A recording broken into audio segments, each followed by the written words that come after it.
kendali zaman.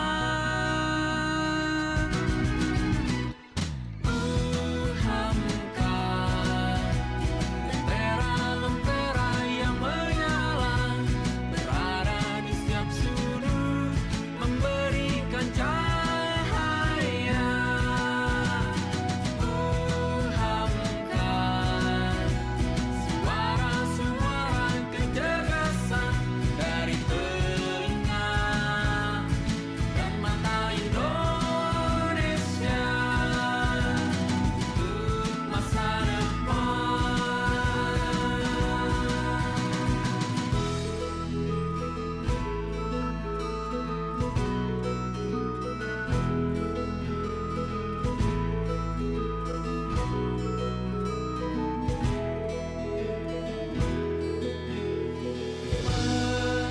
Menjadi oase yang menanamkan rasa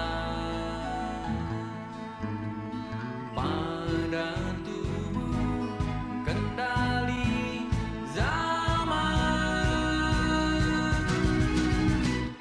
Uhamka, lentera-lentera yang menyala berada di setiap sudut, memberikan cahaya. Uhamka, suara-suara kecerdasan dari telinga dan mata Indonesia untuk masa depan berkemajuan.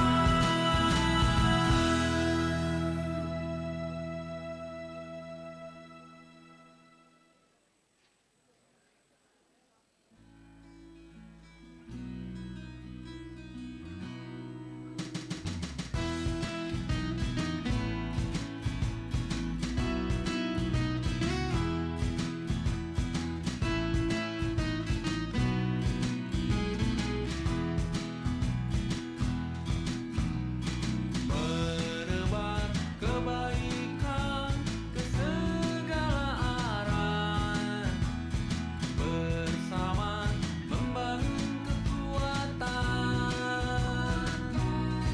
untuk tetap berdiri dalam cobaan dari macam terpaan.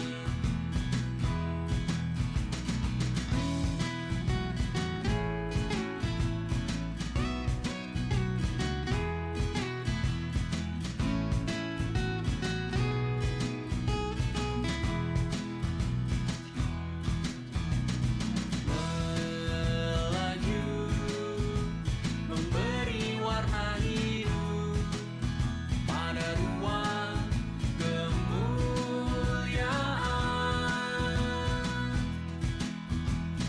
memeluk masyarakat guna pengabdian.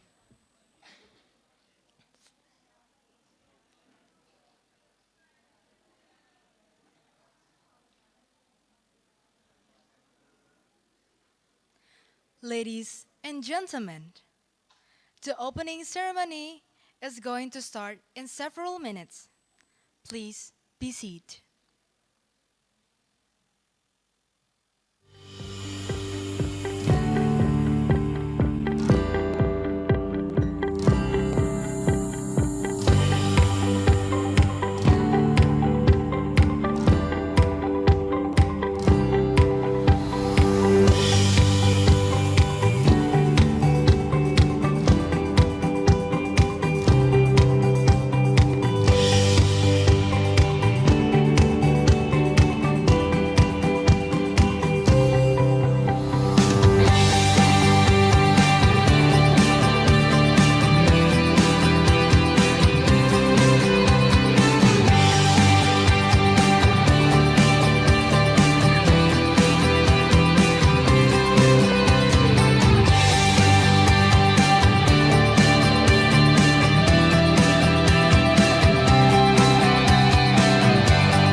Assalamualaikum warahmatullahi wabarakatuh. Good morning, ladies and gentlemen. We are delighted to welcome you to the first International Conference on Economic and Business in University of Muhammadiyah, Professor Dr. Hamka. The conference brings together academia, researchers, business and practitioners to deliver their academics writing in the theme of Economics Recovery for Sustainability Development. My name is Sandra Rosali, as your Master of Ceremony. It is an honor to me to welcome and introduce the guests. The Honorable Professor Dr. Haji Gunawan Suryaputra M.Hum, as the Rector of the University of Muhammadiyah, Professor Dr. Hamka. The Honorable Associate Professor Dr. Zulfahmi S.A. MSE, as the Dean of Economics and Business Faculty, University of Muhammadiyah, Professor Dr. Hamka. The Honorable Professor Ahmed Kamil Maidin Mira from University Sultan Azlan Shah, Malaysia. The Honorable Professor Salafik Tatiana S. from Tom State University, Russia. The Honorable Associate Professor Karerina B. Romualdo, as the Dean of Business Administration and all the faculties member of Central Luzon State University from Philippines. The Honorable Professor Granwu as COO of PT Anugrah Neo Energy Materials. The Honorable Professor Dr. MTS Arif MM MBA CPM from Binus University, Indonesia. And also, we welcome all the presenters and participants of International Conference on Economic and Business 2023.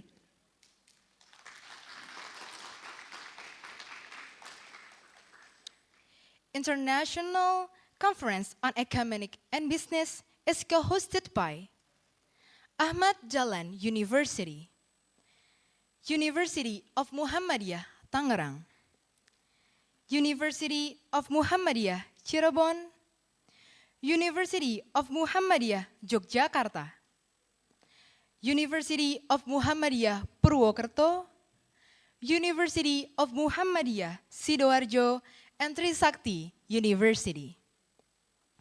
This event also sponsored by PT Utama and PT Surya Tekno.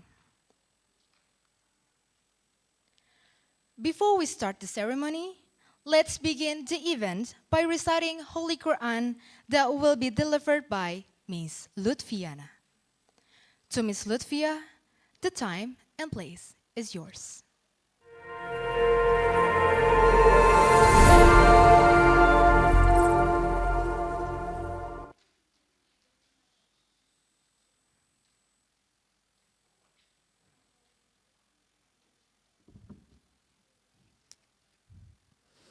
Assalamualaikum warahmatullahi wabarakatuh.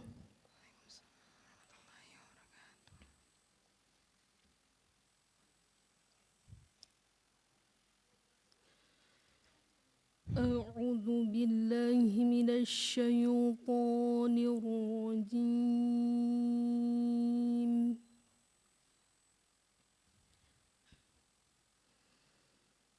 Bismillahirrahmanirrahim.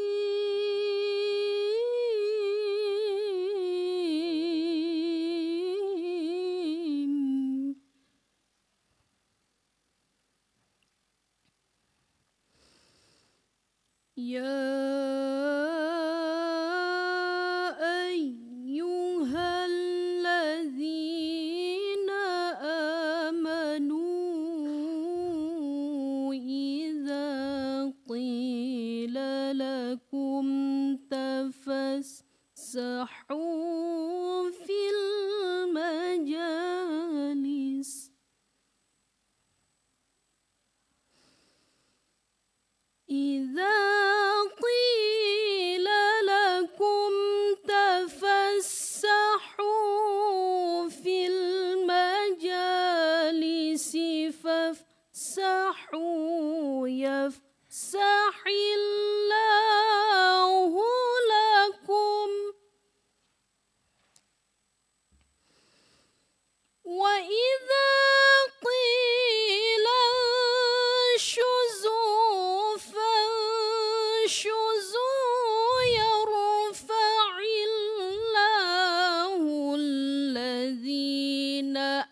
Wassalamualaikum warahmatullahi wabarakatuh.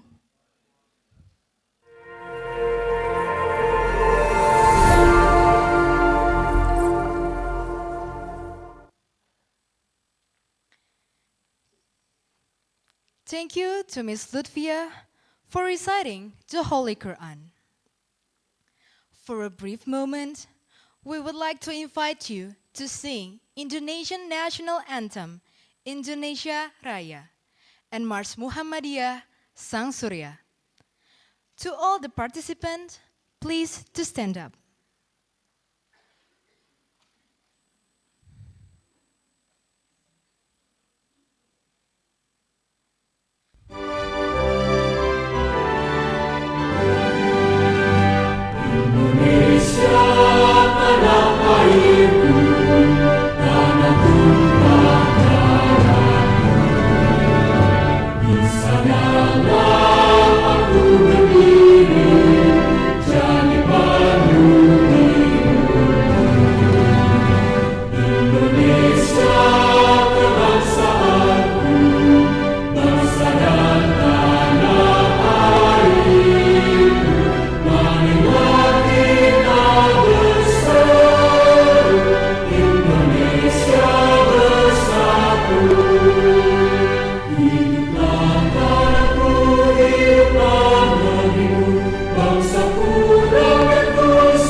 awarding the symbolic of collaboration,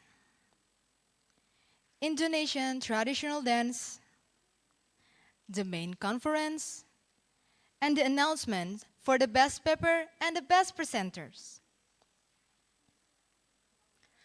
Ladies and gentlemen, now we come to the first agenda, that is the welcoming speech that will be delivered by Associate Professor Dr. Zulfahmi S.A. MSE. To Mr. Zulfahmi, the time and place is yours.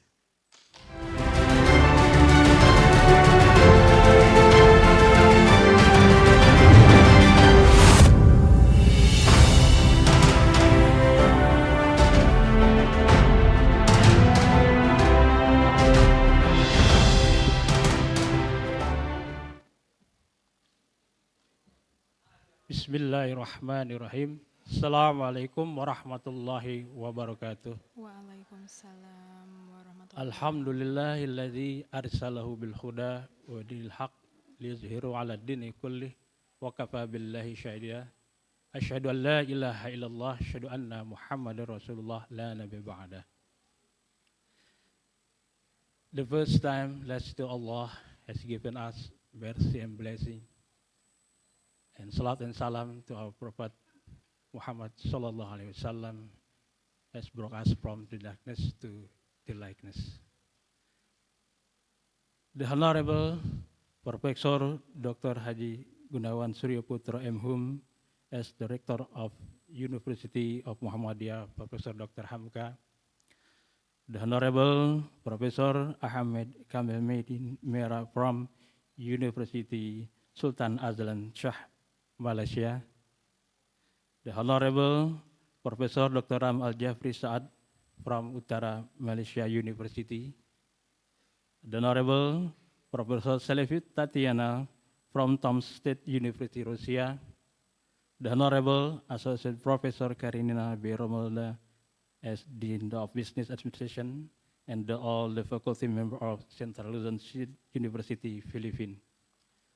The Honorable Professor Gen Wu from Co-op the Anugerah New Energy Material. The Honorable Professor Dr. M.T.S. Arif from Binus University. It's an honor for me to welcome you the first international conference on economic and business. The aim of this event is to serve a platform for academic, professional, and forest individuals involved in this field to dialogue and share their perspective on topic related to management, accounting, business, and Islamic economic. I would like to say thank you for all participants today, especially for guests from Malaysia and Philippines. They have come with long from home. I would like to say thank you and welcome to Indonesia. So I would like to say thank you to co-hosts, to our co-hosts. They are Ahmad Dahlan University, University of Muhammadiyah Tangerang, University of Muhammadiyah Cirebon, University of Muhammadiyah Yogyakarta, University of Muhammadiyah Purwokerto, University of Muhammadiyah Sidoarjo, and Trisakti University. Also to our sponsor, PT Utama and PT Surya Tekno. Thank you for supporting this event. I apologize if there are still shortcomings in the implementation in this conference. Hopefully, this event will inspire and give up the new tonight for us. Enough, mungkin baby. Assalamualaikum warahmatullahi wabarakatuh.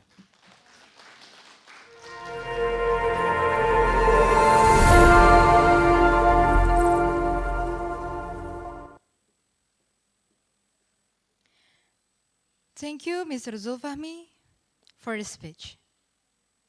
For the next agenda, I would like to invite Professor Dr. Haji Gunawan Suryaputra M.Hum for the opening international conference. To Mr. Gunawan, the time and place is yours.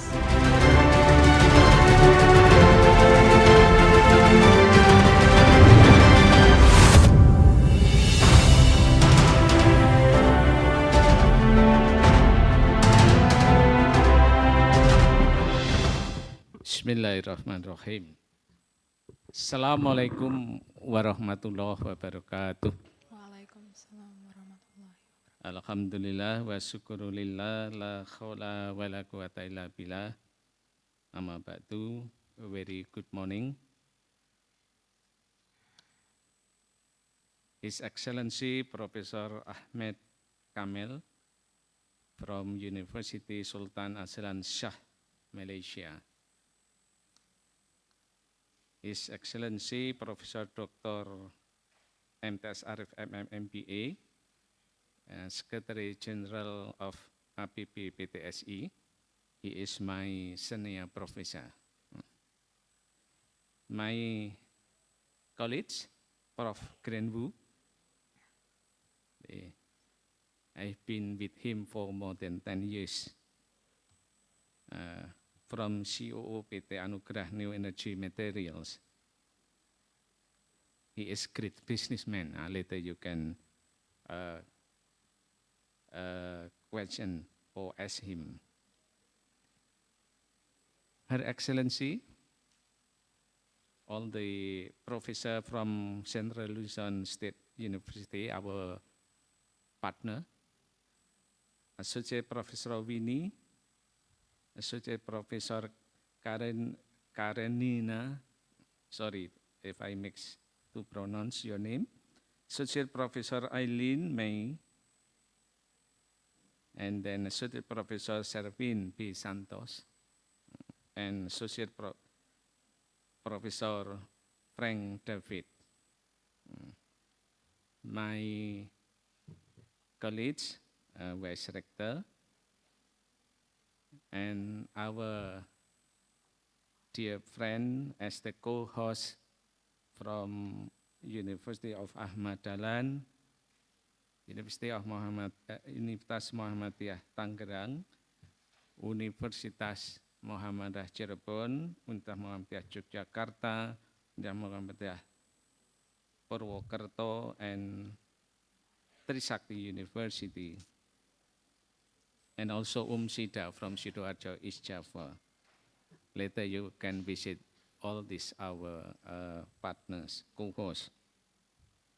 And of course, I thank to my sponsor, PT Utamen Satria, this is the company. To tell you the truth, this company belong to Uhamka. So so every event, they have to give sponsor to us. Otherwise, I fire the director. I change the director. First of all, on behalf of Uhamka University, it is great honor for me, and I'm very happy to be the host of the international seminar on economic and business.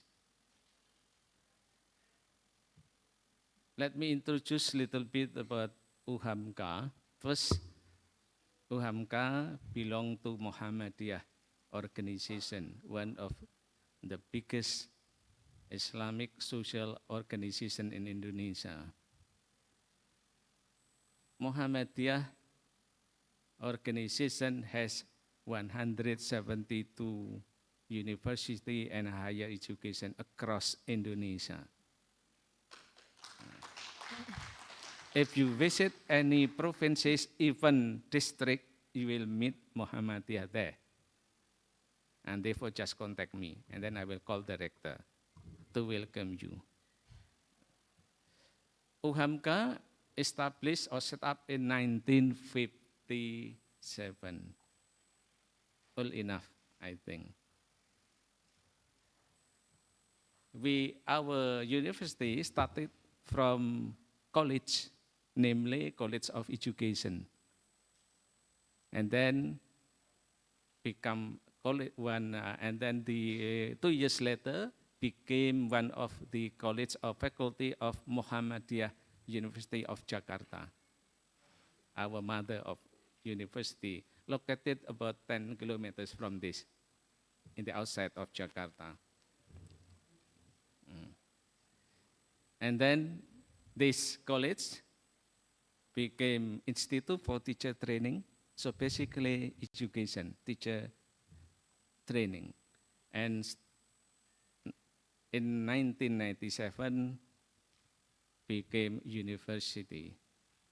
At first, only one faculty, but later on, now we have 10 faculties with 44 program study and with the total number of academic staff, 634.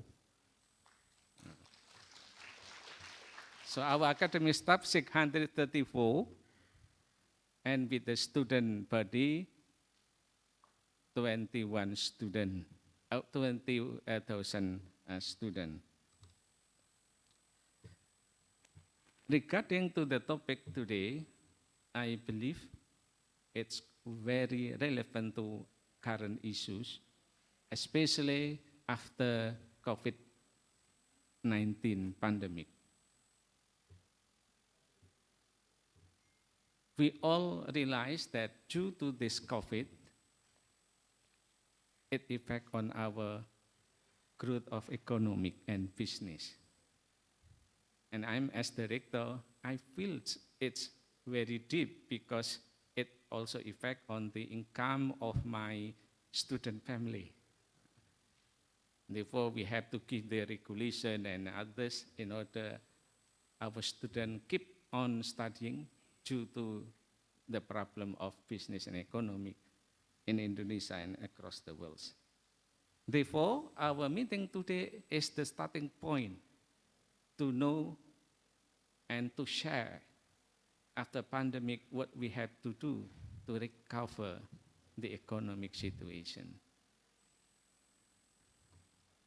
In addition to that, especially for Uhamka, this year, I give the policy to our research center development. Starting this year, I spare my budget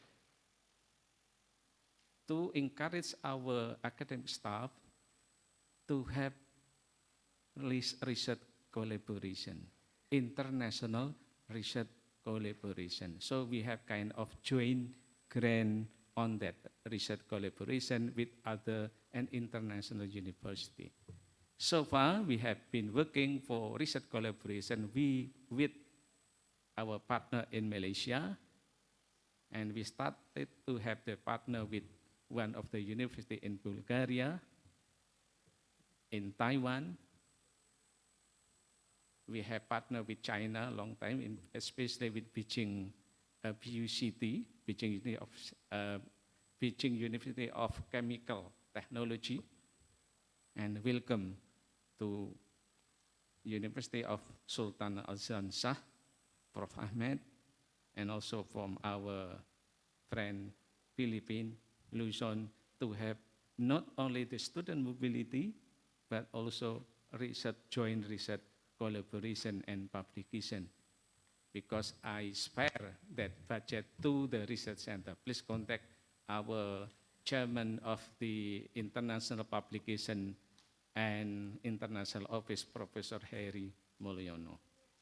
Welcome. I'll be glad to do that.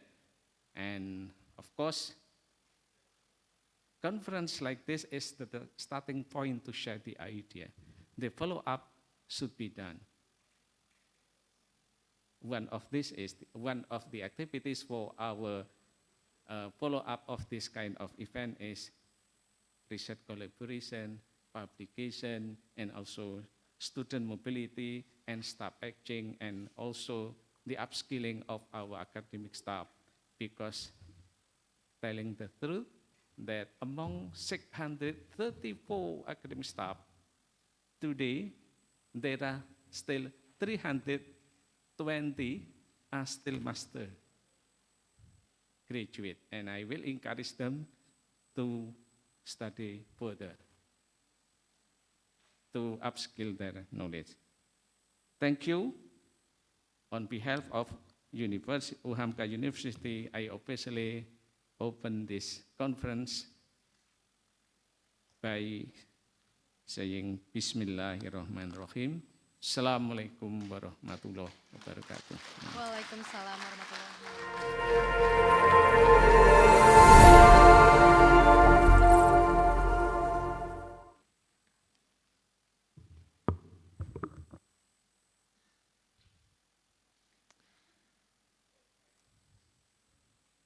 Thank you, Mr. Gunawan, for the speech. And we would like to ask you to stay on stage to awarding the symbolic of collaborations to the speakers today. We would like to invite Professor Ahmed Kamil Maidin Mira, Associate Professor Karenina B. Romualdo, Professor Gran Wu, and Professor Dr. MTS Arif MM MBA CPM to come to the stage.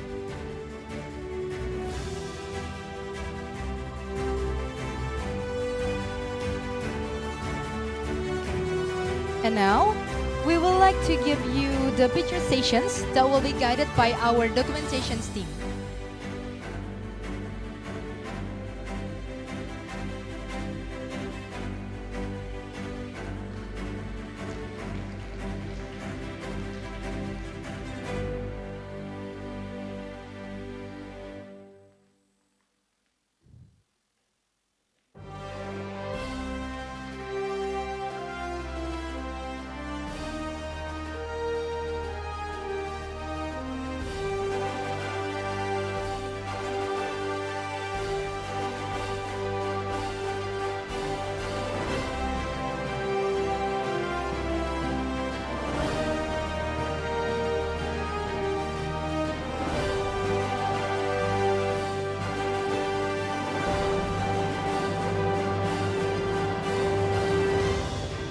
And now, let's have the documentary sessions that will be taken by our documentary team. So all the speakers and Mr. Gunawan, please give a smile to the camera.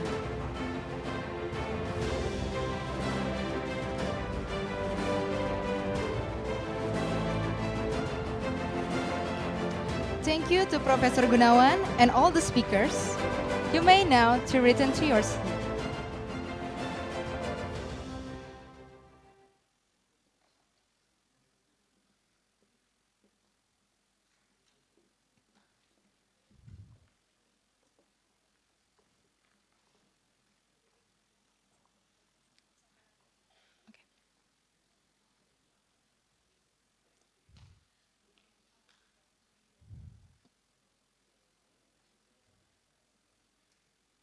Ladies and gentlemen, for now on, the first international conference on economic and business has officially begun.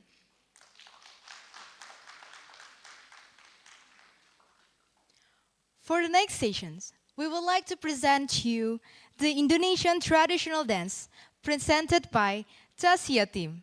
Please enjoy the show.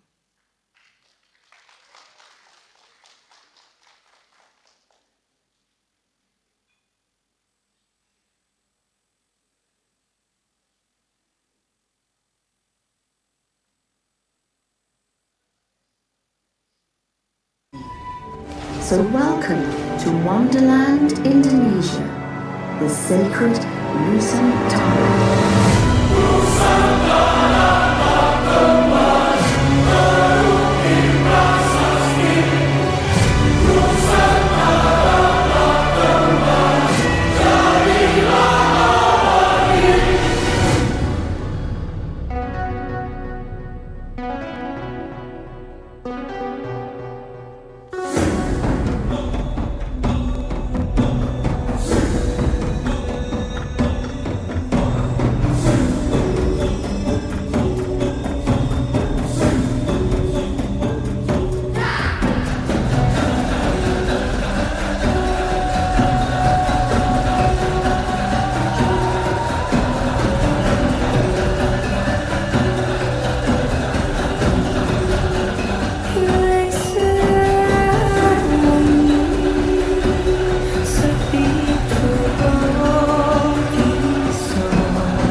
wonderful performance.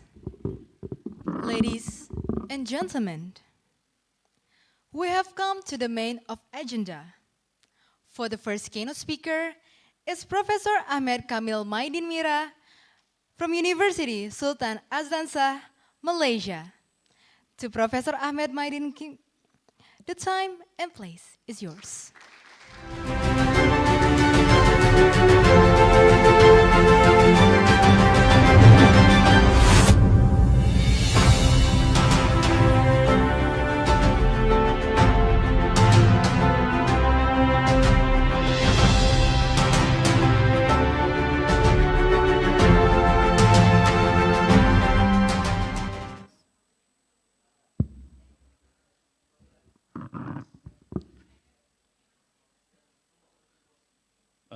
Assalamualaikum warahmatullahi wabarakatuh, especially to Prof. Rector and also my fellow speakers and also my fellow audience.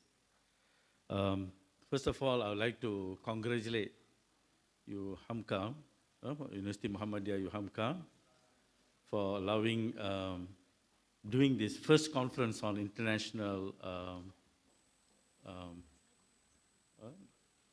conference on economics and business, yeah?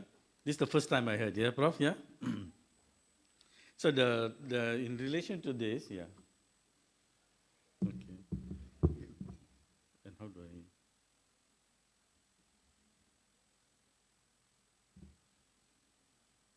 One moment, because I made a lot of slides.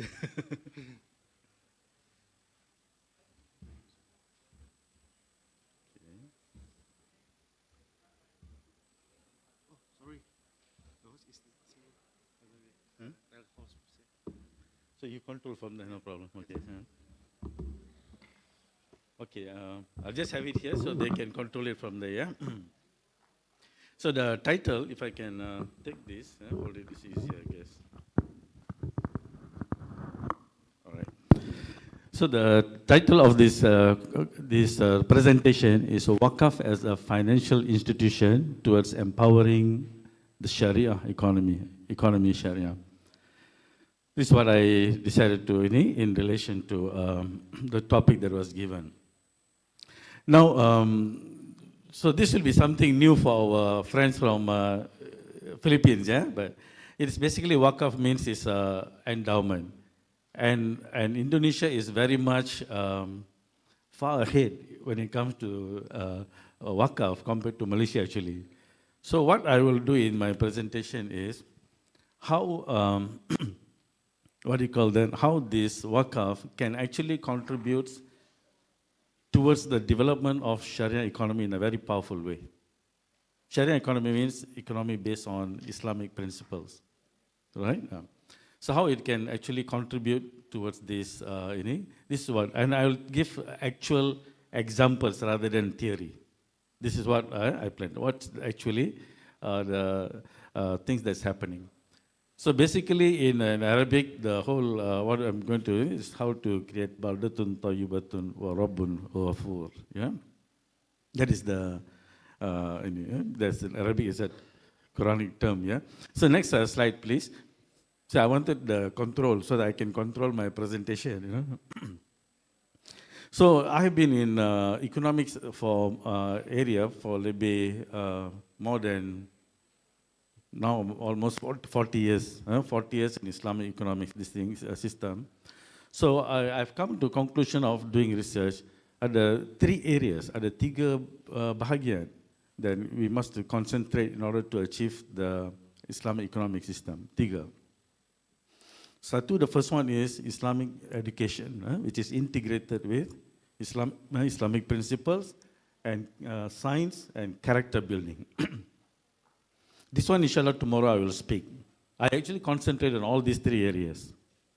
The second one is on the financial system, and I'm actually trained in economics and finance. So my passion is actually the second one, which I will not be covering today or tomorrow. Maybe, but I've come to Indonesia many times presenting in this area, the second one. The last one, sorry, yeah? The last one was just recently in Bank Indonesia, the Medan. I presented on the second one. So today is the third.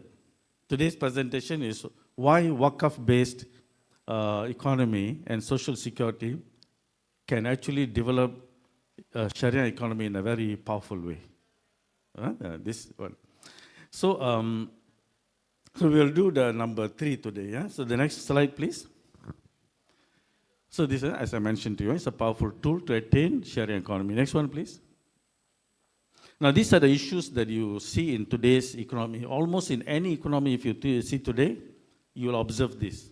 Because this is the nature of the current models. You will see rising cost of living. It's everywhere almost. You would see unaffordable housing. In Malaysia now, the housing is severely unaffordable if you follow the economic definition of housing. Then you find rising household debt. The hutang isi rumah, we call it. Hutang isi rumah akan semakin naik. In Malaysia also, it's actually a new, already a new peak already. Then you'll see a widening gap in income and wealth distribution, rising graduate unemployment. Keluar daripada universiti, susah nak cari kerja, dapat kerja gitu, which is also a rising problem. Then low savings for retirement. People retire, but their savings can only last about 5 years, but they tend to live for 20, 30 years. So that is also a universal problem. And you'll find shrinking population. I did one study specifically on the shrinking population faced by many nations, which is also actually economic output, economically reason. For example, if there's difficult to own a home, then you find cost of rising, cost of education, transport, everything rising. Then your hutang also rising. So you tend to have less children. It's a rational economic decision. A rational economic decision. In many countries, people do not even want to get married. So I did one presentation specifically in South Korea about this. Because this problem is serious in South Korea. So observing these important factors almost shared by most countries in the world. So I'm going to argue, show you the Wakaf system can actually mitigate all this. How the endowment system can mitigate all this problem. Next, yeah, please. All right. Next slide. All right. Okay. The only difference, what we need to do is in the Wakaf structure. We must differentiate between traditional Wakaf and productive Wakaf. Maybe you all know about that already, right? So traditional Wakaf, people just give an endowment of tanah, or they give you a land or building, a school, and just like that. Buildings or land and so forth. But what we want is for you to make Wakaf a powerful tool to mitigate all this problem. The Wakaf must be turned into a productive Wakaf. That means when the Wakaf is received, you must turn it into a business or something that can contribute continuously. There's an output. And the output is the one that we must constantly give out. So it must be, investment must be involved. So that is the most important thing. There must be a productive Wakaf structure, all right? Next slide, please. So for productive Wakaf, investment is necessary. It must be based on investment. Next, all right. So the concept behind is very simple. It's very well known to most of you. It is based on ayat Quran and also the Sunnah of the Prophet. Bismillahirrahmanirrahim. Yamhaqullahu ar-riba wa yurbi sadaqat wallahu la yuhibbu kulla kaffarin athim. Ya. Allah memusnahkan riba dan menyuburkan sedekah. So the riba system is actually coexisting in our system. Jadi kita nak, based on this, the sedekah is yang akan menyuburkan tu. That's the concept behind. Sama dengan next slide. The concepts. So whenever we give a sedekah base, then it multiplies the output as promised by Allah Subhanahu wa Taala, right? Mathalul ladzina yunfikuna amwalahum fi sabilillah kamathali habbatin ambatat sab'a sanabil fi kulli sumbulatin mi'atu habbah, right? So perumpamaan orang-orang yang menafkahkan hartanya di jalan Allah adalah serupa dengan sebutir benih, ya, yang menumbuhkan 7 butir dan pada tiap-tiap butir 100 biji. I think when you give whatever you give in sadaqah, it comes back 700 times multiplied. This is a verse in the Quran that is, it is whatever you give in it. So that is the concept. I always tell my students, it's very easy to become rich in Islam actually. Very easy. You just have to give sadaqah, this thing, it will come back to you multiplied 700 times. The minimum, because the verse continues, it says, dan Allah melipat gandakan ganjaran bagi siapa yang dia kehendaki. It can be much more than that, whatever God wants. This is the minimum, right? So it's based on that concept we build a social security for everybody, a social security system for everybody. So next slide. So this is another, I just go faster lah. This is also just anything yang kita kasih sebagai charity is gratitude, adalah tanda bersyukur. Bila tanda bersyukur, Allah SWT akan menambahkan lagi. Itu dijanji dalam Quran juga. Next. And sama dengan next slide. And also sedekah yang kita bagi sebagai wakaf ni dia jadi sedekah jariah. Sedekah jariah is continuous. If I give sedekah to somebody once, dia sekali aja kan. But this one is continuous. So this is the concept behind the entire structure of wakaf economy. Yeah? Next slide, please. So next slide, please. Next slide. Okay.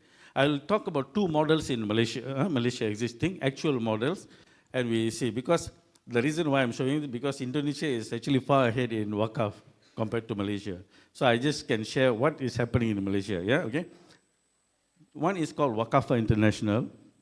I, coming from economics, I purposely joined this company for 1 year to see the model that is being applied. Jadi saya kerja di company ini selama 1 tahun, tanpa gaji, tanpa apa. Saja untuk belajar metodnya. This method is done by a person by the name of Dato' Abu Ubaidah. He is a businessman. He invests in many businesses throughout the place. Dia ada business in Indonesia, di Filipina, semua ada. He's got businesses everywhere. So how he business? Dia adalah seorang investor. So he will look for people. He look for people with skill. So he will look for skills. For example, the Philippines, dia ada chocolate confectionery, business chocolate di Philippines. Yeah?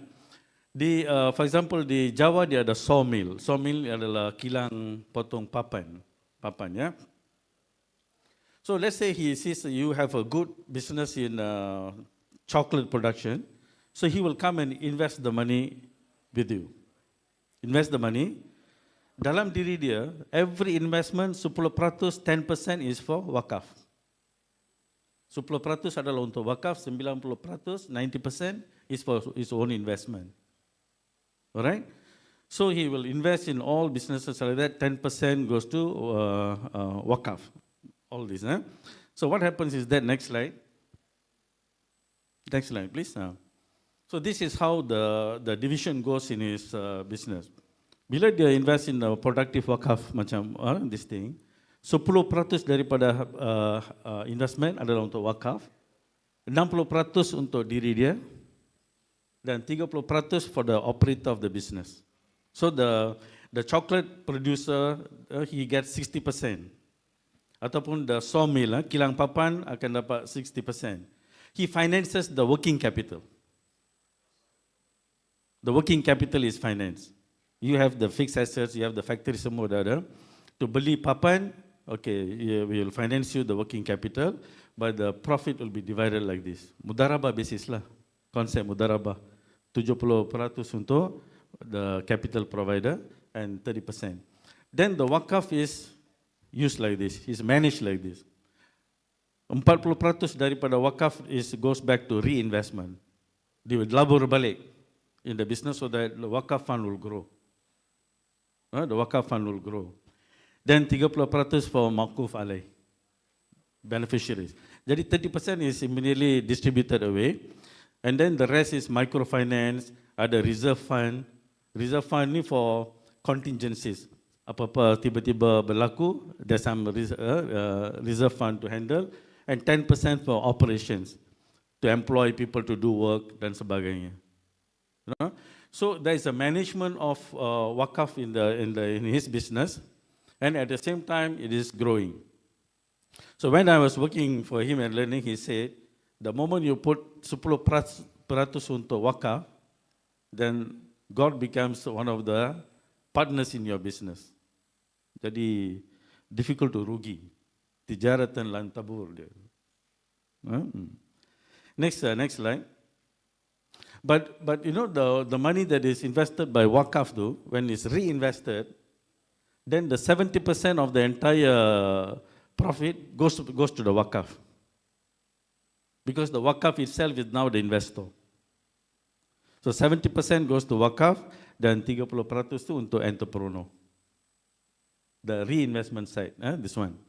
The reinvestment side ni, when it's invested, then 70% of the money goes to the development of the wakaf fund. So wakaf is an endowment. It basically, once you say it's endowment, it belongs to the people. No longer it belongs to you. Dia jadi a trust fund. Dia cuma manage it, right? So currently from all these businesses yang they invest, setiap bulan the money will come. Because he asked them to close the account every month, not at the end of the year. Close the account every month, so the profit comes to him. So when I was working for him, a lot of funds will come to him every month. A lot of money will come. So he will take whatever his family needs, the rest he will invest back. Dia akan cari orang yang ada kebolehan, berniaga. So he will come and empower you to grow. So he doesn't simply keep the money in the bank, right? So, you know, I found out his business, because he has established business like that, almost all his income is passive income. Dia tak payah kerja, you know, he doesn't have to actually work. All the time I see him moving throughout the world, you know, pergi sana, pergi sini, and every month money comes, he invests back. Every time money comes, he invests back like that, you know. And then on the side, dia ada wakaf fund growing. And the wakaf fund, dia established sekolah, tafiz. He's got a school in Johor in Malaysia. He has built some masjid in Indonesia. He has built masjid in Vietnam, Cambodia, dan sebagainya. Right? So you see, the whole idea is, if you can go one step, okay, can we go down? Next slide, please. All right, I've already mentioned, the accounts are actually closed on a monthly basis. Next. Okay, this is just one example of the sawmill, the kilang papan tu. It brings actually about 70% profit, 70%. And some businesses like biji gajus, the cashew nut business in Cambodia, it brings a very high percentage of profits, So investing is much better when it becomes wakaf. Then the wakaf actually grows very fast, So the money is divided between the operator, the wakaf, the investor, and sebagainya. The wakaf portion, it grows. This is all in Indonesian rupiah. Okay, next slide. Okay. So the whole idea is to actually create the bank wakaf. All the money when it comes, the management of the fund is called bank wakaf. So my treatise here is, we there in Indonesia, we must form that bank. Where a lot of money comes, the bank belongs to whom? It belongs to the ummah. Because it's wakaf. So you have to put the right trustees to manage the funds. So the bank wakaf manages 4 kinds of funds. When I was working, it manages 4 kinds of funds. One is the wakaf investment. Anybody who is giving money to invest in businesses, the 10% tu. 10% only goes to wakaf. 90% is given back to the investor. They manage that fund. Number 2 is the wakaf reinvestment. So the 70% of investment will go back to the bank wakaf. Then the third one is the cash wakaf. There are people who will simply give money cash. Sometimes they even come and give gold. When I was working there, they will just bring the gold bar. This is for wakaf. They'll give like that. So the one you need to manage as 100% contribution. They're not expecting anything in return.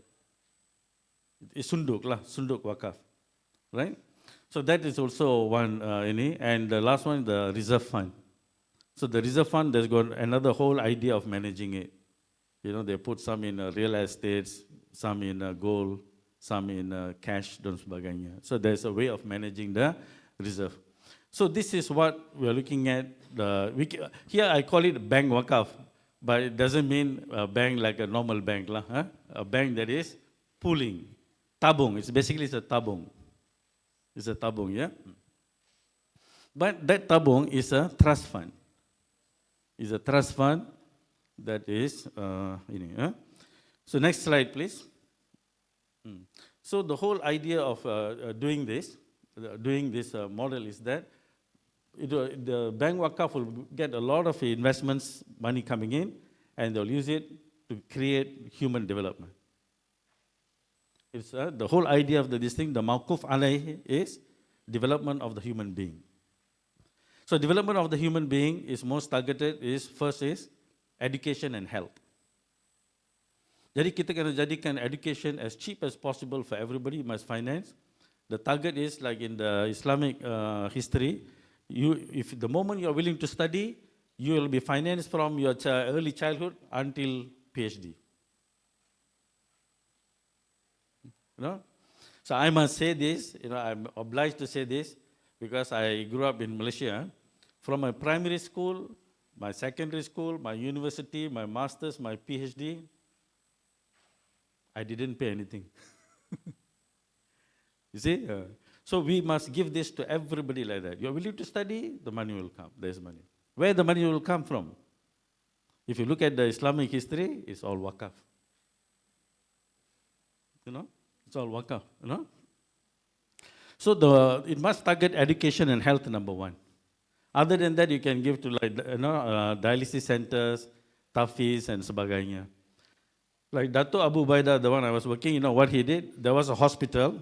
Sebelah hospital, he made a homestay, a cheap homestay.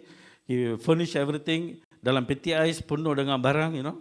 He put a lot of things. For what? Why did he put beside the hospital? So orang yang miskin, kalau tak ada tempat, if your family is in the hospitalized, you need to stay. You don't have a place to stay, so he will allow you to stay. If you cannot pay, free. It's like that. Huh? But this is the whole idea of the bank wakaf. Huh? It is to develop, the human development is the target. Then next slide. Okay, this is where he's heading to. Currently, the entire tabung is actually managed by his company alone. The do it from his own businesses, investment. But many other people want to contribute to the tabung. Many other businessmen want to contribute to the tabung. So once you become, then it becomes a very different organization. You need to have trustees, you need to have proper management, and those stuffs will become necessary. And the source of funds can become many once you become institutionalized like that. From GLCs, government-linked companies, corporate CSR, dan sebagainya. Okay, next slide. Okay, this one, let me not spend too much time. Just to tell you, there is a way of managing the reserve fund in the whole structure. Next slide. The reserve fund is important. It's basically for the second one, it says for contingency used during difficult times. Much after the COVID, many businesses collapse. So you need to use the reserve fund to make the businesses afloat, keep them afloat. So next. All right, these are beneficiaries that have, it's got wakaf for food security, the wakaf for farm, for wakaf for, animal feed and sebagainya, health, dialysis centers, pharmacy, and also for education and properties and so forth. So there are many, many ways of you can contribute to help the people in the society, which Indonesia is far ahead in this. Okay, next slide. This is the 30% from the Nila, and then operations. So for operations, not only you what do you call that, employ people, also to develop softwares. Now we are moving towards using electronic softwares for the contribution of wakaf. the sunduk, wakaf dan sebagainya. Yeah? Okay, next slide please. Okay, next. Okay, this is one example. Actually, this is in Indonesia. So the bank wakaf, once it has funds for reinvestment, they invite people to come and pitch for funds. So let's say this person is pitching for kebun kecilku. It's a small farm for farming. So if the bank wakaf says, okay, it's a good project, the person got skills, then they will invest. So the bank has money and finance startups, startups and entrepreneurship dan sebagainya. So next, yeah. Now this is what I'm trying to push in Malaysia. So far, I've not been successful, but it's very powerful. You know what? Every Friday, the amount of money that's collected in tabung masjid is quite, in some masjids in Malaysia, sampai 30,000 ringgit dalam satu minggu tu boleh kutip on ini. So what we are saying is, kalau semua tabung ini semua kita gabungkan jadi satu tabung besar macam ni, it can become as powerful as tabung haji in Malaysia. Setiap minggu money comes. Sekarang ni all this money is separately kept by the masjids in separate bank accounts. Kita gabungkan semua into a single tabung. Of course, they can keep the accounts, right? So if you do this tabung masjid ni, then you can also go into a wakaf base. If you have wakaf-based farms, then for korban, for example, you can have wonderful animals to be slaughtered during korban, bukan yang kurus-kurus. I'll give you an example. We actually did one project for that under this. Yeah, next. Next slide. Okay, let's go to the benefits. Let me talk about the benefits. I already mentioned to you, it's a global trust fund that belongs to none but the community. Community for the benefit and empowerment of the community. That's the whole idea of it. Okay, next. Next slide. Okay, all right. So the success factors are 3, at least. One is the success factors of the bank. They say transparency and good governance is necessary. You don't want a management that will mess up things. A lot of money comes, and if you don't manage it properly, then and it must be professionally managed. Then the people who are investing must be trained professionals. Yeah. Then number 3, you must know how to manage risk. There are the two types of risk I notice. One is the business risk, which is normal in any investment. But in this structure, there's also a character risk. What I mean by character risk is that when you invest in people, okay, I see you come and pitch for funding. I see, okay, it seems good, the business proposal is very good. Kita bagi duit, dalam masa sebulan, 2 bulan, 1 month, 2 months, they say it's all lost already. They come and tell it's all a loss. So that kind of character issue is there. Issue is there. So you need to manage that character risk. So next slide, please. Please let me know how many minutes I have. So the problems faced in Model 1 is there is character risk and poor financial management by the operator. Sometimes the manager is good, character-wise good, but he doesn't have proper financial management knowledge. So that is also a problem. So these are the 2 main problems identified in this first model by Wakafa International. The second, can we go, please, next slide. All right, next slide, please, I think because of time. So benefits of Wakaf economy, just to tell you what are the benefits you will face. It actually creates a lot of jobs because you finance people, money comes, you invest, money comes, you invest. It creates jobs. And also it provides riba-free Qardul Hasan to deserving individuals. Interest-free financing for small businesses. And then it targets to keep individuals and the whole system debt-free.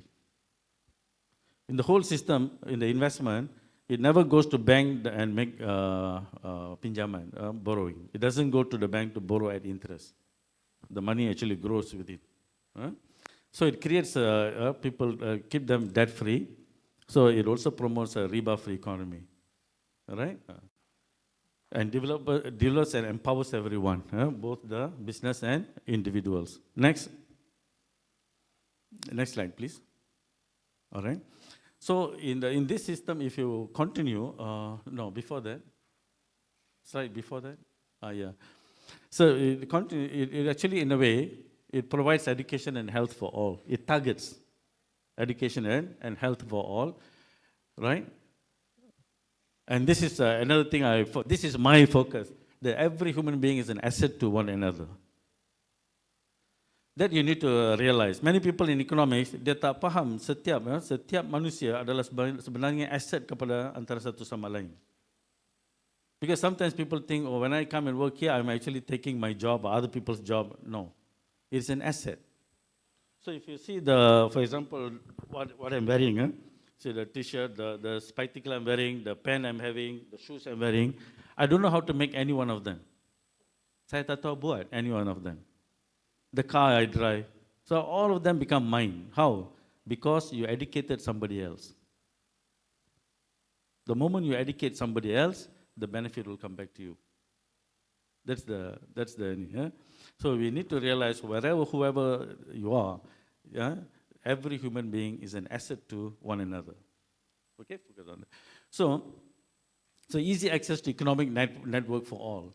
So the Wakaf system, it will ensure that food is covered, home, clothing, transportation, communication, utilities. These are economic networks. If people have all these, generally they feel good. People who have all these, they won't go to the streets to picket for anything. The economic networks, right? And it creates social justice, reduces inequality in wealth and income, right? So the whole idea of Wakaf is that to provide social security for everybody, education, health, and social security. Itu yang idea of the Wakaf system. Next slide, please. All right, I mentioned already, it provides social security for everyone. It also targets passive income, which is a second income for everybody. How it targets second income? If you remember the circle, the businesses I mentioned, I may be, for example, let's say a lecturer, teacher, but I will also invest in the sawmill. I also invest in the confectionery, chocolate confectionery. I always invest in this thing. So if anything happens to me, kurang sehat, sakit dan sebagainya, monthly the income comes from there. Like in the model, you know? So you are kind of covered with a second passive income for when you enter into a structure like that, right? So it makes you into an upper hand gift economy. That's the whole idea. That means you are a person that gives rather than waiting to be given. It creates a culture like that.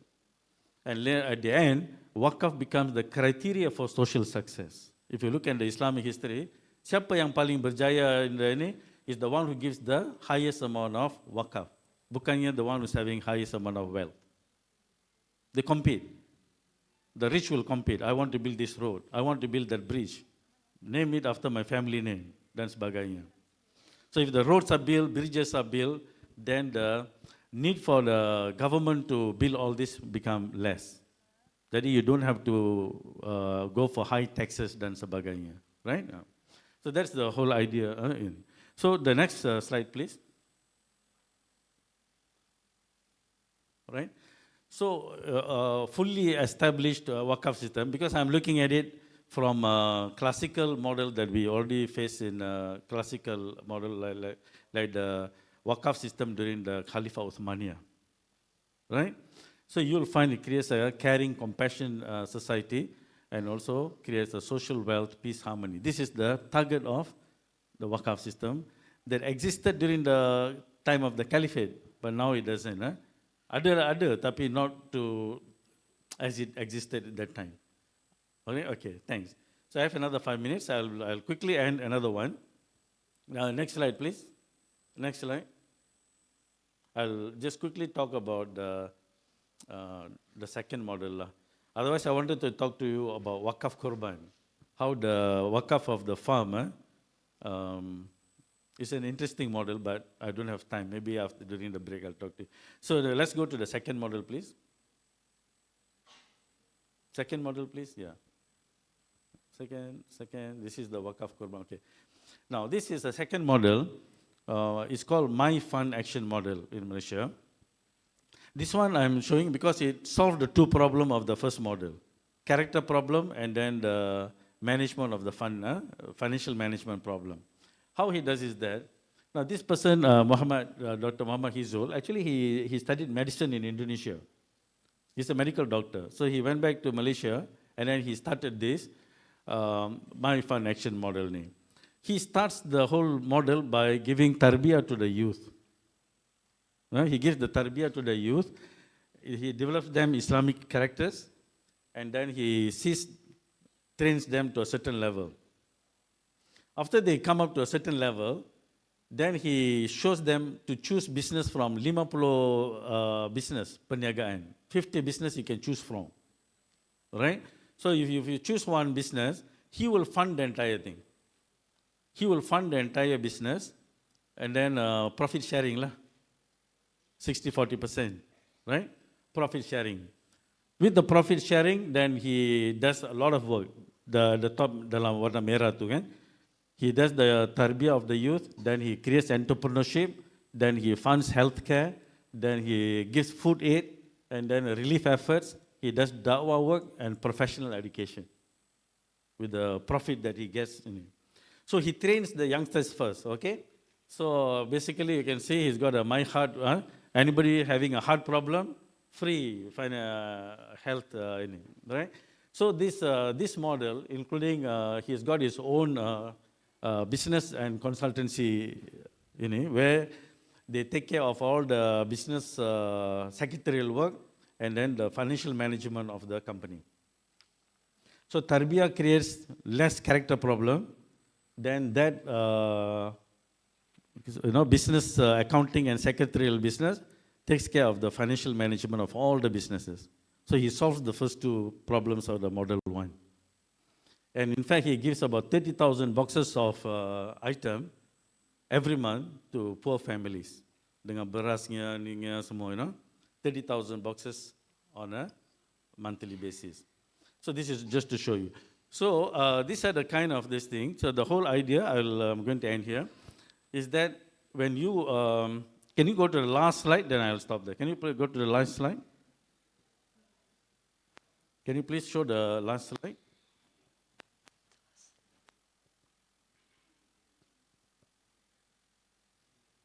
Further down. Hold on, please.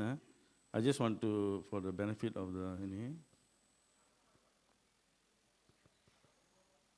slide number 46, please. Slide number 46, then I'll stop there. Yeah? Now this is a website. If you go there, then you can find all kinds of wakaf that existed during the time of the Caliphate. They call it Marvel Pious Foundations. Pious Foundation is wakaf lah. There are many examples. If you go to Istanbul today, you will find even food for stray cats and dogs on the street. Food for stray cats and dogs on the street, basically meant for the welfare of the stray cats and dogs, covered also through wakaf. Right? So it takes care of not only human beings, but even animals. Right? So you can go to this website and you will see about more than 100 plus wakaf models that existed during the time of the Caliphate. Just for your So basically the model gives you social security for everyone and develops the Islamic economic system in a more, in a more loving and compassion method, in a giving manner rather than in all the time competing manner. It reduces competition and goes for compassion method. That's why I call it a gift economy. So it creates a gift economy basically. Okay, thank you very much. Assalamualaikum warahmatullahi wabarakatuh.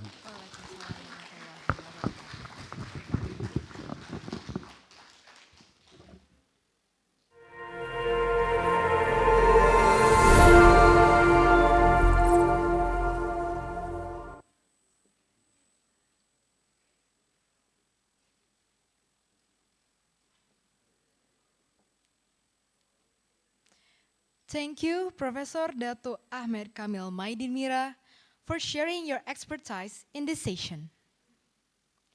Ladies and gentlemen, for the next keynote speaker is Professor Dr. MTS Arif MM MBA CPM from Binus University, Indonesia.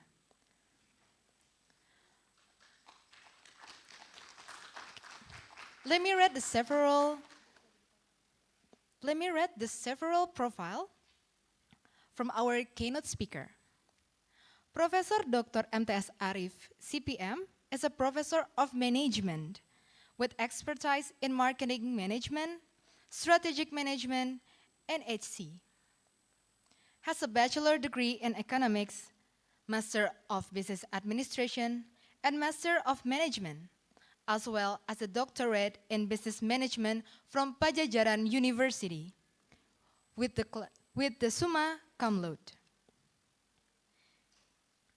His professorship was obtained within 7 months after obtaining the doctorate degree, and has one of the fastest to obtain a professorship in Indonesia. He is pembina of Foundation,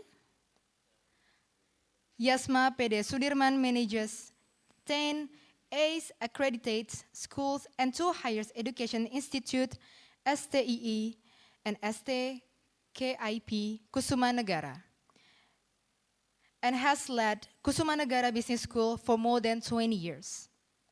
An experience serving as HOD and senior lecturer and senior advisor for Doctor of Research in Management or DRM program, Bina Nusantara University. He is also a teacher, a promoter, and examiner at Pajajaran University, University of Indonesia, University Erlangga, University Brawijaya, Unsia, Unmul, UNS, USU, and several other postgraduate programs. Before working in the world of education, he's working at PT Garuda Indonesia and Amex TRAS Indonesia. He is now Sekjen of ABPPTSI, Pergubi, APDME, and Vice Chairman of ADI Aptisi. To Professor Dr. MTS Arif, the time and place is yours.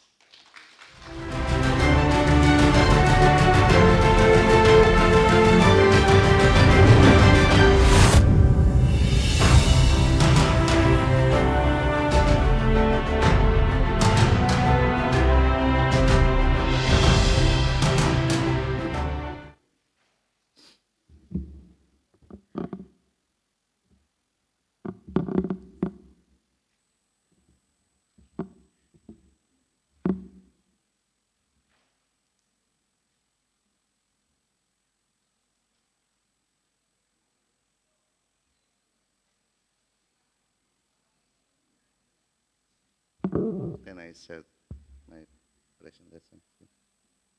You mean?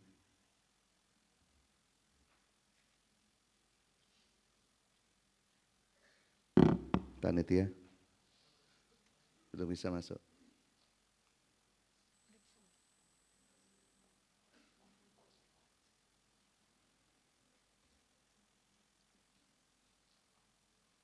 Only the host can share in this meeting. Okay.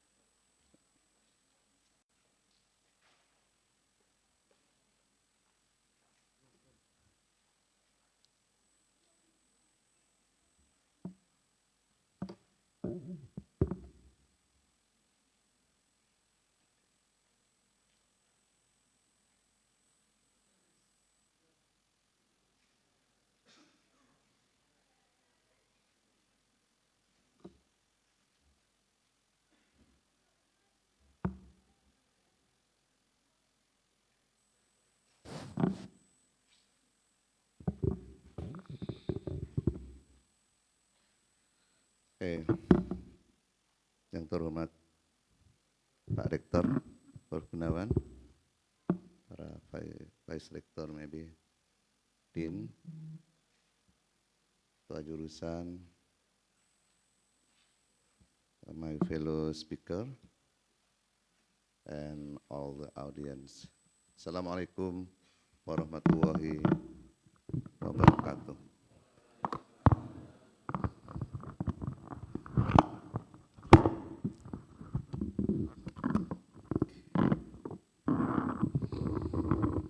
Yes.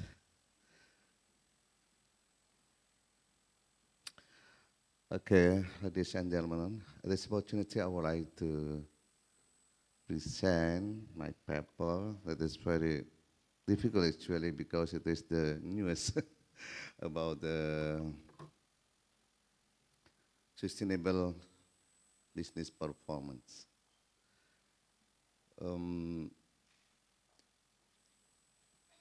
All the audience, many company, many manufacturer in Indonesia now have implemented sustainable business performance actually, but not many also that have implemented this. At this occasion, I would like to explain it, especially for you all that we are now as academicians, that I would like to make the applicability of sustainable business performance, especially in education, because not many education or higher education implement the sustainable performance, especially in Indonesia. But before this, I would like to, as academician, as professor, of course, the background of this paper, I will to explain you all.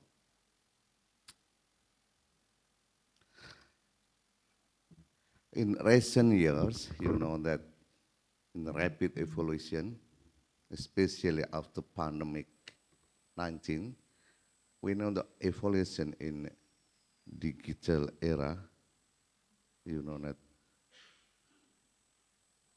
sorry.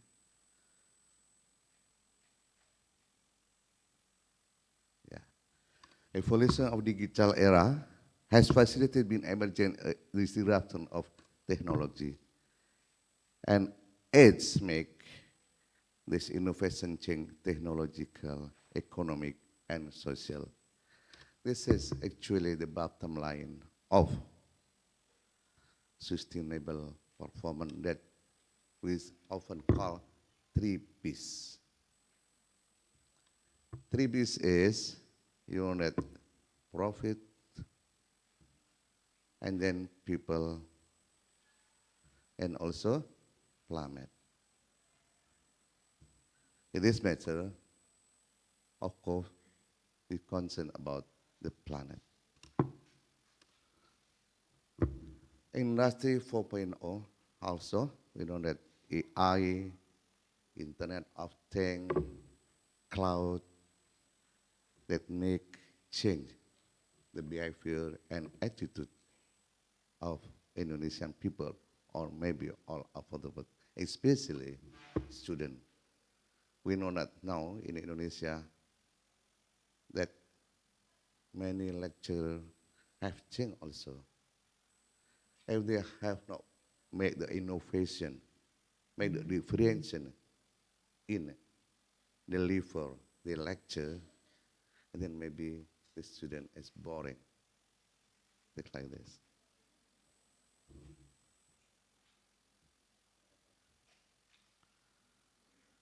Also, we know that the many important thing that big data, analytic, artificial intelligence, machine learning, core computer, and future learning, and many universities have tried today implemented for the metaverse. Metaverse that you are in your home, at your house, that can study like a university. Metaverse, but maybe not in Philippines or Indonesia. Not many universities have adapted. So the sustainable competitive advantage, SGA, you mean, is sometimes it's make it that sustainable business performance. In university, of course, not sustainable business performance, but not using business because in Indonesia, education is not profit organization. Maybe different with prof from China or in maybe Australia, Malaysia, Indonesia still. Education is not the business. Education is private sector that not profit-oriented institution. I don't know exactly in Filipina. Okay. Okay, here is I would like to make the example about how to embrace sustainability in business performance. What is the determinant factor of business performance in our country and maybe in all over the world.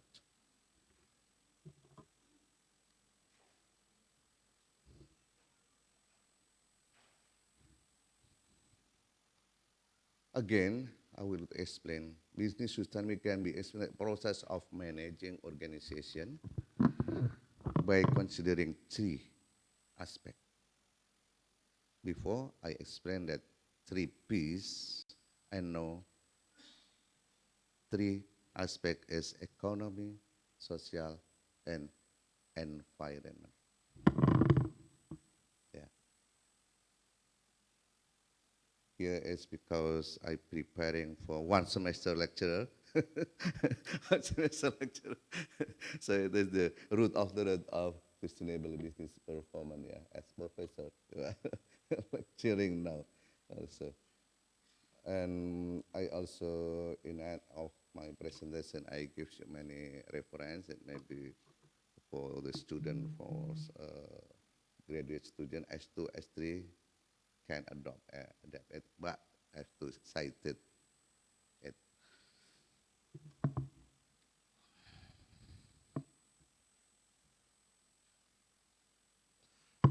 What is the key element of business sustainable strategy is change, purpose, and leader. Yeah, purpose. You have to determine the purpose, of course, first, and also you have to make the change for your organization, your human capital, your human resource, but also the most important thing also is leader, or in other words, FTMT, top management team, also known in Indonesia, for the next 2024. Yeah, we also will elect the top management team of Indonesia. It depends on you and follow your heart. Yeah, I don't know, Uhamka. 1, 2, or 3. Uhamka, 1, 2, or 3. Oh, follow your heart. Free ya, bebas ya. Okay.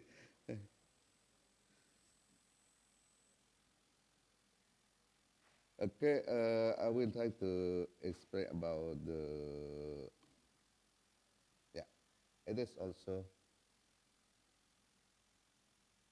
I would like to give the model sustainable development as one as social again, economic and environmental.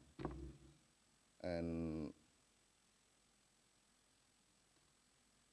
what we can learn from the best practices in Indonesia.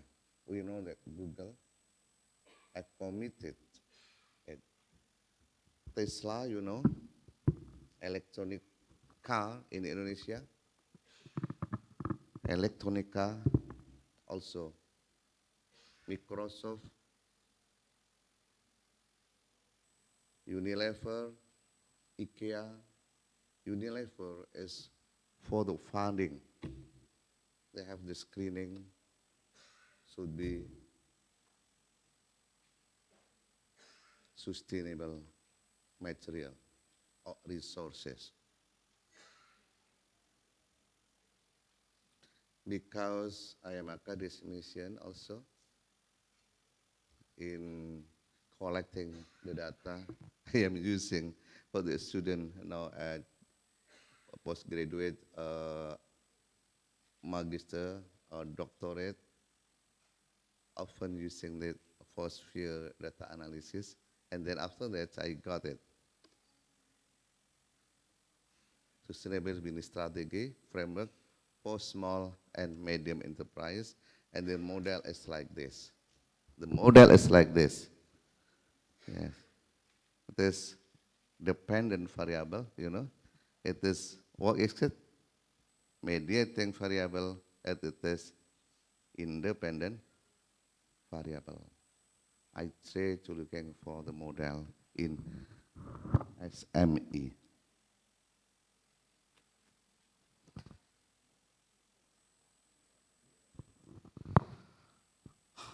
How sustainable practice in education in situation in Indonesia? Not many in Indonesia, maybe although all the world can adapt or adopt it because something like this.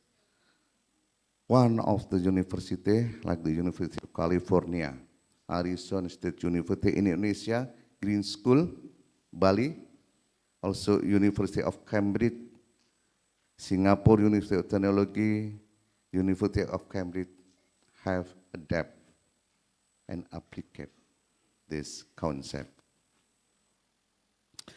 Also in human resource management, green human resource management, I do believe that in Indonesia, not many universities, not many companies have applied or implement this because it is not easy. Maybe in theoretical easy, but how to do that is not easy. Now, in education, we are all here, many academicians, maybe rector, dean, and assuming we can imagine before recruiting human resource, human capital, employee, we have to screen it. The employee awareness and training, green recruitment practice, employee engagement in sustainability initiative, flexible work arrangement, green employee benefit, and many other. Nah. Okay, Bapak Ibu, all the audience, I would like to explain it in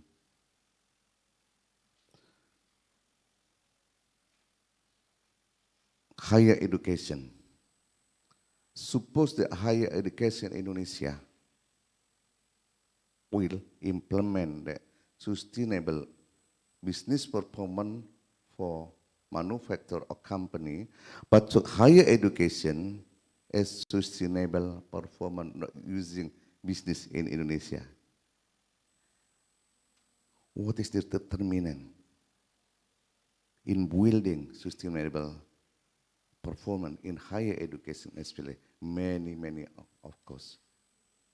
Of course, we know that the quality, product quality is mean, the quality is mean that curriculum, process, learning process. I know that many universities have using not only offline but hybrid, online learning, and other research and collaboration, and many other. No. The most important thing also in order still sustain, what is the most important thing is digital marketing strategy. What else? Human capital is very important. Human capital is very important. I know the strategy, human capital agility. other digital innovation. And in manufacture company, something we know that after pandemic era, the most important also here, BMI. What is BMI? Business model innovation, a very, very important thing. And we have to change the business model innovation compared with before the pandemic. But the higher education also, the most important thing, besides that, the higher education, what is this? One of the most important thing about reputation here, reputation. Reputation can direct in building, in influencing business performance from university. Not business performance, institution performance. Reputation is very, very important. Very, very, why important? If you hear Stanford, Oxford, in Indonesia, UI, ITB, maybe Uhamka, BINUS, and other, and we have the reputation, we never ask the quality anymore, right? The reputation is have the many other aspects, like trust, quality, the best service quality, ultimate service quality, and other. After the company, manufacture, higher education can build and grab the reputation, and then I do believe that customer or student will not ask many things. With this, can reduce advertising. Sometimes someone talk that no cost advertisement. Why? Because we can get what we call as e-worm. In digital era, in paperless era, e-worm is very, very immediate. What is e-worm? Electronic word of mouth.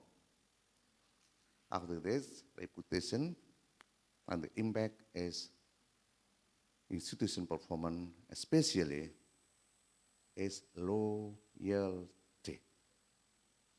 What is the impact of loyalty? The impact of loyalty is repurchase. All the students become the advocates.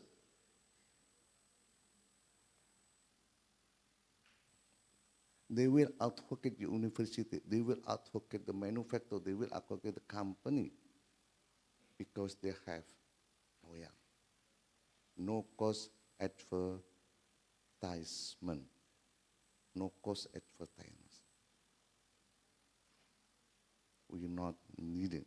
We needn't explain many things about our institution, my company.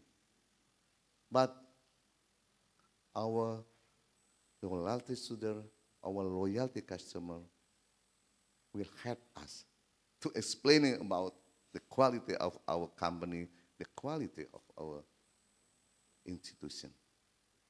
I do hope that many institutions in Indonesia, higher education in Indonesia, can get it. And then manufacture, company, and also institution, university in Indonesia can build reputation, and then they can still sustain and increasing also the quality. I do hope we can adapt and adopt it in order all the Indonesian university still exist until 10 years, for the next 10 years. Okay, ladies and gentlemen, all the audience, I think enough. Thank you very much for your attention. Terima kasih. Assalamualaikum warahmatullahi wabarakatuh.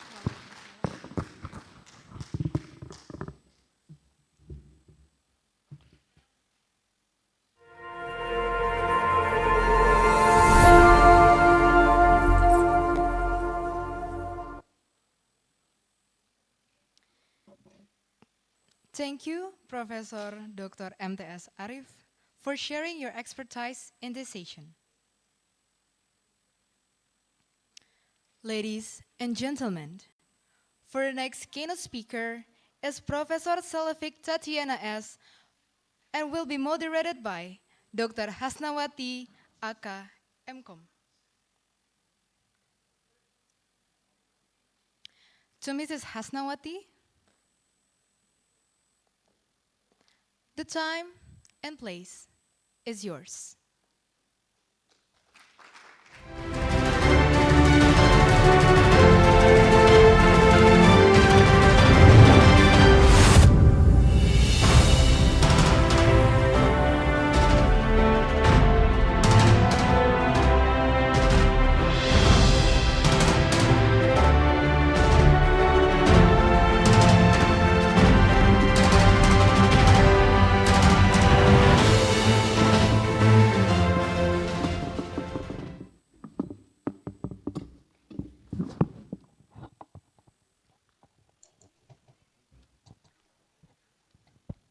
Hello, do you hear me? Halo, Miss Tatiana. Oke, Assalamualaikum warahmatullahi wabarakatuh. Yang terhormat Rektor, Dekan, Honorable guests, all keynote speaker, and for ladies and gentlemen here and also in the Zoom platform. Thank you for the Uhamka. It's a great honor for me to be a moderator in this session because Professor Tatiana online, so I will be accompany her for a moment. Okay, before we start this session, let's say hi together to Professor Tatiana. Hello. Okay, welcome Prof. Tatiana to Uhamka, Indonesia. How are you there? I'm okay, thank you.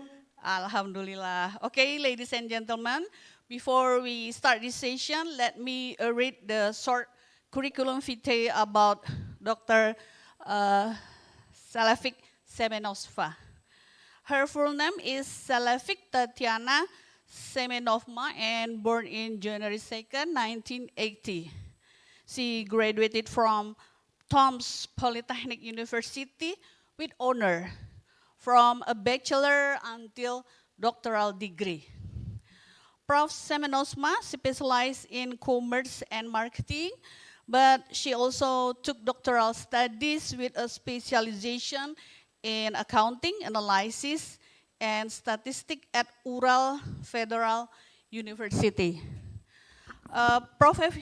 Semenosma has worked as associate professor in the Department of Marketing and Crisis Management, Department of Engineering Entrepreneurship, and also Department of Economics, Control System, and Radio Electronic at Tomsk Polytechnic University. Currently, she is an associate professor at TPU Business School, Tomsk, Russia. Ladies and gentlemen, that's a brief description about Prof. Salafik Tatiana Semenovma. To shorten the time, let's see together her presentation. Please welcome Prof. Tatiana.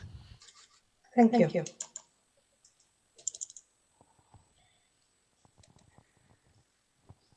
Hello, colleagues from Siberia. Let me start my speech about current trends of marketing and advertising in Russia. Recent years have been very difficult for Russian economy. Firstly, there was a pandemic and then a military conflict on the territory of Ukraine. Sanctions were introduced and this greatly affected economic performance.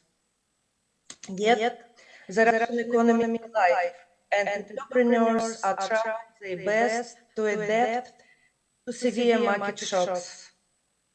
Russia has never had long periods of prosperity, so Russian businessmen are always ready to struggle.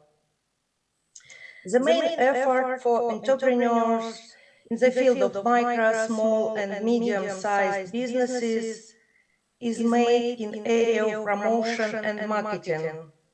Let's talk about current trends in Russian marketing, some of which are directly related to the political situation in the country.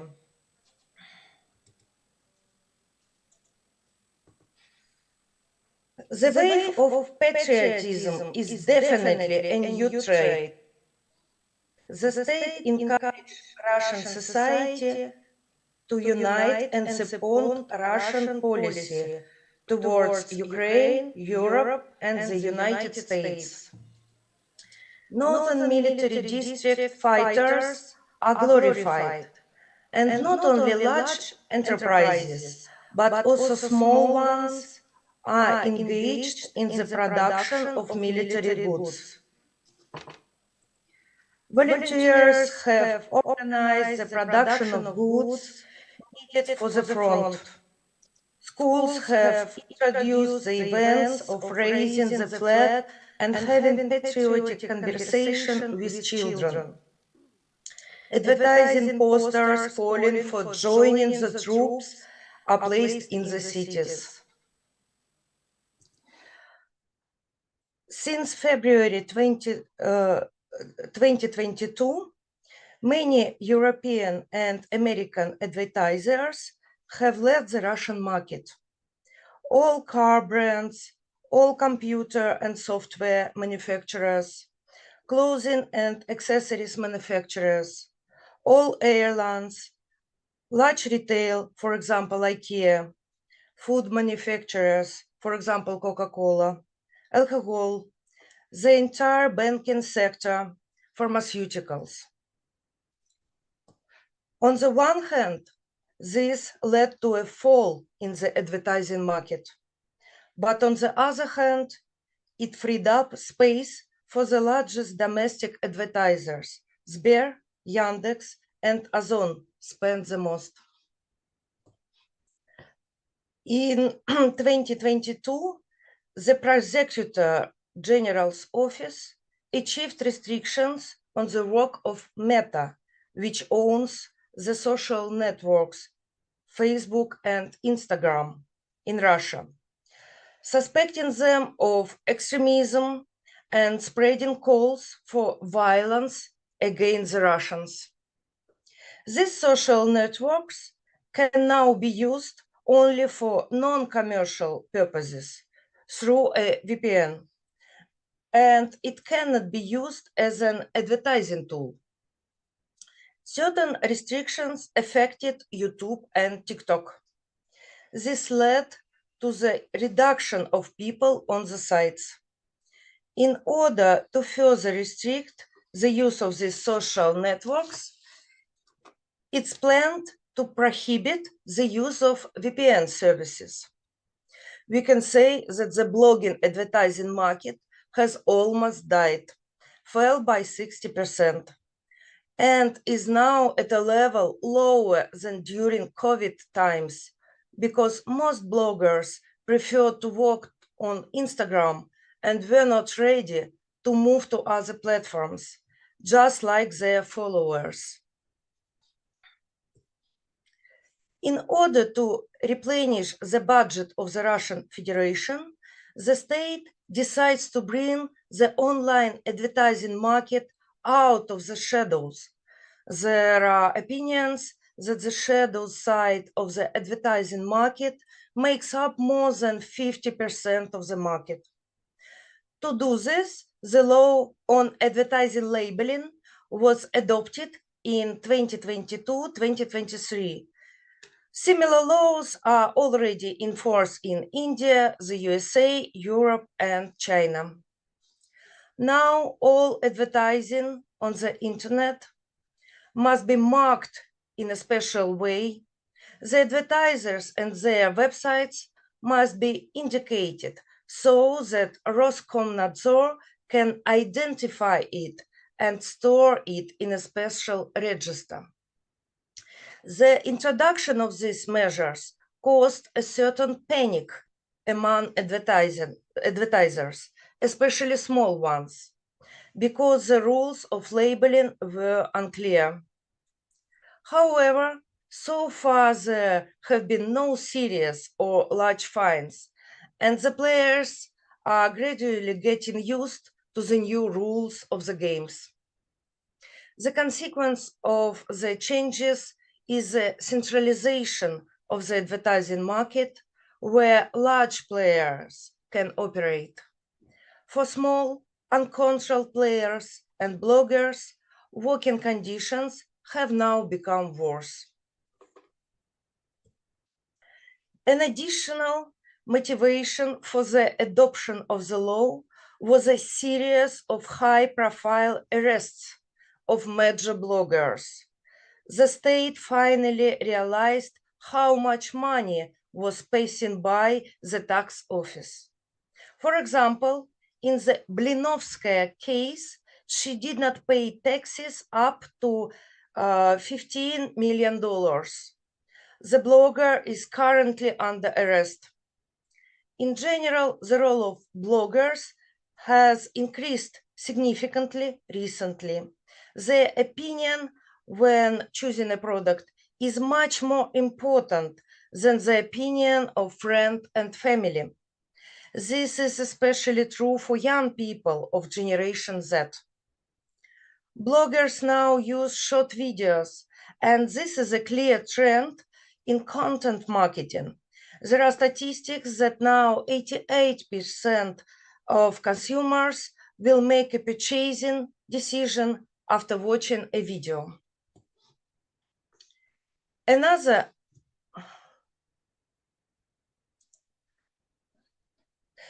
trend in Russian advertising is a change is how people search for goods on the internet. Marketplaces are now the leading way of search, not through search engines as before.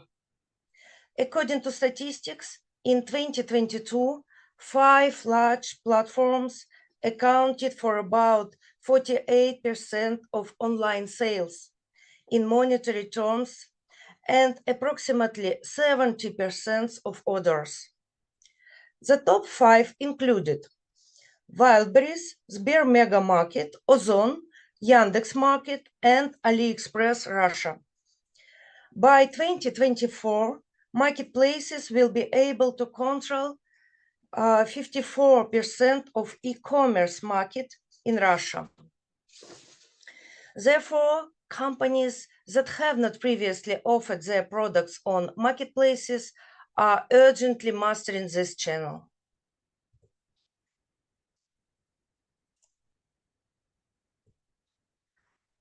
To get leads to these sites, it's necessary to use multi-channel marketing to design the most individual customer paths from the moment the need arises to the sale. CDP, Customer Data Platform, multi-channel data attribution platforms can help with this. They collect and organize data about a company's customers from online and offline sources. This helps the company learn more about each client, for what reason and when they made a purchase, what they bought and how often. Using these platforms, a business can bring all the data together, from sales statistics to marketing indicators, and find an individual approach to each client. To better understand user experience, a new digital marketing tool is used, creating a customer journey map.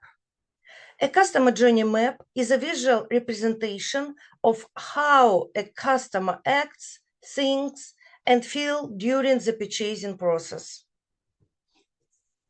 Another trend is the use of chatbots and voice search.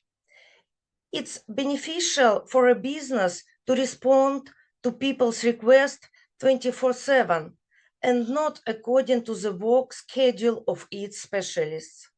Now, digital marketing uses intelligent chatbots with machine learning and natural language processing to enable customers to have a two-way conversation with a brand. Thanks to artificial intelligence, bots are getting smarter and understand human speech better. There are many bots with voice assistant functions. 61% of people aged 25 to 64 use voice input and plan to do so in the future. The voice assistant will continue to develop and improve, so you need to optimize your content for it. It's also necessary to mention the surge of interest in artificial intelligence tools, ChatGPT, Midjourney, and other. Neural networks are breaking records of user visits every day.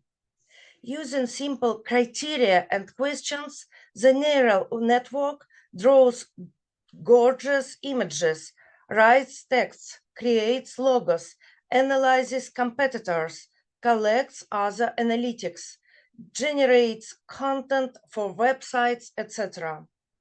It's important to keep this aspect in mind. Yet, there is no tendency to replace specialists with neural networks. But you need to take into account that this is a good basis for generating content that a specialist manually brings to perfection. One of the ways to improve a company's marketing is to choose the USP, unique sales proposition, and to decide what words to use to convey it to the target audience. You can play with meaning using a fashionable tool in 2023, which is customer development, an in-depth interview with potential or actual clients. Concluding my report, I would like to say that modern marketing in Russia today is being seriously digitalized, actively using new software technologies, and also strives to increase efficiency through the personalization of the marketing offer. The difficult political and economic situation, of course, complicates the development, but does not stop it. Thank you for your attention.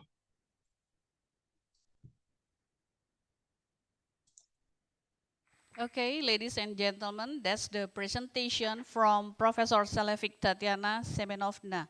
Thank you, Professor Semenovna. That's a really interesting Thank you. explanation about the marketing situation in Russia. Before we end this session, let me give a summary about the paper. Currently, we know that Russia is facing a difficult time due to the pandemic and also to the conflict with Ukraine. Both of these situations have led to slowdown in economic growth. Of course, this is experience not only occur in Russia, but also in many countries around the world. Due to the political situation in Russia, social network can now be used only for non-commercial purposes through a VPN, and it cannot be used as an advertising tools. Now, all advertising on the internet must be marked in special way. According to Professor Semenovna, even though in this difficult situation, the Russian economy is still alive, and entrepreneurs are trying their best to adapt to severe market shock. Businessmen in Russia seriously moving to digital marketing. From experience, Russia has never had long period of prosperity. So Russian businessmen are always ready for struggle. Fighting, Professor Tatiana. Okay, ladies and gentlemen, that is for this session. Thanks again for Professor Tatiana. Thank you. See you again in another occasion, maybe in Indonesia. Bye-bye. Bye-bye. Bye-bye. So I give it back to the Mbak MC. Thank you very much. Wassalamualaikum warahmatullahi wabarakatuh.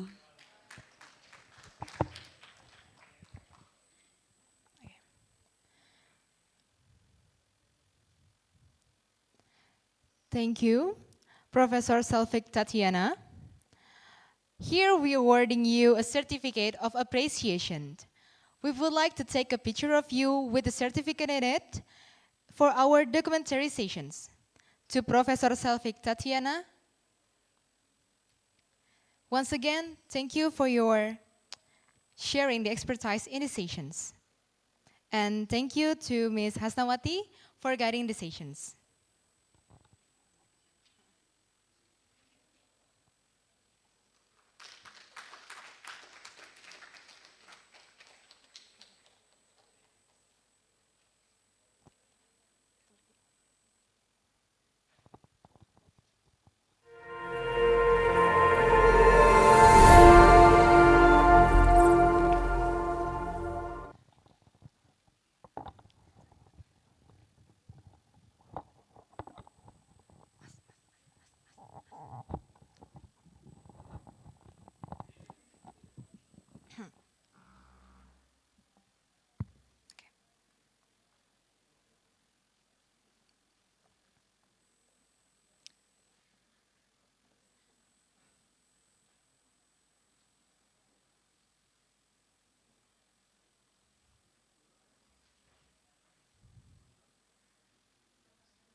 Ladies and gentlemen, before we go to the next agenda, I would like to inform you that you are welcome to have the coffee break at the left side of the rooms. And now, we have come to the first panel session, followed by the parallel session. To all the presenters, you are pleased to go to the room that has been distributed by the committee. And for the presenters who will presenting in here, the agenda will be start in 2 minutes. And for the online presenters, please to join the breakout room. I repeat once again, to all the presenters, you are pleased to go to the room that has been distributed by the committee. And for the presenters who are presenting here, the agenda will be start in 2 minutes. And for the online presenters, you are pleased to join the breakout room. Thank you.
Baik, sekali lagi saya informasikan untuk presenter yang akan presentasi di ruangan mini teater, silakan untuk meninggalkan ruangan. Sekali lagi, untuk presenter yang akan melakukan presentasi di mini teater, silakan meninggalkan ruangan.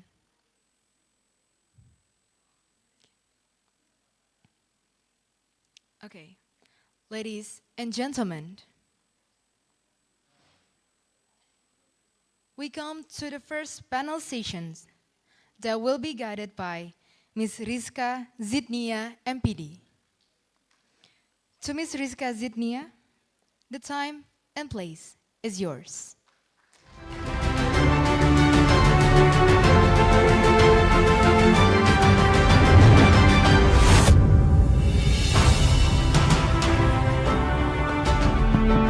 Cek.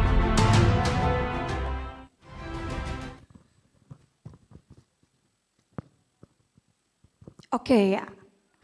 Assalamualaikum warahmatullahi wabarakatuh. Okay, seems like that some of you feel starving, isn't it? Okay, because it's almost afternoon, right? So let me greet you one more time. Okay, I really hope that you can answer my salam with a great spirit, everyone. Okay, Assalamualaikum warahmatullahi wabarakatuh. Oke, alhamdulillah, alhamdulillahilladzi arsala rasulahu bil huda wa dinil haq liyudhhirahu 'ala dini kullihi wa kafa billahi syahida. Asyhadu an la ilaha illallah wa asyhadu anna Muhammadan abduhu wa rasuluh. Allahumma shalli 'ala Muhammad wa 'ala ali Muhammad amma ba'd. Okay, ladies and gentlemen, especially the honorable speakers as well as the honorable participants in this auditorium, let me introduce myself. Yeah. I'm Rizka Zidnia on behalf of Faculty of Economics and Business. Will guide you and two agendas. The first is about panel session. Okay, panel session. We have three great speakers here. Okay, and then after that, we are going to also have parallel session, which is going to talk about paper presenter about research. Okay, so let me start our session. Yeah, let's start everyone by reciting Bismillah together. Bismillahirrahmanirrahim. Okay, for all great speakers, please welcome and come to the front.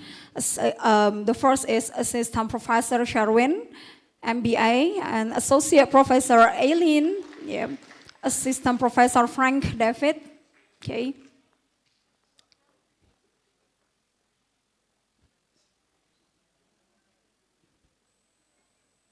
Okay, we are so happy to have you guys here. Okay, so yeah, I will be here. Okay, have a seat.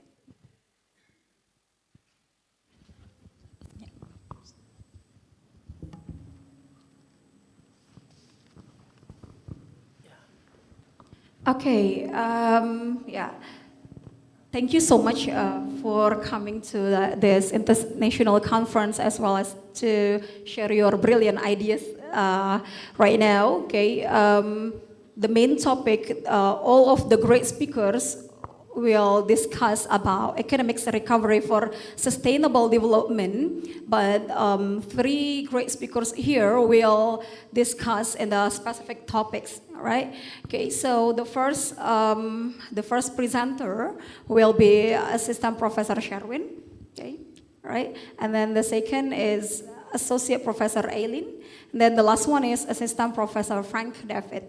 Okay, for each person, you are given 10 minutes to present your paper, okay, or your what you call them, your research. After that, after all the speakers finish sharing the ideas with us, the participants are given time to have Q&A. Okay, so 10 minutes from now, Associate Professor Sherwin, the time is yours. Yes, please.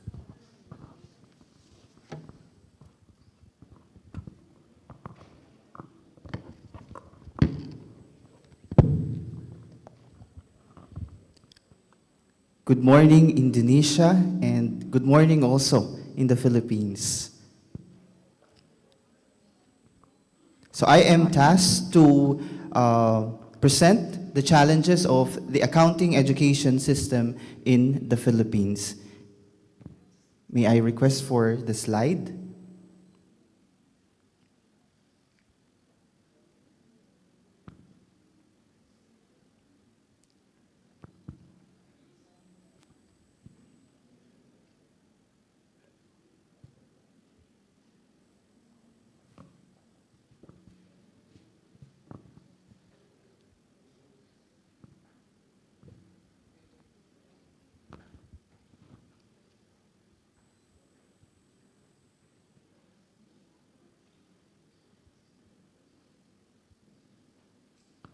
Okay, sorry for waiting. Sometimes it's okay. technology doesn't friendly to us, right?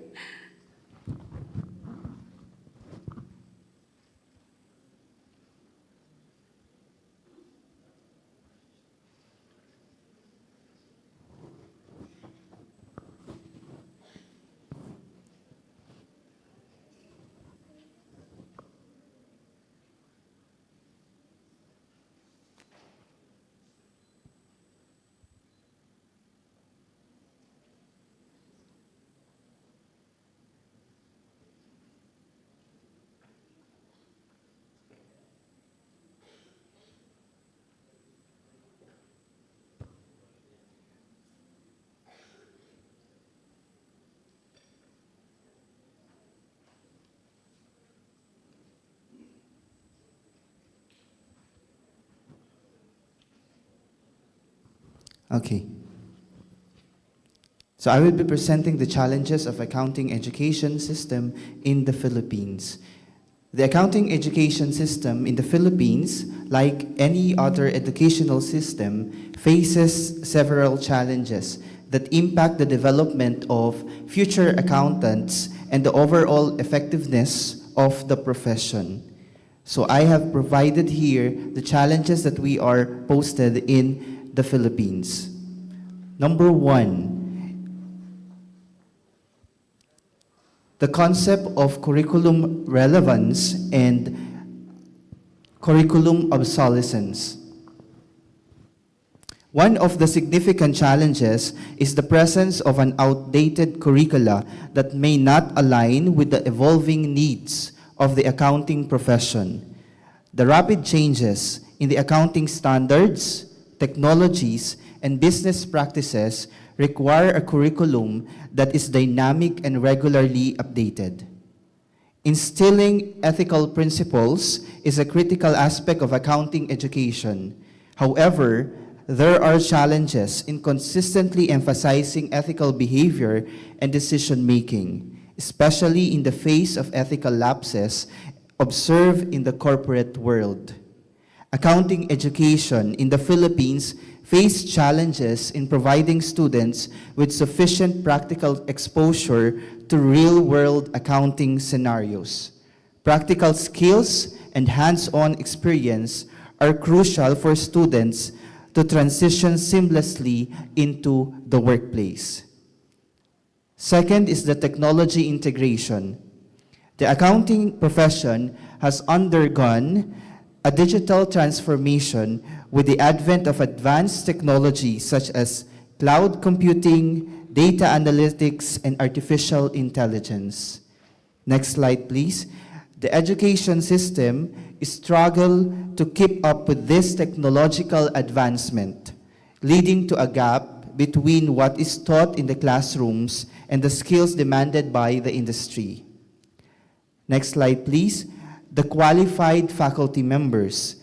There is a persistent challenge in recruiting and retaining qualified faculty members. The demand for experienced and knowledgeable accounting professional often competes with the demand for educators. This shortage affects the quality of instruction and limit the exposure of students to real-world scenarios. The challenge on professional certifications. Next slide, please. Obtaining professional certifications, such as the Certified Public Accountant in the Philippines, is a rigorous process. Challenges in preparing students adequately for these examinations and ensuring high passing rates can impact the credibility of the accounting education system. 3 out of 10, or 3 aspiring accountant for every 10, pass the licensure exam for certified public accountant for 2023 alone in the Philippines. This contributes to the overall shortage of accountants in the Philippines, making the licensure exam for certified public accountants one, if not the hardest licensure examination in terms of the average national passing rate in the Philippines. The preparation for these examinations require additional resources. Accessibility to quality accounting education is an issue, especially for individuals in rural areas or those with financial constraints. Therefore, improving the affordability and accessibility of education contribute to a more diverse and skilled pool of accounting professionals. On industry collaboration, collaboration between academic institutions and the industry is also a challenge. It is essential to ensure that accounting education remains to be relevant. Establishing strong connections with accounting firms and businesses can help in curriculum development and placement opportunities for students. The challenge on globalization and internationalization. Next slide, please. The globalization of business and the adoption of international accounting standards such as the IFRS or the International Financial Reporting Standards pose challenges for accounting education. The curriculum needs to incorporate a global perspective, ensuring that graduates are well-versed in international accounting practices and can compete on a global scale. The accounting profession requires professionals to engage in continuous learning, to stay updated with industry trends and changes in regulations. The challenge lies, therefore, in fostering a culture of lifelong learning among accounting graduates. Next slide, please. So where do we go from here? The Central Luzon State University situation is geared towards addressing the challenges posed in the accounting education system in the Philippines. One is the periodic curriculum review. The periodic curriculum review is geared towards addressing the curriculum relevance and curriculum obsolescence, so as we might be able to determine the paths of our curriculum and the contents necessary to make future accountants. The institutionalization of smart classrooms in order to address the resource requirements and the capacity of the students. The development of the habitat for innovation in business ecosystem in order to address the necessary capacity for the resources in the accounting softwares and tools, because the technology has been a vital tool in improving the accounting education. The international benchmarking on curriculum development is geared towards the development of the curriculum on a global scale, so as we may be able to determine and to cross our paths in undermining the possibilities for international collaborations. There are 3 pillars that is used in Central Luzon State University. One is curriculum, second is instruction, and third is evaluation. On curriculum, we develop a curriculum that is matched with the licensure examination syllabus. On teaching, we adhere to the principles of teaching so that the curriculum is taught in a manner that is consistent with the licensure exam. And third, evaluation. We must be able to determine and monitor that the teaching is effective as to the curriculum developed. And because of this, the licensure examination passing percentage for Central Luzon State University has become the highest passing percentage on its history. Thank you. Therefore, in addressing the challenges in the accounting education, not only in the Philippines, not only in Indonesia and in the Asia-Pacific region, these challenges requires collaboration between educational institutions, professional accounting bodies, and the business sector and the industry. By staying attuned to industry needs, updating curricula, investing in faculty development, and embracing technology as a driver for change, the accounting education system in the Philippines can better prepare students for the dynamic and challenging world of accounting. It is important to note that the challenges faced by the accounting education system can vary across institutions and can vary across countries. And efforts are continually being made to address these issues and improve the overall quality of accounting education in the Philippines, in Indonesia, and in the Asia-Pacific region, and in the world. Thank you. Okay, thank you. One more time, please give applause to Assistant Professor Sherwin. Thank you so much for your insightful presentation. Okay. Have a seat. Thank you. Okay, ladies and gentlemen, we are going to get inspired by the next presenter. She is Associate Professor Aileen, also comes from Central Luzon State University, Philippines. The time is yours. Give applause for Professor Aileen.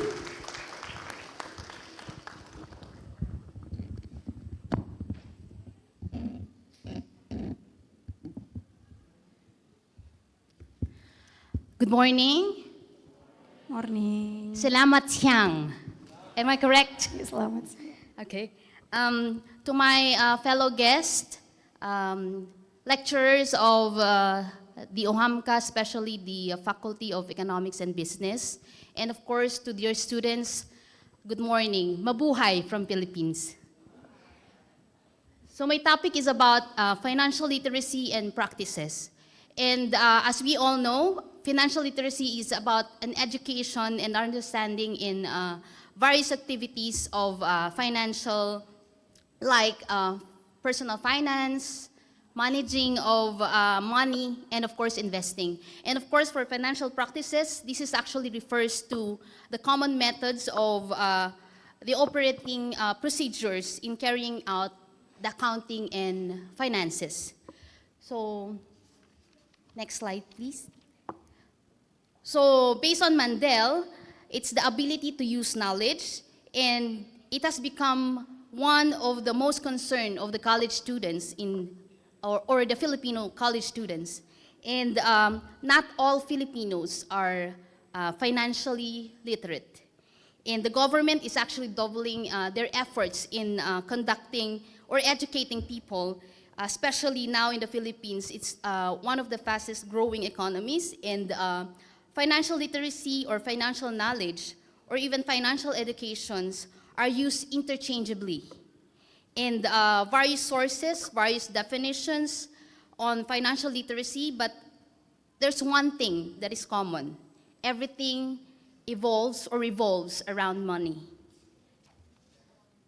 So the statement of the problem is all about, this is more on saving, expenses, and of course, sources. And the objectives are actually checking on the social demographic characteristic of the students, their age, their parents' occupations, for their sources of money, and the degree of financial literacy, the financial practices, and to discern the reasons of behind the financial practices of the students. So this is more on getting or giving information about the knowledge and capabilities of the students in terms of the financial literacy and their practices.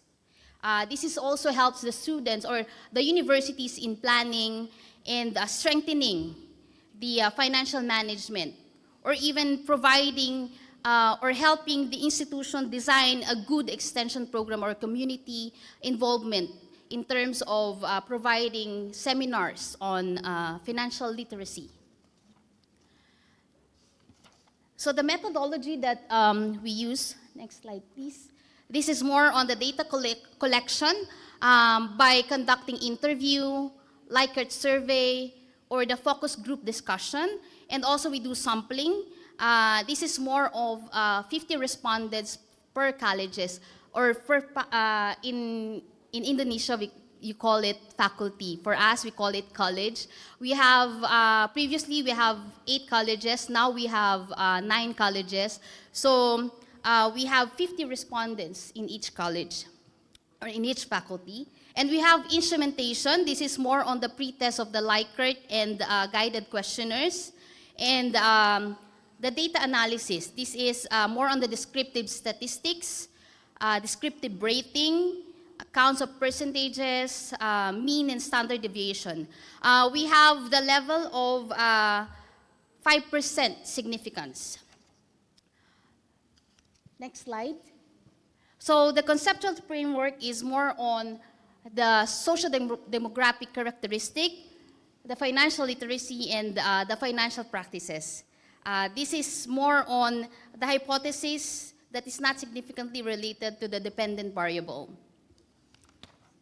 So based on the surveys that we conducted, next slide. The reason why we get the social demographic characteristic, this is very important because of the economic status of the respondents, to have a picture, and of course the behavior on their characteristics on their practices on the financials or managing their finances. So for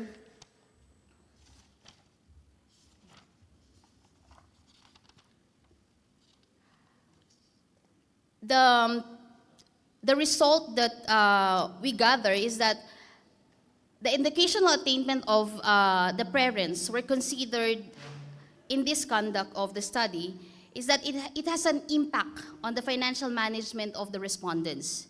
For example, the sources of money or the allowances of the students are coming from their parents, and based on the occupation of their parents, this leads to the provision of how much they're going or willing to give it or give to their kids or the students.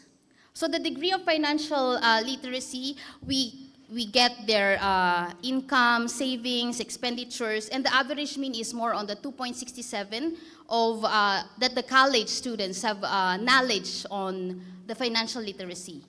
For the practices, this is more on 2.74, which means sometimes they have, or the finding implies that not all they are doing are those practices that more on the emergency and unexpected expenses.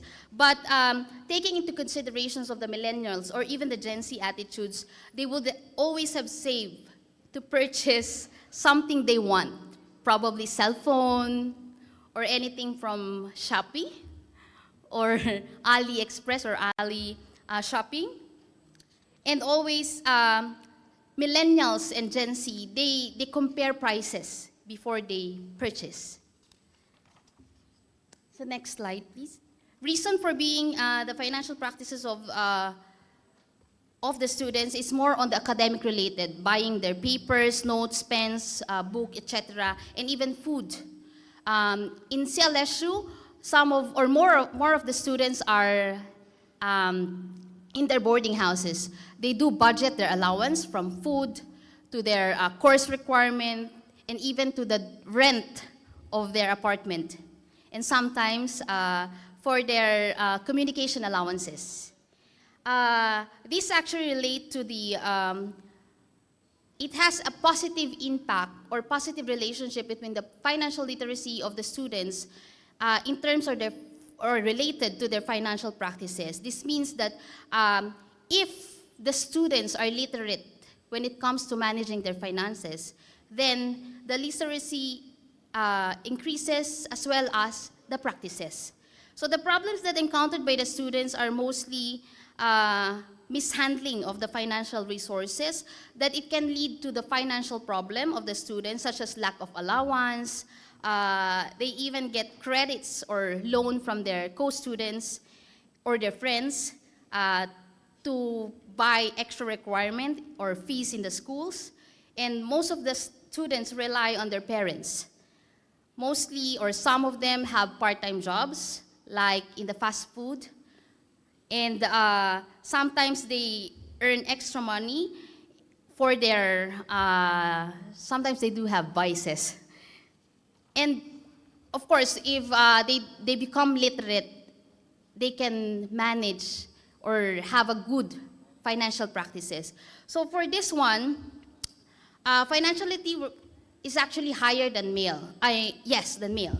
Because, sorry for female, but female, considering our nature, we buy things for our self-satisfaction, like cosmetics. Am I right? Female students. So this actually affects the financial management of the students. And for this study, this is actually the basis of the development of better student services on the financial assistance. Some of the student government, they do lend money for our students. And with this, we also develop planning for student services and extension. We conduct, last slide please. We conduct financial literacy seminars such as peaceability, financial literacy, courses in curriculum like personal finances, especially in the human resource development courses. So this is actually expected that it will help favor the university, particularly in the college or faculty, in terms of having the data to be used for the development of better services for the students. And this can help us, or the output can be used in the accreditation as part of the documentary requirements regarding the action research that can be used for developing a planning for student services extension. I believe that in order for us to help in the economic recovery and of course in sustainable development, we must start with our young ones, or the students, especially the Gen Z or millennials. If we are capable enough or literate enough to save, invest, such as stock market, then probably, or yes, we will help the economy recover, especially in times of the post-pandemic. Thank you very much. Thank you very much. Associate Professor Aileen, thank you very much for sharing with us your brilliant ideas dealing with financial literacy and practices. Now, ladies and gentlemen, we come to the last presenter. Yeah. Associate Professor Frank David, who also comes from Central Luzon State University. The floor is yours. Give applause, everyone.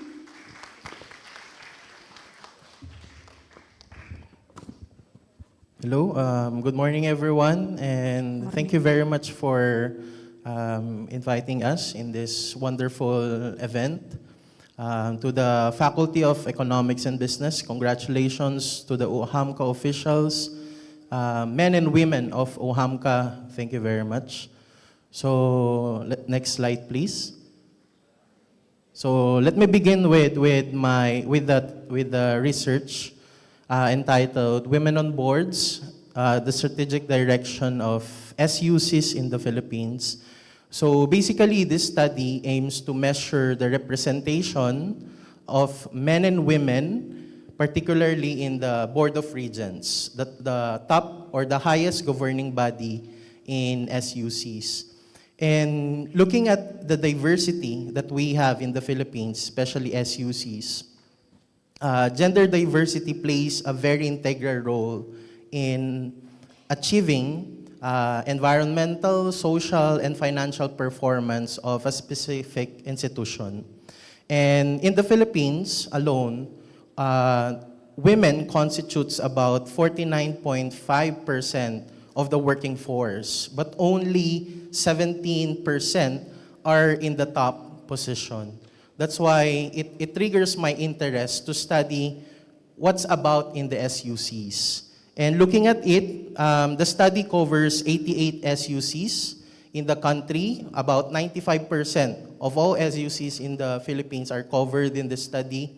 And mainly, I do web scraping, and going to their respective official websites wherein vision and mission statements are available on their official websites. And then looking at those SUCs, there are only or an average of 10 boards available. This ranges from the chief or the chairman, which is headed by the Commission on Higher Education, going to the faculty regents, alumni regents, and even to the student regents.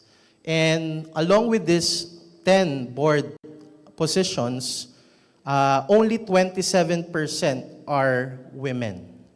And out of this 27%, on average, there are only 3 women under the board of regents. Next slide, please. So looking at the gender diversity, as I mentioned, gender diversity is more of the measure of representation of female and male board of regents. And looking at the rightmost portion of the slide, you can see there the figure showing us that the average GDI for SUCs are only 0.44. Just to imagine, it's like if we have 7 available positions, there are only 2 women and 5 men sitting as a board of regents. And that's the average. Looking at 0.3% or 0.3 below, there are only 30 SUCs. And above 0.70%, there are about 13 SUCs. So comparing it with the 88 SUCs we have, still, women are still underrepresented in SUCs in the Philippines. So there are a lot of scholars saying the contribution of having gender diversity, as I mentioned, in terms of governance, in terms of being socially and environmentally inclined, and of all, is about having financial performance. So next slide, please.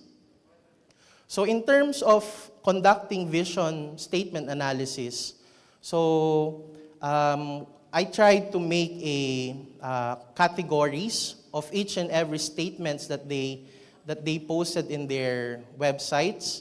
And above all, that stands out from their vision statements are about internationalization. So this kind of event is part of internationalization, wherein they build linkages, they build partnership for them to have a successful accomplishment of their goals pertaining to research, extension, academics, and all related fields under state university or higher learning education. Next slide, please. These are some examples of SUCs and their vision statements that pertains to internationalization. There are some examples here with fewer women on board, with more women on board, and of course, with equal representation of women and men. Next slide, please. Going to their mission statements, on which we know that missions are the real purpose of why they are doing it and what it's all about. The thing that stands out from those statements are about self-concept, or their perception on how they can contribute to the community or to their strength as an institution. So next slide, please. So these are some examples of having a fewer women mission statements, more women, and equal men and women. Next slide, please. So in those analyses, we tried to come up with prominent themes by illustrating or by drawing some text cloud. Okay? So with this one, those words that stand out usually are about global, education, leading, quality, knowledge, and etc.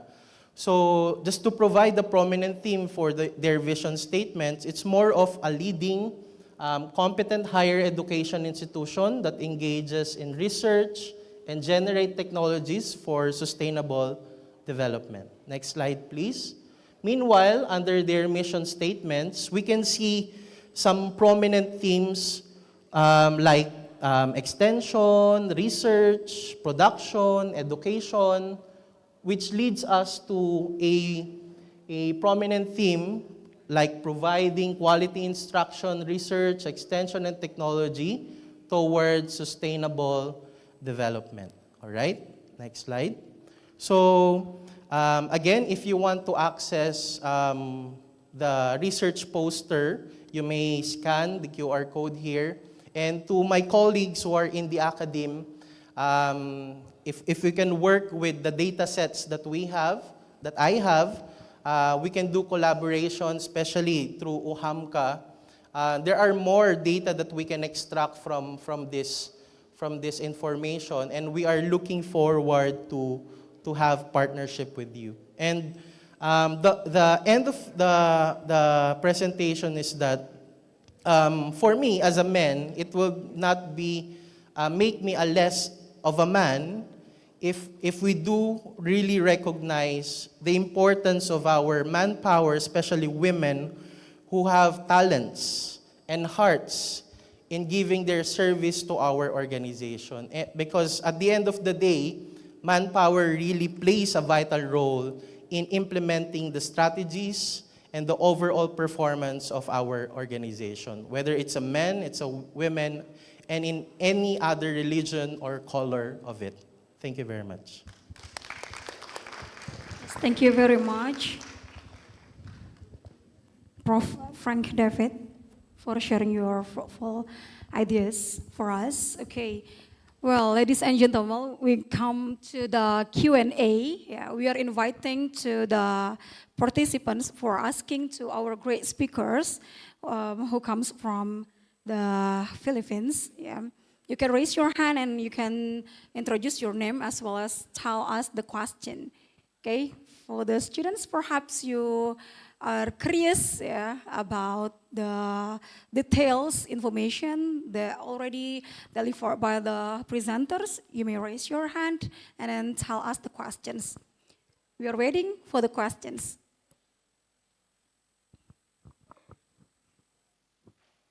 Come on, the students or the other participants.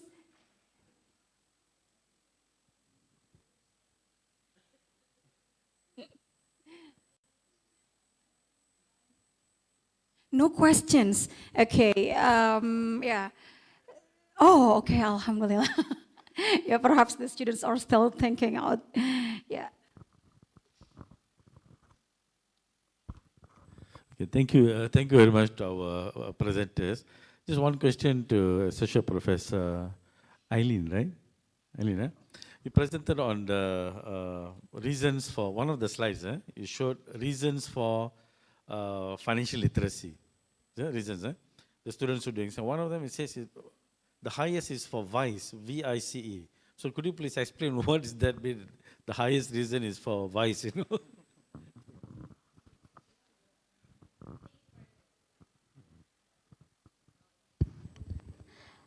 Okay, sir. Apologies for that highest score or result in vices.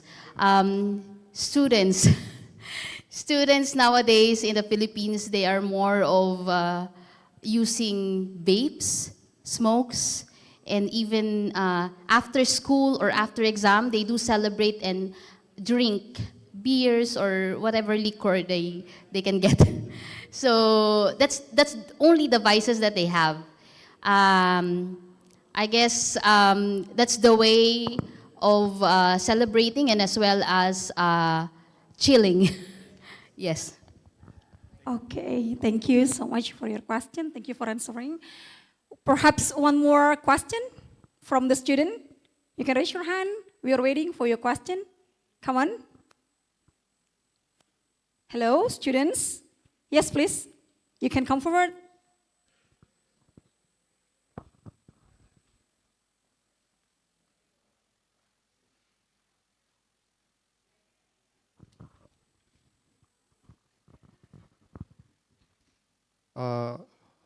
My name is Muhammad Adli Rahman from majoring Islamic Economic.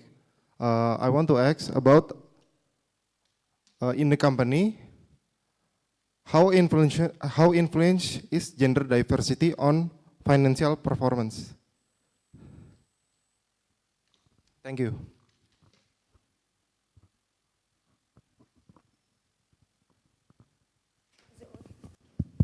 Hello. So I guess the question refers to the research. So right now, basically, I cannot show you the literature on which it states how gender diversity relates to financial performance. But looking at a diverse group, if we have diverse group on which coming from male, women, whether it's coming from different religion, coming from different country, the tendency inside the group is that we can refine a quality decision on which are we going to do this or to do that?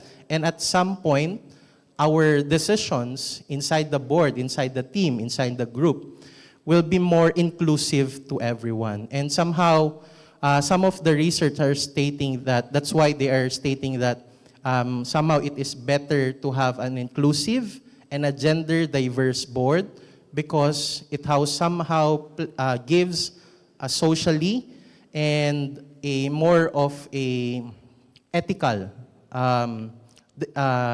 oriented decisions. Okay, thank you for the answer, sir.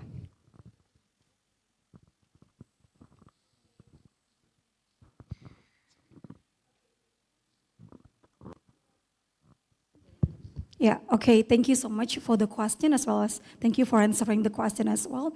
All right, ladies and gentlemen, we come to the end of the session for the panel session right now.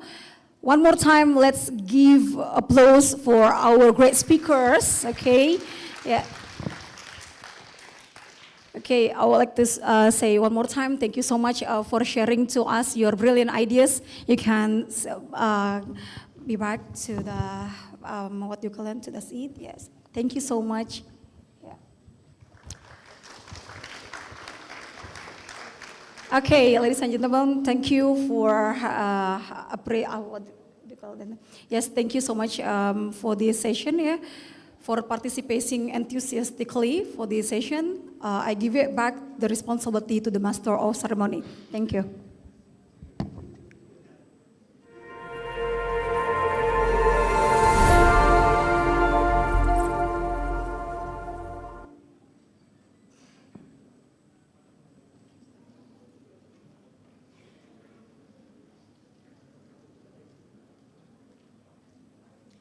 Thank you to the speakers for sharing your expertise in these sessions. And thank you to Ms. Rizka for guiding these sessions. Ladies and gentlemen, the next agenda is the parallel sessions that will be guided by Mr. Tamul MAK and Mrs. Rizka Zidnia, MPD. To Mr. Tamul and Ms. Rizkia, the time and place is yours.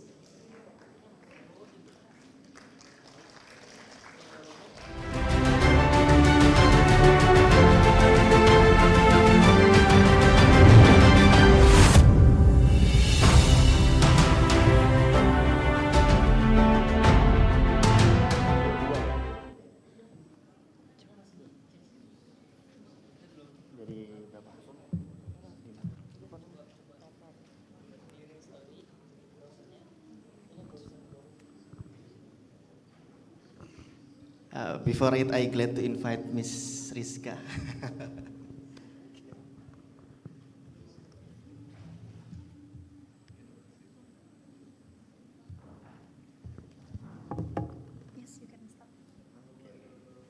Assalamualaikum warahmatullahi wabarakatuh. Waalaikumsalam warahmatullahi wabarakatuh. Okay, ladies and gentlemen, now we have the next session. The next session is a panel session with our presenters. We have 6 best presenters with 6 title, chapters, best chapter and title for his research. We have unrevealing and alteration and the rural-urban sector. So we have about philanthropies, we have about tax and etc. Okay, now because the time is really running well. Yes, because every presenter have 7 minutes to deliver their speech. And so we can get the feedback. We can give them the feedback about his presentations. Okay, right, Mr. Tamul. Okay, so I hope that all presenters already here. We have 6 presenters, as Mr. Tamul already mentioned. Yeah, the first is Miss Mira Maulani. Second, Mr. Muhammad Iman. Next, Miss Dian. Next, Mr. Emaridel Ulza. The next one, Mr. Pahman Habibi, and the last one is Miss Mila Indriastuti. Okay, so let's begin our paper presenter by welcoming our first presenter, Miss Mira Maulani. The floor is yours. Give applause for our presenter, please.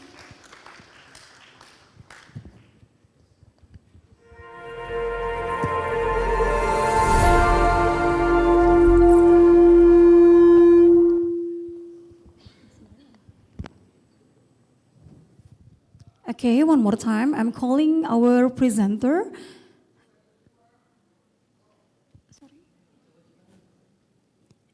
Yeah. Okay. Yeah. Perhaps she's not here. Okay. Well, I would like to call the second presenter. Yeah.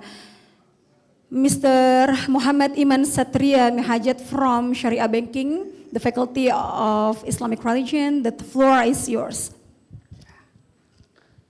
Yes. Let's give applause. Let's give applause for Mr. Muhammad Iman. Mr. Iman Satria will present cash wakaf link deposit and proposed wakaf model for education program and poverty alleviation in Indonesia.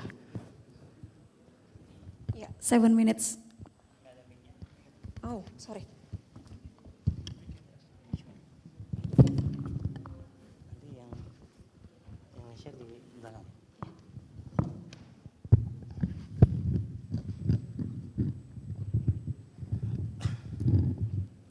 Bismillahirrahmanirrahim. Assalamualaikum warahmatullahi wabarakatuh. Waalaikumsalam warahmatullahi wabarakatuh. Alhamdulillahi wassalatu wassalamu ala rasulillah wa la hawla wa la quwata illa billah. Allahumma salli ala Sayyidina Muhammad wa ala alihi wa sahbihi ajma'in. Honorable, the Uhamka officials, and my Prof. Kamil Maidin Mira, my ex-lecturer, always my teacher, who teach me a lot about money banking, financials, and so on. All right, this is quite interesting topic because this is the first in this era, while we combine the all Islamic financial instruments in order to work together. If you see cars, if the engines all works, it will become a good car.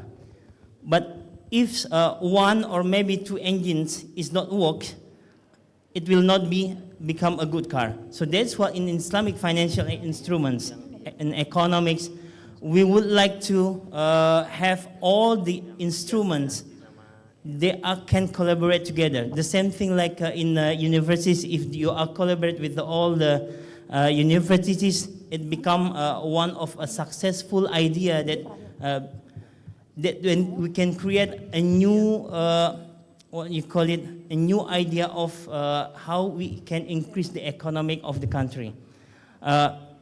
In this idea about cash Wakaf link deposit, I think if you are aware about the Wakaf presentation that held by Frau Kamil, it is one of the business model that can create the economic prosperity of the Ummah. So because my background is a banker, so I would like to have how this Wakaf can collaborate with other financial instruments, including Islamic banking, that can create or maybe more program in order to increase the better life of the Indonesian society. Okay, next. All right, this is, I said, my background is banker. Now I'm joining Uhamka as an academic lecturer. Okay, next. All right. So, as we see, Indonesian Islamic banking experience always give a better, significant growth in the last 2 decades. So from this one, I would like to see how this Islamic bank in Indonesia, they can drive more, benefits to the Ummah, not only for his interest of the bank, but also for the interest of Ummah. If we can see, Indonesia is not only one of the country who are introducing Islamic banking and finance, but also in the minor Muslim countries like UK, for example, Germany, Europe, and other part of the world. All right. Okay. Next slide. So the research we are going to have is that how we can combine this cash wakaf, which is already allowed by Sharia scholars, Indonesian Council of Ulama, and then we combine it one instrument in the banking, which is a fixed deposit, and other part of Islamic financial instrument also, what we call it financing. But it's not a normal fixed deposit, and also it's not normal financing, because it's contain a social, a social sector in this instrument. Okay, next. Okay, if you see from the Wakaf development Indonesia, we already have a lot of models that we can create, including Wakaf Pro, developed by Dompet Duafa, Cash Wakaf Link Sukuk, developed by the government, and here, hopefully by the next year, we can have a new concept model of Wakaf, which we call it Cash Wakaf Link Deposit. Next slide. Okay, if we can see the development of Islamic banking and finance in Indonesia, from three parts of the, from three sectors, we can see the increase of the assets more than 1 digit. It's double, all are double digit. Let's say, for example, for banking, non-banking institution, and capital market.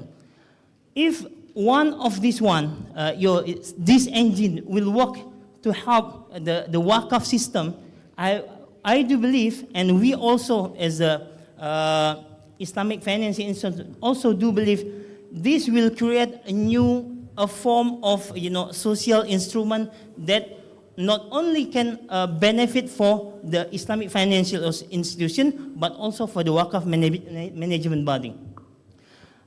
If we can see, the banking institution contribute the second largest sector after the capital market. So previously we have Cash Wakaf Link Sukuk. Next. Okay.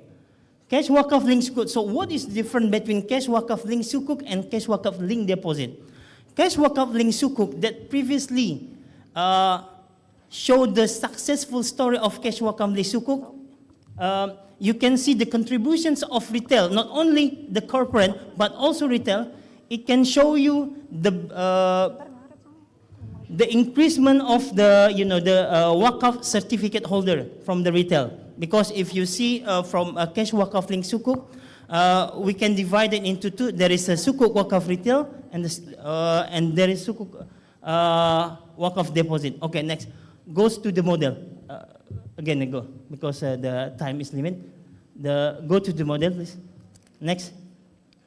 Next. Okay, this is the model that we developed with, also it is suggested by Otoritas Jasa Keuangan, OJK. What we do is then, we create a program, we call it based on the mini prospectus. If you see Sukuk, there is a prospectus. So in this Wakaf link deposit, there is a mini prospectus that will create any kind of program that has by developed by Wakaf institutions. What they do, the bank will sell the Wakaf certificate, cash Wakaf, in the form of deposit, and this fixed deposit will become Wakaf temporary for the Wakaf management. So it will increase the Wakaf assets from that Wakaf body. Of the profit from that Wakaf will be transferred into one of the program that's held by the Wakaf management. Let's say, for example, building hospital, creating a new schools, maybe building Islamic traditional market, for example, that can create the new economic, increase from the social sectors. The bank itself will not have to worry because the installment coming from the, will be coming from the fixed deposit. So let's say if you go to next slide, sometime you, all right, next slide, go to the next slide, all right. Let's say, for example, the Wakaf institutions require 20 billion rupees to build, for example, schools and supermarket maybe, or maybe traditional market. So it will not have to wait until the maturity of the fixed deposit. Let's say, for example, 1 more minute. all right, until the maturity of 3 years, for example. The bank will directly finance that program. So the installment coming from, the installment will coming from the profit sharing of the fixed deposit. If you see the previous cash Wakaf link Sukuk, they have to wait until 3 years in order to complete the project. So this model, you don't need to wait until the 3 years. It will finance you directly at front without worrying that the Nazirs will pay or not, because it is the profit sharing will be transferred directly to the installment of the financing. I think this is from me. Thank you very much. Assalamualaikum warahmatullahi wabarakatuh. Waalaikumsalam warahmatullahi wabarakatuh. Thank you, Mr. Muhammad Iman Satria Muhajat, for presenting your paper. Okay, we are going to listen to the next presenter. The next presenter will be presented by the title Unraveling the Alliteration of the Rural and Urban Sector Property Tax Base Indonesia, Impact of the HKPD Act. Okay, please welcome Mr. Eri Wahyudi. Time is yours.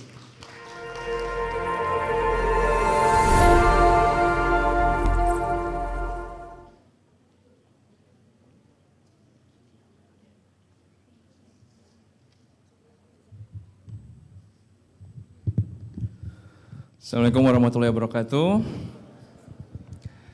Good afternoon, everyone. A very warm welcome to all present here, distinguished guests, distinguished moderator, honorable guests, and also all of the attendants in this room. Allow me to introduce myself. My name is Eri Wahyudi. I am from Politeknik Keuangan Negara Stan.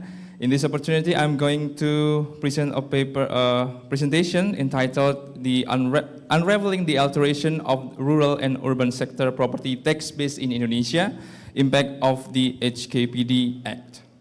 It is written by Dian Aditya Safitra, my colleagues, Hanik Susilawati Muamara, and me, Eri Wahyudi, and also Sukmah Wahyudin from Director General of Fiscal Balances. So, okay, let's go to the next slide. The central government of Indonesia hand over the land and building tax for the rural and urban area sector management to local governments to enhance their fiscal capacity through the enactment of the PDRD Act of 2009. From the previous study, property tax revenue is a significant contributor to local government revenues, not only in Indonesia, but also in United States, in China, Latin America. Nonetheless, this does not imply that the potential of the land and a building tax, or we call it in Indonesia PBB P2 for rural and urban sector, has been thoroughly explored. The land and building tax is a property tax that is levied based on the value of the property. The tax calculation accuracy and fairness toward taxpayer are reflected in the assessed property values that are closely aligned with the market prices. Nevertheless, most local governments are unable to make a regular updates of the NJOP or assessed value of the tax objects as the tax base due to the time-consuming and costly process, as well as lack of published transaction data. The NJOP updates will result in a substantial upswing in the tax owed by the public due to its absence for a long time. And this increase in the tax imposed often causes a social upheaval. The HKPD Act, or Act number 1 of 2022, featured a new provision that allows local governments to designate a percentage of PBB P2 imposition base called NJKP, or taxable selling value. This NJKP was used to refer to the term when it was introduced under Act number 12 of 1985, or we usually known as the Undang-Undang PBB. The aim of the study is to shed light on the fundamental concept, history, and background surrounding the re-implementation of NJKP concept in the calculation of PBB P2 or PBB P2 tax payable under the HKPD Act. The next slide, please. Despite the extensive research on PBB P2, the subject discussed mostly focused on the calculation mechanism of PBB P2, the NJOP determination, the accuracy of fairness of NJOP, the use of information system, or the evaluation of PBB P2 governance. Through a qualitative approach, this research presents a new perspective on the history and the background of its re-implementation or reuse of the NJKP concept in the HKPD Act. Next slide, please. This study employed a content analysis method to address the research question. We used both primary and secondary data, and the primary data was collected using semi-structured interviews, in-depth interviews. We have a resource person from the Directorate General of Fiscal Balance, Directorate General of Tax, and also some scholars from Jenderal Sudirman University, as well as the University of Western Australia. The secondary data is also gathered from public documents to support the research. Next slide, please. And this is the history of the NJKP in Indonesia as our research finding. The research revealed that the taxable value or nilai jual kena pajak, or we call it NJKP, concept was put into practice in the land and building taxes provision under the under the PBB Act of 1985 to prevent taxpayer from overburdening when the sales value of the tax objects is hiking excessively. The NJKP was introduced in the PBB Act of 1985, and the government regulation number 46 of 1985 marked the establishment of the first NJKP rate. It is the 20% for the first time following the enforcement of the PBB Act. The NJKP provision has been subject to several changes from 1985 to 2009 following a continuous review of economic condition. Next slide, please. And this is the development of the NJKP provision. Excuse me, one more minute. Okay. From the PBB Act of 1985, and then please, okay. And then after several changes in 1985 to 2002, and then under the PDRD Act of 2009, the NJKP provision was abolished. And then in the HKPD Act of 2022, it is re-implemented in the HKPD Act. So this is one of our research questions, why the government re-implement the provision that has been previously abolished in the previous act. Next slide, please.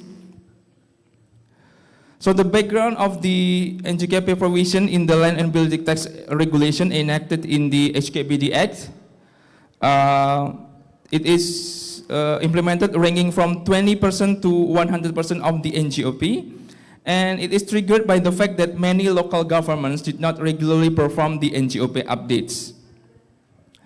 The lack of regular NGOP updates caused a significant disparity between NGOP and property market prices. Consequently, when the NGOP is updated after a prolonged period, it will increase substantially in the tax due. Excuse me, the time is up. Okay, and then, 1 minute please. Then the HKPD Act brought back the concept of PBBP2 regulation to provide local government with a policy tool to optimize the regional revenue while minimizing the potential turmoil of the community. To the conclusion now. So the change in PBB regulation is part of the dynamic of public administration, which is intended to meet public needs at various times. The HKBD Act re-implements the NJKP provision as a PBB tax base ranging from 20% to 100% as it has previously been applied in the PBBP2 under the PBB Act of 1985. The use of this percentage is expected to be one of the drivers for local governments to update their NGOP and also as well as minimize the potential costs and revenue losses. Thank you. Assalamualaikum warahmatullahi wabarakatuh. Yeah, thank you. Waalaikumsalam warahmatullahi wabarakatuh. Okay, yes, thank you, Mr. Eri Wahyudi from STAN. Yeah, ladies and gentlemen, we really hope that you are still with us. Yeah, although it seems like that, hustle and bustle event. Yeah, let's welcome to the the next presenter from Uhamka, Mr. Emaridial Oza. The floor is yours. Give applause to Mr. Oza. There, Mr. Oza. Is Mr. Oza already here? Not yet? Okay, let's call the next presenter, Mr. Pahman Habibi from Uhamka. Let's give applause, everyone.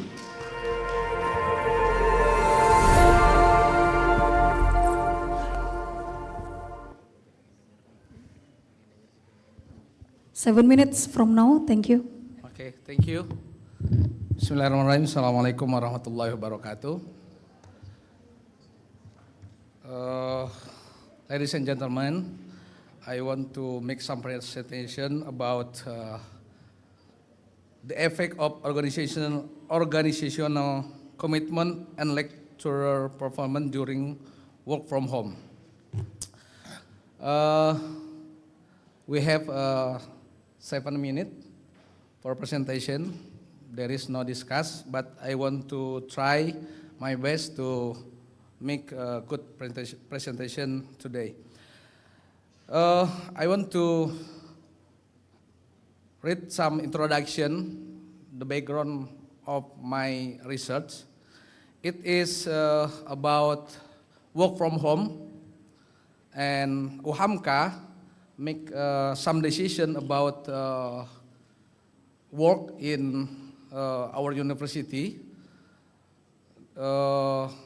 after pandemic COVID-19. It is imperative to adapt to change in the age of globalization and advancement of information technology, particularly in the field of education. Working from home is becoming a common occurrence in organizational dynamic, especially in the context of higher education. The continuation of the teaching and learning process has presented significant obstacles for educational institutions since the outbreak of the global pandemic in 2020. Lecturers are one of the main groups that are crucial to the higher education system. During the COVID-19 pandemic, Uhamka implemented work from home teaching system. However, this condition deemed necessary to be maintained in line with the busy lifestyle and complicated transportation to workplace in capital city like in Jakarta. Therefore, Uhamka, especially the Faculty of Economic and Business field, need to maintain a partially implemented work from home system in Indonesia untuk menyesuaikan kebiasaan para dosen yang telah memulai bekerja dari rumah menjadi kebiasaan yang tetap, sebagaimana yang juga telah berlaku ketika masa COVID-19. Next slide, please. This is my theoretical framework. I want to make some presentation about organizational commitment and lecturer performance. Next slide, please. The literature review, I want to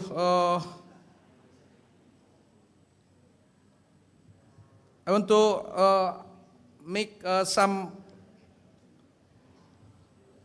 report about organizational commitment. Within the organizational commitment environment, the value held by individual within the organization will shape the norm and the govern and individual behavior. So, the effective commitment. It's okay. The effective commitment and continuous commitment and commitment normative. And the research method, the research was carried out using descriptive quantitative research methodologies. This research was conducted following the occurrence of the pandemic of COVID-19, during which Uhamka continued to implement remote teaching in several sessions during each semester. Data collection,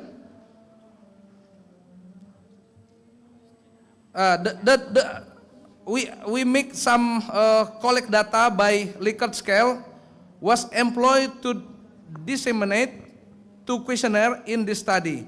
The research was okay. 2 minutes left. Okay, I want to make some result. The result, the first is despite the work from home, this indicated that majority of Uhamka lecturers have high level commitment toward Uhamka as educational institution. All indicators include effective commitment, continuous commitment, and normative commitment, similar and performance of lecture Uhamka education institution.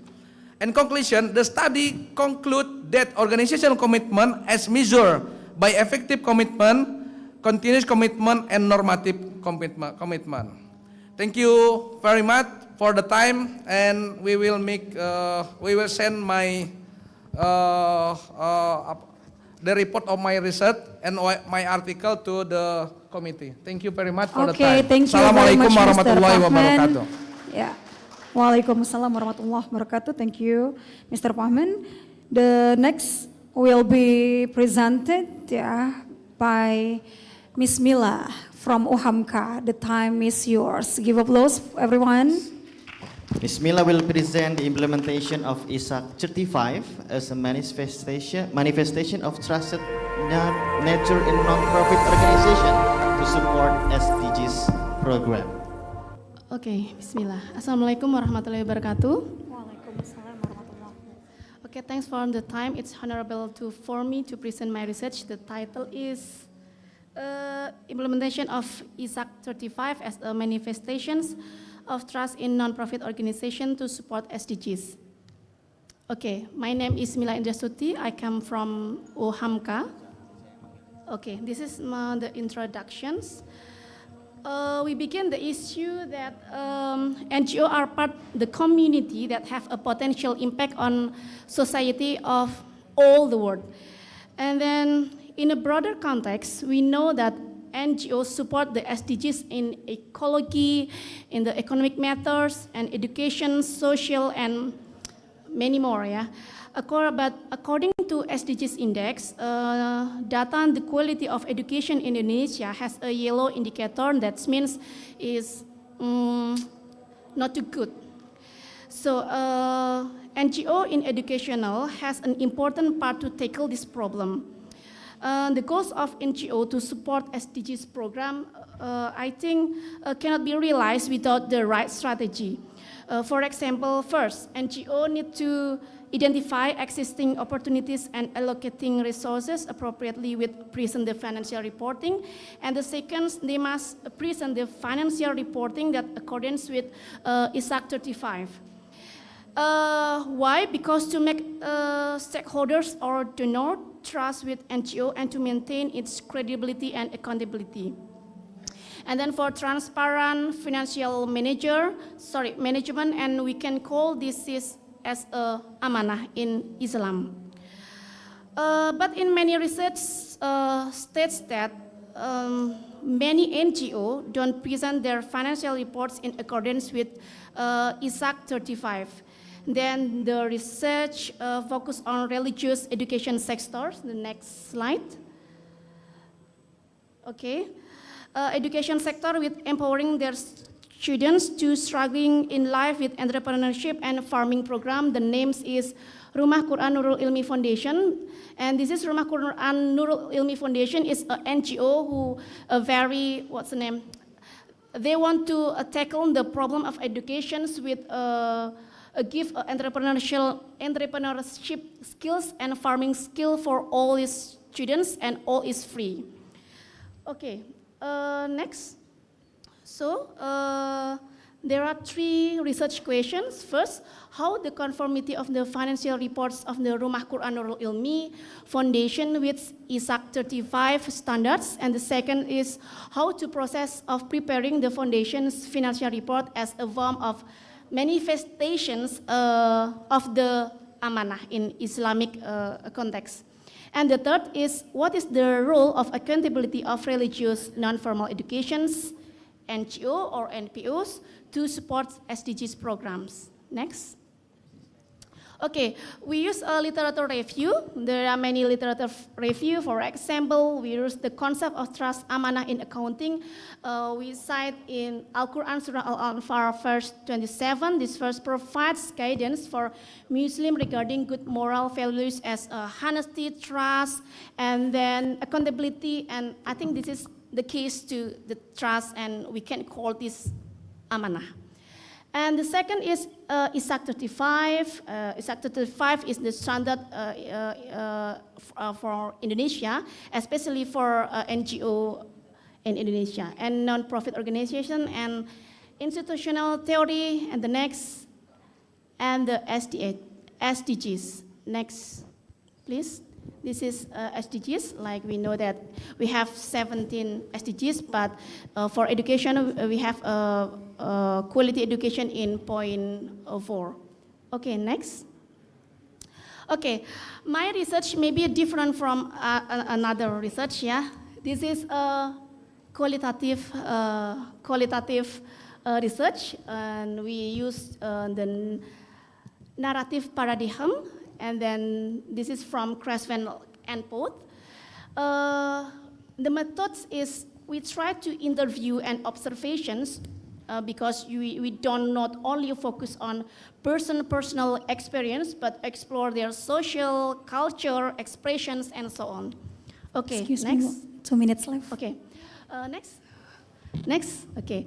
And data analysis method we use by Miles and Haberman. We have four. First, for reduce the unimportant data. After that, we try to, the important data will be safe and the other will be unsafe. And then the ending in conclusion are derived by combining all important data and comparing with the theory, standard, and etc. Okay, next. Okay, validity and reliability, we have triangulation of data resource, method, and the triangulation of theory. Next. And then findings and discussions. This is, we have found that there is a difference between ISAC 35 and E. And then for the next, and then we conclude that, next, we found that, Yeah, the format of the NE Foundation, both in SOFP, is not according the ASAC 35, but we try to explore with the institutional theory. The institutional theories say that help us to understand that non-profit have limited technological capabilities and resources. Okay, next. This is our second finding. This is the flow chart from our when we explore this research. Next. And then from this we know that NE foundations carried out a transparent, professional, and etc. Okay, next. And we explore that the NE or Rumah Quran Nurul Ilmi have the very big contributions for SDGs. For example, SDGs number 1, 2, 4, 5, 7. Sorry, and the time is up. Finally, and the conclusion, we have 3 conclusions. First, the management of Rumah Quran Nurul Ilmi has prepared detailed information of financial reporting, but not accordance in ISAC 35. And the second is the nature of amanah is reflected with our charts. And the last is NGO that amanah and carry on SDGs theme have an impact on maximum funding from abroad. With maximum funding, NGOs can carry out activities that are more useful and have a wider impact on SDGs. Thank you very much. Wassalamualaikum warahmatullahi wabarakatuh. Waalaikumsalam warahmatullahi wabarakatuh. Yeah, we would like to give applause one more time to all presenters. Okay. We actually want to give the feedback, right? Because Yes, we have okay. already right. Yeah, both of us are required to give, a kind of scoring to state which one is categorized as the best presenter. Okay, so thank you so much, ladies and gentlemen, for participating in this session. So from us, let's close by saying Alhamdulillah, Alhamdulillah Rabbil Alamin. I know that we already in the same feeling. We are starving as well as need a break, right? So enjoy your break time. I give back the responsibility to the Master of Ceremony. Thank you. Thank you.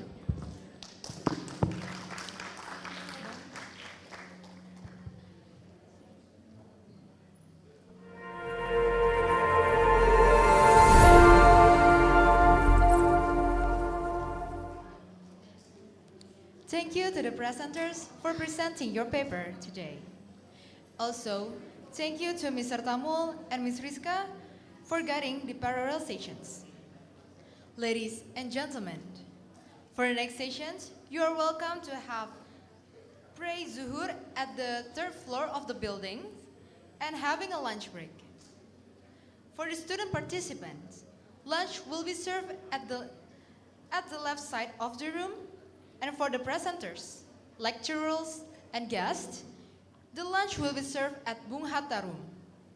I repeat one more time. For the student participants, your lunch will be served at the left side of the room.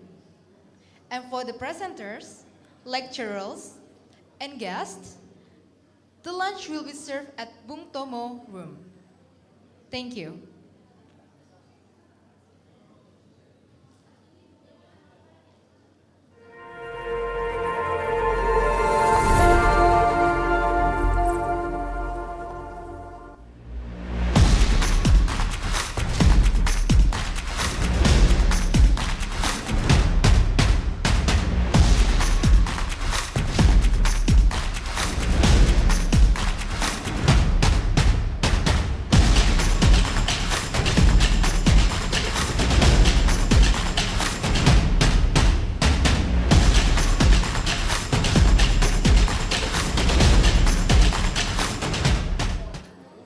Untuk teman-teman mahasiswa, silakan ambil makan siang yang ada di depan pintu.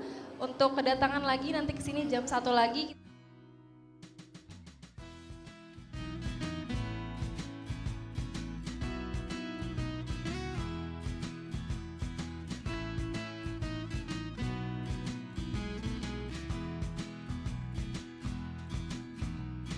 Menebar kebaikan ke segala arah, bersama membangun kekuatan.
kendali zaman. Uhamka, lentera-lentera yang menyala, berada di setiap sudut, memberikan cahaya. Uhamka, suara-suara kecerdasan dari telinga dan mata Indonesia untuk masa depan.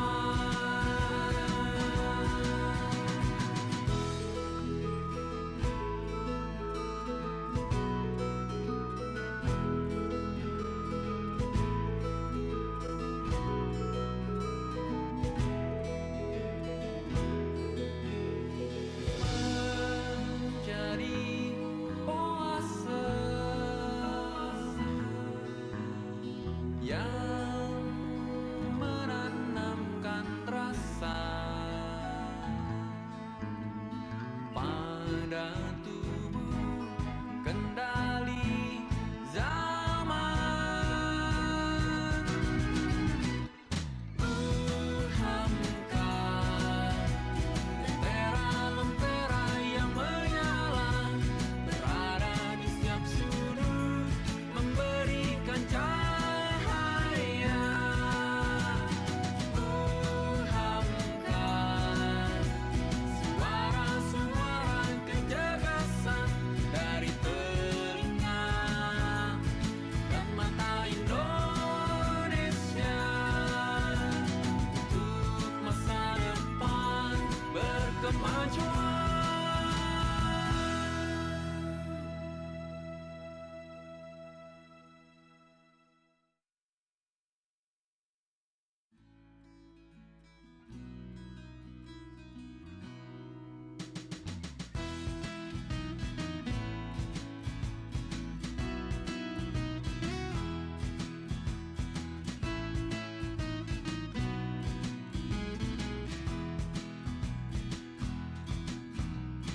Menebar kebaikan ke segala arah, bersama membangun kekuatan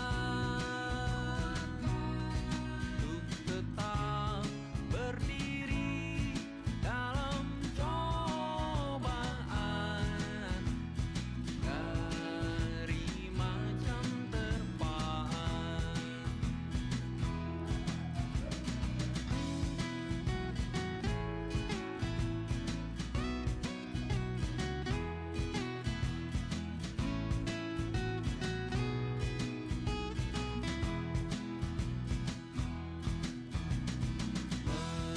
Melaju, memberi warna hidup pada ruang kemuliaan,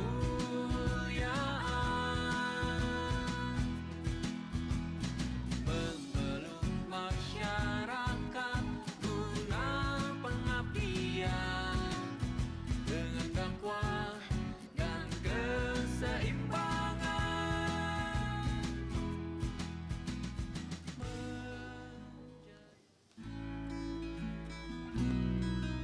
Untuk panitia student, kita makan di Kapolri. Sekali lagi. Buat student panitia, kita akan makan di Kapolri. Benio apa benio?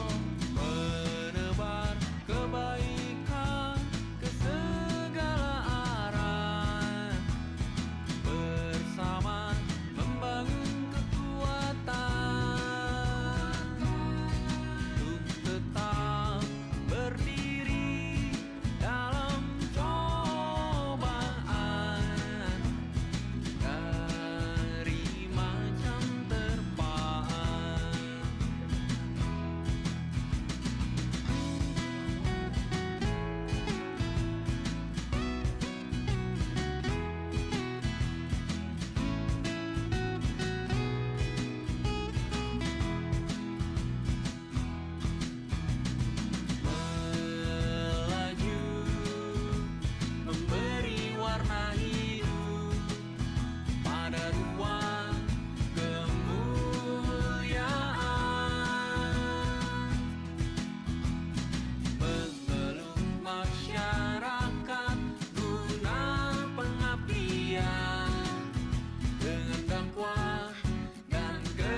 Ladies and gentlemen, welcome back on International Conference on Economic and Business, University of Muhammadiyah, Professor Dr. Hamka. In this session, we will continue to the second panel session.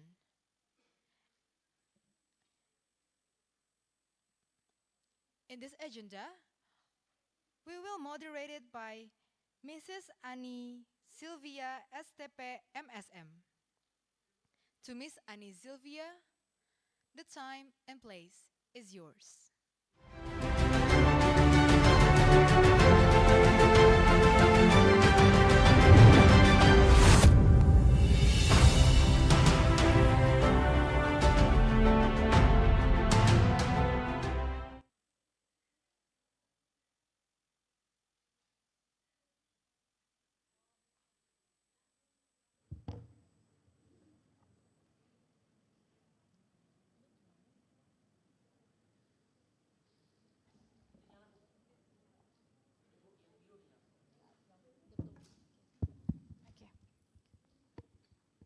Okay, bismillahirrahmanirrahim. Assalamualaikum warahmatullahi wabarakatuh.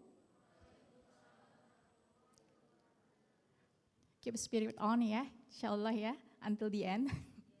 Okay, thank you very much MC for giving me the opportunity to take over the event. All praise belongs to Allah who gave His mercy and blessing so that we can be here in a good condition. Ladies and gentlemen, and all the guests, good afternoon. Yeah, it is great to see you all. Welcome back to the next panel session in the first Uhamka International Conference on Economic and Business 2023 with the theme Economic Recovery for Sustainable Development. And my name is Ani Sylvia. Yeah, I'm going to be the moderator for this panel session. And inshallah, for the next 1 hour, we will hear the presentation from the 3 speakers in here that are very expert in their field, inshallah. They will give us some new insight about their work that is very related to our topic today, sustainability strategy and economic and business. After that, we can move to the Q&A session. Okay, ladies and gentlemen, if you have any question during the presentation, so you could write it down and save it until the end, okay? Okay, before we begin, I would like to invite all the speakers on this panel session. The first speaker is Professor in Tunku Putri Intan Safina School of Accountancy, University Utara Malaysia, Professor Dr. Ram Al-Jafri bin Saad. Welcome, Prof. Yes. Have a seat, please. Okay, the second presenter is Associate Professor in the College of Business Administration and Accountancy, Central Luzon State University, Philippines, Professor Karenina Romualdo. Welcome, Prof. Please have a seat. And the last but not the least, is the Associate Professor from Bina Nusantara University or BINUS University Indonesia, Professor Dr. Asnan Furinto, and he will be with us via online through Zoom meeting platform. Inshallah, Prof. Asnan will be with us in the 2 o'clock, 15 minutes. Maybe later on he will be joining with us. Okay. Thank you, Prof. Ram, Prof. Karenina, for joining me here. I would like to invite you to deliver your presentation for about 15 minutes, and then respectively, and then we move to the Q&A section for maybe Q&A for maybe 15 minutes because we are late. Yes. Okay. Let's get started. The first speaker is Professor Dr. Ram Jafri bin Saad. Allow me to read his profile briefly. His current position is the Assistant Vice Chancellor in University Utara Malaysia, College of Business, and the Dean of Tunku Putri Intan Safina School of Accountancy. He had a great professional qualifications such as held his postdoctoral program in the Hull University, United Kingdom, and has many publications with high number of citation, of course. And his research interest is in zakat accounting, Islamic accounting, and behavioral research in accounting, which has become his expertise. I would like to invite you, Prof. Ram, to deliver your presentation. Time is yours.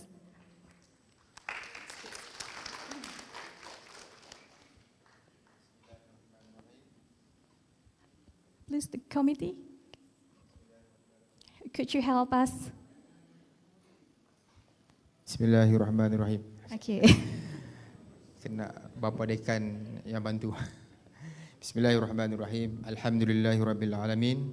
Wassalatu wassalamu ala asyrafil anbiya'i wal mursalin wa ala alihi wa sahbihi ajmain. Alhamdulillahirabbil alamin. Alhamdulillah Rabbi israhli sadri wa yassir li amri wahlul 'uqdatam min lisani yafqahu qawli. Amin. Thank you, Chairwoman, okay, for this session, and our Dean, Prof. Zul, and the participants.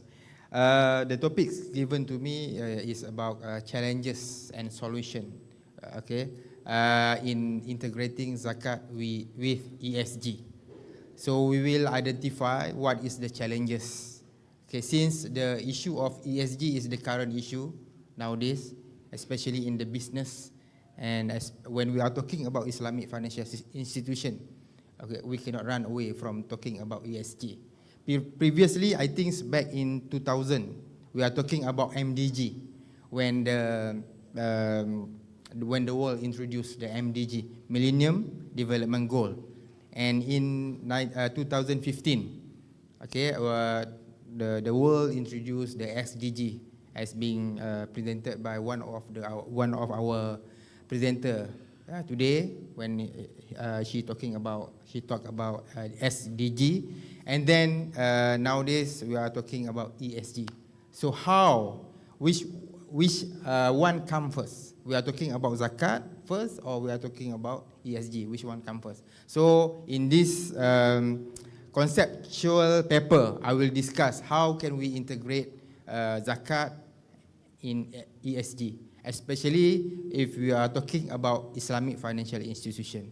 So this is a brief brief introduction about zakat and ESG. See, I think most of us know that zakat is one of the 5 pillars of Islam, and those eligible have to pay zakat to the authorities.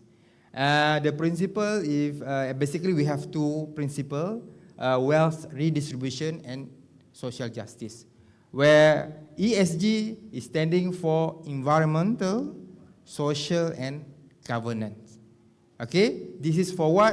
Because of previously, okay, in Indonesia they call it perusahaan, okay, or in Malaysia we call it company. They are really not focusing on the ESG. What they are talking, they are only talking about money and money or profit. But so now they have to move. Beside the profit, this is the things that they have to looking for to save our world. Okay, so in terms of significance, okay, for zakat, of course, okay, they will make sure the economic stability and community building. And for ESG, they are beyond that. They are looking, or they are concentrating more on the long-term sustainability, and some say that they are moving towards risk mitigation, okay, to help mitigate risk associated with ESG in terms of enhancing a company resilience in the face of challenges. Okay, that is the brief information. So what is the common ground between zakat and ESG? We know that both zakat and ESG are grounded in ethical principle. They do something for the sake of ummah. ESG do something for the sake of people, okay, to save the world. And in terms of synergies, both are talking about social impact. Okay, for zakat, it is through poverty alleviation, and for ESG, they are concentrate on more on the community engagement. Okay, and then both are talking about environmental responsibility, where ESG environmental criteria align with the Islamic principle of stewardship. So they are not come from the different term, but actually they can have the synergy between zakat and. So I list out. So next, please. When we are talking how to integrate, okay, how to integrate, there are challenges in integrating zakat with ESG. I think the first one is differing criteria. Okay, zakat religious criteria, whereas ESG is not come from the religious. Okay, so zakat is rooted in religious principle, while ESG relies on secular. So the ultimate aim is different. For example, like us, we are Muslim. The purpose of zakat is for the Allah. Okay, we pay money and we pay zakat because of Allah. That is the aim. But for the ESG, actually, we do something is because of the profit. We try to protect the investor and shareholder. Okay, not because of the order from Allah. Okay, that is number one, differing criteria. And the second one is the governance issues, where ESG emphasize on transparent and accountable, whereas for Islamic governance principle, one of the criteria is because we are based on the shura, consultative decision making, and Sharia compliance. Okay, this will make a challenging, especially for Islamic financial institution, to integrate zakat and ESG together. Okay, number 3, next. Okay, there are some challenges in aligning ESG governance with Islamic governance. Okay, number 1 is, as I mentioned just now, because of decision-making process, we have conflict between shura and traditional corporate decision-making. Next, the second one is stakeholder engagement, where for ESG, they want full commitment. Okay, they focus only on the investor and shareholders. But for Islamic one, they have the wider community. Okay, the third one is Sharia compliance and ESG metrics. Of course, yes, only 5 minutes. Okay, of course, for Sharia compliance, okay, they are based on the Islamic law, do and don'ts. But for the ESG metric, there has been developed based on the secular metric. So there is a bit gap between Islamic and the ESG metric. Next, disclosure and transparency, where for ESG, they want full disclosure. But for the Sharia, we are talking about the privacy, okay, based on the individual data and so on. Okay, next. Okay, next. Okay, this is what happened if one Islamic financial institution to introduce, okay, to integrate the ESG and the Islamic law or Islamic financial principle. Okay, next. So I did suggest, this is what, based on my observation, there are dilemma faced by the Islamic financial institution. Number 1, due to time constraint, I think I need to briefly explain about this dilemma. Number 1 is detailed ESG reporting requirements. Next, Islamic financial privacy concerns. Next, okay, so how to navigate this conflict? Okay, only 2 minutes. Okay, okay. Number one, the proposal. I would like to propose for Islamic financial institution to, number 1, customize ESG reporting. Next, Number 2 is to engage and educate, especially get involvement from the Islamic scholars to get involved in developing the ESG and zakat integrated reporting. Next, balancing transparency and privacy. The fourth one, collaboration with regulatory bodies. And the last one is the next.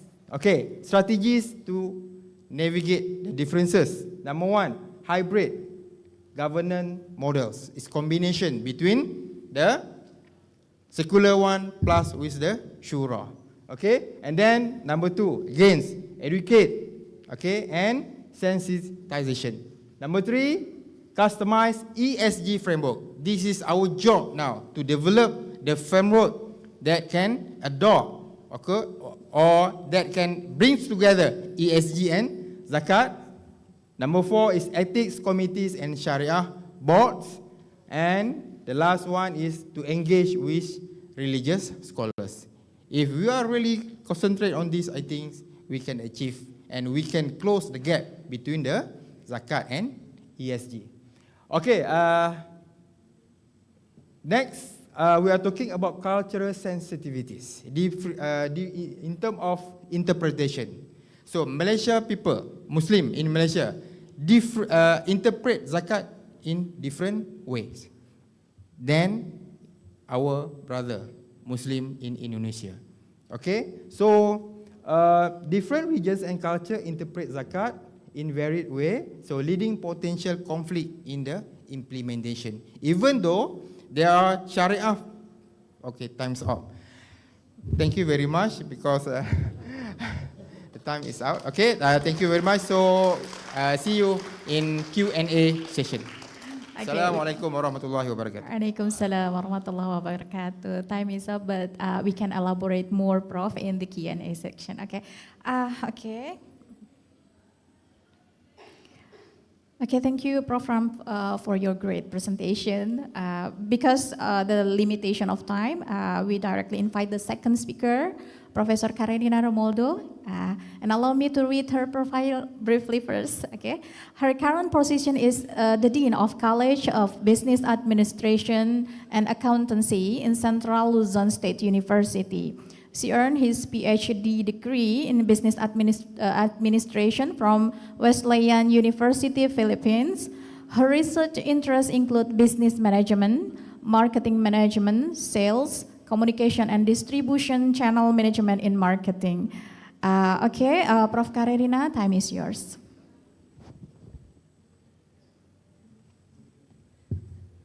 Thank you very much, Madam. To the officials of Uhamka, thank you very much for, of course, bringing, first slide please, for bringing Central Luzon State University in your university. And congratulations to the officials.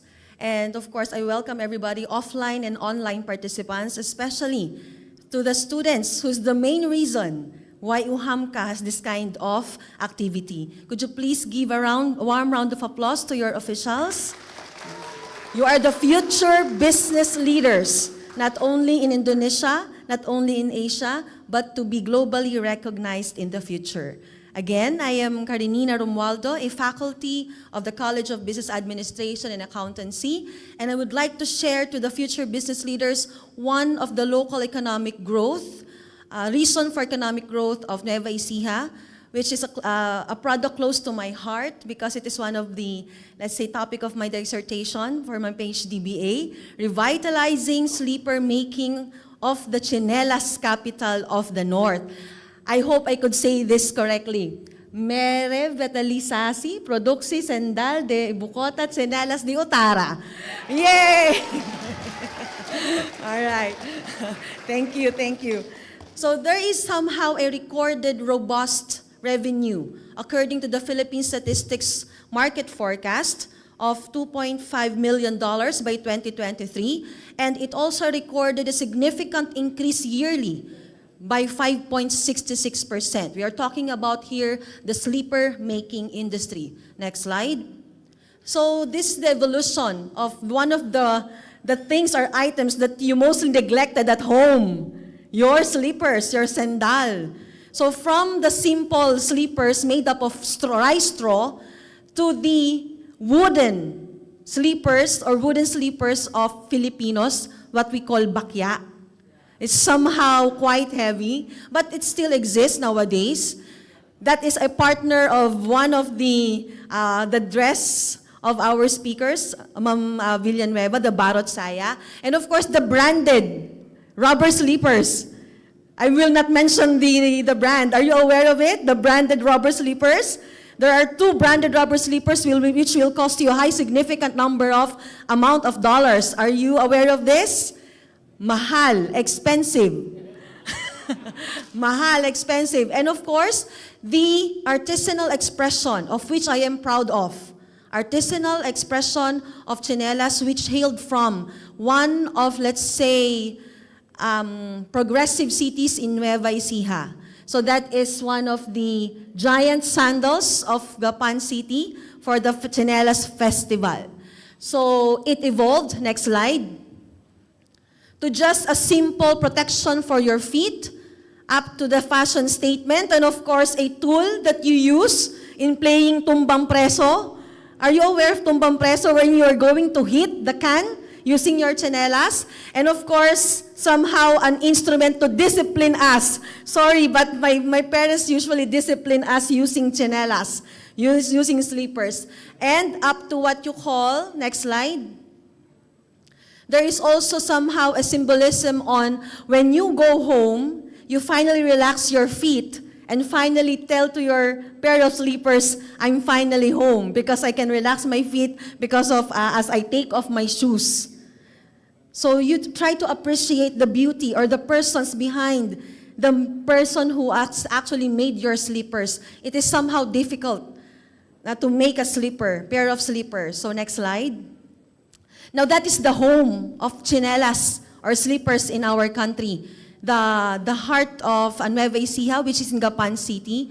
I will tell you that it is not only the source of income of many people in Gapan City, in Nueva Ecija, but it is also the lifeline of, take note of the number, 15,000 individuals who is so dependent as their source of living, as their source of income, from strap making to what you call also delivery and distribution of chinelas or sleepers. Next slide, please. So that the sleeper is actually our one town, one product. It is a priority commodity, priority item for the city of Gapan in Nueva Ecija. So it is somehow gives a vibrant sleeper making industry in Gapan. However, next slide please. There is somehow a recorded drastic drop yearly of 12 to 15% of sleeper making in Nueva Ecija. So that is mainly the purpose of this study, is to somehow try to find out what caused this particular drastic drop from 2020 up to this day. So next slide, please. So these are the notable findings. I will not mention one by one. So there are still unregistered business makers or sleeper makers, businesses, despite of their existence for 45 years. Imagine that they are still unregistered businesses. So we will try to find out what could be the possible cause, and then they will tell us, the sleeper makers, that they are not aware that they have to register their businesses. So somehow we have to try to have action to be taken. So you have that launch one-stop shop business or caravan on wheels. There is also some notable findings regarding the limited awareness or knowledge of the business owners when it comes to promotion and distribution. So they just into what you call personal selling as promotional strategies that they can utilize. Next slide, please. There is somehow a use of indirect channel of distribution. Next. Sorry, could you please go back? Sorry. So limited number of wholesalers and retailers. There is somehow a limited number of people who are engaged with reselling of sleepers. And there is also a delay of delivery caused by somehow source of raw materials. Next slide. So this study particularly comes up with what you call the single market promotion. Now the single market promotion campaign aims to develop single market promotion strategy for the sleeper makers of Gapan City with the theme Lakad Pilipino, Local Suportado, or in English, Use Local, Walk global. As the campaign unfolds, it will not merely be a promotional endeavor, it will be a narrative woven with threads of tradition, craftsmanship, and global aspirations. Use local, walk global serves as both rallying cry and promise, a commitment to not only showcase the exceptional skills of Gapan's artisanal, but also resonate with a global audience that values authenticity and excellence in every step they take. So next slide. Another omni-channel solution that could provide assistance to our sleeper maker is the development of the system which is named Step In. A Step In stands for Solution for Tsinelas Entrepreneur in Nueva Ecija. It is recommended to be created and adopted by the owners and makers of sleepers with the support of the provincial government unit, not only in Nueva Ecija, but in Central Luzon or in Region 3. Okay. These recommendations will revive the vibrant sleeper-making industry in Nueva Ecija, a local economic driver which will be supported by creating new platforms to reach global target market, creating a change on how the industry works, and connect the local artisans to the world. So to end my presentation, I would like to leave this special statement. Failure is not fatal, but failure to change might be. To be able for us to stay relevant in this business, in this competitive business world, try to innovate and, of course, accept and embrace change. Thank you very much again, and salamat datang. Okay. Okay, thank you very much, Prof. Karenina, for sharing new insight about the actually Tsinelas do a person. Tsinelas, yeah, Tsinelas or sleeper, right? Yeah. Tsinelas in Philippines, excellent. Okay. I brought one with me there. Came from Gapan. Oh, yeah, brought one. Great. Okay, we move to the final speaker, the last speaker, Professor Asnan Furinto. Is Professor Furinto is? Okay. Yes, I'm here. Have you already? Okay. Are you here with us, Prof? Yes. Thank you for having me. Oh, sorry, in the you still conference. mute. Really, I'm already unmute. Can you hear my voice now? Could the committee, please, the... Hello, testing. Okay, Alhamdulillah. Are you here? Can you hear me? Yes, I can hear you. Okay, Prof. Alhamdulillah. Maybe I will read your profile first, Prof. Okay, the last speaker is Prof. Asnan Furinto. His current position is Deputy Dean of BINUS Business School International in Undergraduate Program at the BINUS University Indonesia. He earned his PhD degree in marketing from University of Indonesia. His research interests are including marketing strategy, productivity measurement, and customer relationship management. And for your information, before being academician, he was practitioner actually as engineer. Yeah, and then interested in marketing and management. All right, Prof. Asnan, time is yours. Okay, thank you for the introduction. Yes, good day, good afternoon. Assalamualaikum warahmatullahi wabarakatuh. Distinguished professors from various universities, all the audience in the conference. Thank you to the committees for having me in the conference. So I would like to, as advised by the committee, that I will share a topic related to marketing and also financial sustainability. Yeah. Okay, for the share screen, will it be from the committee? Okay, all right. So I don't have to do the share screen, yeah? Okay, all right. Okay, this is the overview of the presentation.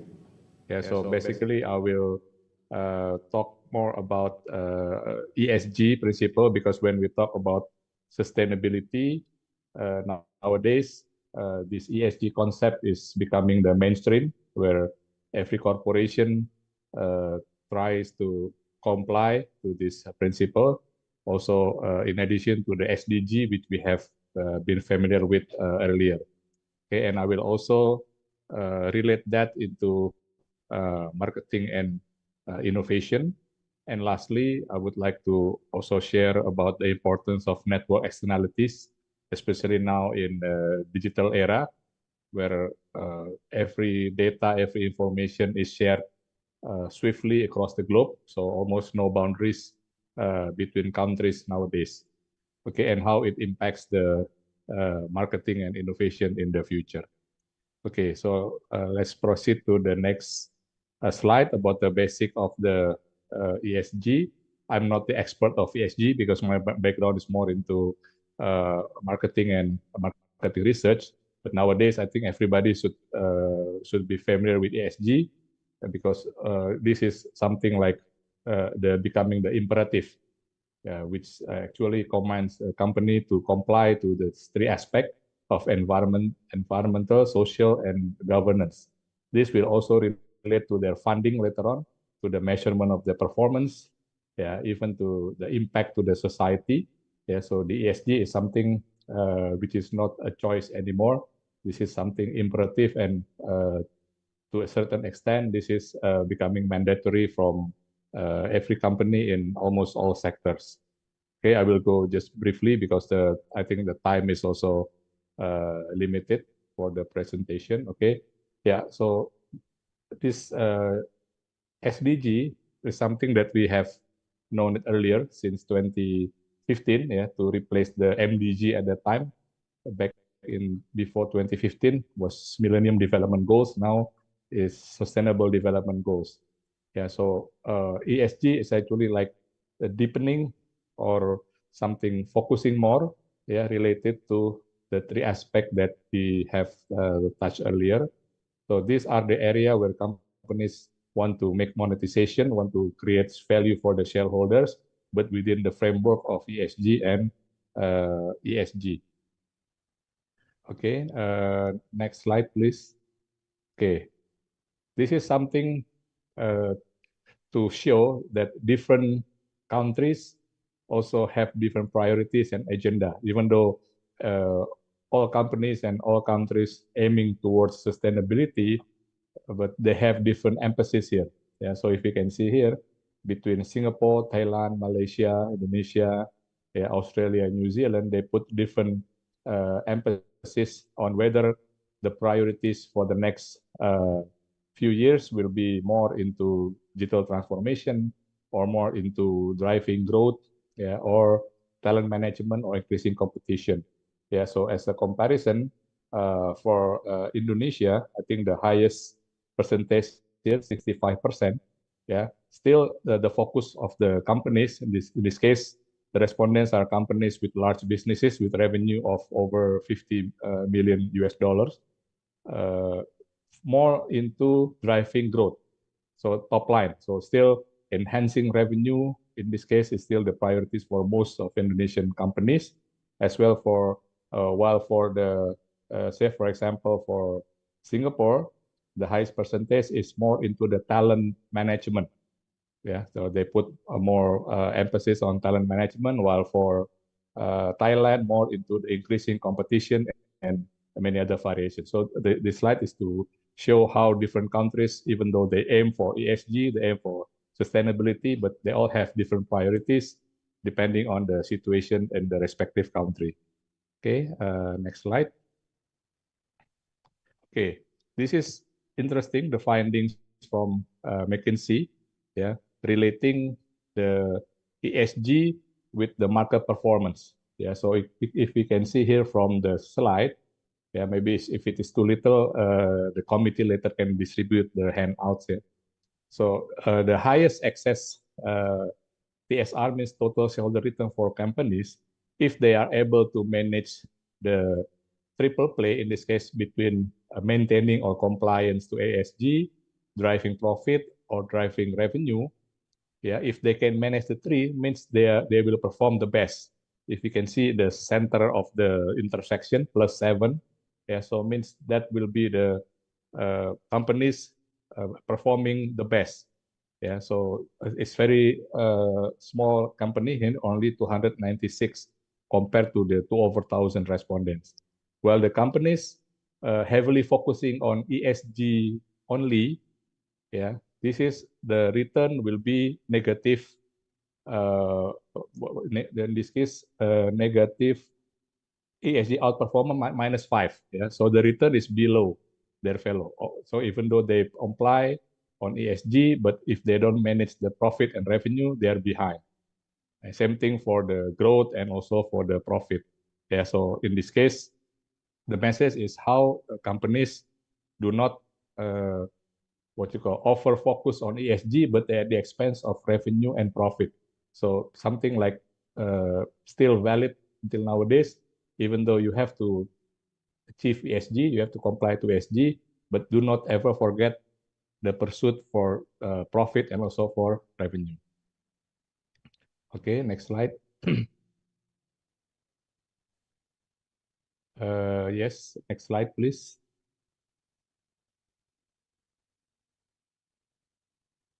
Okay, now more into, I think I can skip this. Can you go to slide number 10, sustainable finance? Yeah, so this slide is to show how various investors already put different portfolio. Yeah, so they already link the bonds, link the loans, link the what you call the structure of the finance of the corporation, depending on whether the companies they are funding they have the sustainability programs, they have the green investment, they have green practices. Yeah, so we can see the growth from 2013 to 2020, it keeps increasing and the variety also getting more. This is showing that for the companies, in order to get funding more easily from the investors, they have to show that they are in compliance with the sustainability principles. Yeah, to be more particular in ESG. Yeah, so but while the ESG itself, from the McKinsey data, we can see it's not the only thing that the companies trying to achieve, but they still have to keep the revenue and profit in line. Yeah, so that's I think the imperative for today's digital era. Okay, next slide. If we can go straight to slide number 13 to save time. Okay, so now I try to relate the finance with marketing and innovation, because previously we can see how companies are pursuing ESG. Also, they try to attract investors to put investment in their companies by showing they are sustainable, they are taking care of the environment, they perform sustainable practices and many other things required by the investors. So at the end, the companies have to perform also from profit point of view and also innovation point of view. So marketing and innovation in this case remain relevant. Yeah, it doesn't mean that when you comply to ESG, you get funding from the investor, you are now a green company, but without pursuing the profit and revenue driven by strategic marketing and also innovation, you will not be performing well. Yeah, so this is the structure of marketing and innovation, and also innovation itself already comprises of entrepreneurship. Yeah, so when we talk about marketing and innovation, actually we talk about all function in the company and the purpose of the company itself. Okay, next slide. Okay, this data shows the importance of knowing the market. So even though you have the investors, you have the, say, the angel investor or venture capitalist to make a new startup. From this data, it shows that the startup fail mostly not because of they don't have money really, but more into no market need. That means they don't know the market, they don't know what their customers want. So the basic here remains the same. Yeah, so you have to know the market. This is the failure is not about the wrong product, but more into about wrong identification of market need. So why this is important? If we relate that to finance, yeah. Next slide, please. We go back to basics based on this seminar article from Srivastava. Yeah, that the objective of marketing and innovation, if we relate that to the finance, in this case, is how to create more stable cash flow. Yeah, so how to accelerate cash flow, how to enhance cash flow, and how to increase the residual value of cash flow. Yeah, through various activities, as we can see from the slide. When you have a good marketing and innovation strategy, then you will have lower sales and service costs. You will have more loyal customers, and you will build generations of loyal customers for your business. This is something at the end you have to achieve, especially nowadays in digital era. I mean, we have a term called network externalities. If you can skip to slide 19, please. Yeah, in slide 19. Yeah, next slide. Okay. In the slide, we can see how network externalities work to enhance value. So the function, or I mean the feature of the product can remain the same, but with more number of users adopting the product, means the number of connections, number of interactions getting multiplied exponentially. So the value of the product also increase exponentially. Yeah, so it doesn't mean that if a product is excellent in its feature, that will mean they will become the market leader. Yeah, I think the good example will be, if we remember, I think 10 years or 15 years ago, BlackBerry messengers was very popular devices. Yeah, but because of the rise of the other data communication like WhatsApp, yeah, Line, and many other applications, eventually BlackBerry messengers get erased from the market. It's not because they are not having good product. Even their product is excellent. The encryption, the security, many IT experts say that it's much better than WhatsApp and other communication platform. But somehow the number of adopters, number of users get stagnant. So they were overtaken by other applications. Okay, next slide also is another example of a failure in maintaining the network externalities. Nokia case. Yeah, Nokia case, they were the king, but somehow they lost to the competitor. Okay, Prof, excuse me, I'm sorry to interrupting you. Could you please jump into the final point, because the time is. Okay, sure. Yeah. Okay, thank you. Okay, go straight to slide 24 then.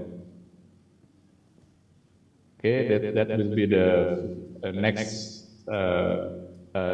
path of the finance and marketing. In this case, the ESG is becoming more important. It's imperative for every companies how to incorporate that into business model. Innovation, in this case, is how to find new ways to attract the market with your value proposition. But because of the digital technology, network externalities is at work. You cannot focus only on the basic function of your product and service, but you have to collaborate and create network externality. And at the end, based on your network, based on your large customer base, and you can attract investors, yeah, who put interest in sustainable factors, green marketing, and etc. Yeah, so you can attract also investors who put attention to sustainability. Yeah, I think that will be my presentation because of the limitation of time. Yeah, actually it was also partly my mistake. I thought the presentation should be tomorrow, yeah, not today. So somehow I'm not really fully prepared for this today, but hopefully this can still be of use to all. Yeah. Thank you for the time. I pass on back to the moderator. Okay, thank you very much, Prof. Asnan. But actually, you're doing a great presentation, Prof. Even though you think that the presentation is due to be tomorrow, right? Okay. In some, we have already got some insight, yeah, in the sustainability topic. The first one from Prof. Ram, maybe it's how to integrate zakat, which is one of the 5 pillars of in Islam, with the ESG, environmental, social, and governance, which is the company impact beyond financial performance. And the second one is from Prof. Karerina, we got new insight on how to revitalize the sinelas or the sleeper in the Philippines, identify the problem along with the solution.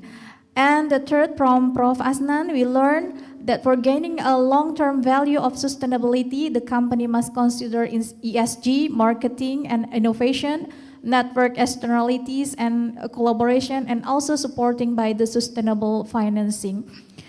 These all topics actually are very interesting. I'm quite sure that the audience want to elaborate more with the topic by asking some question.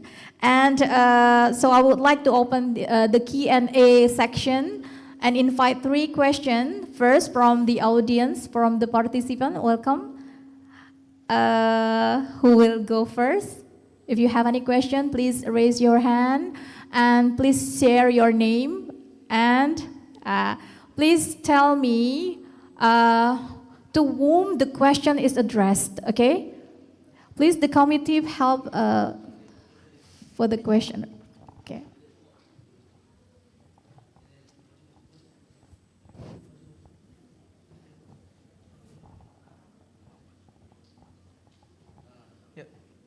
Assalamualaikum warahmatullahi wabarakatuh. Waalaikumsalam. Hello, my name is Muhammad Hafiz Badana. I'm from the Economic and Business Faculty. I want to ask you about question.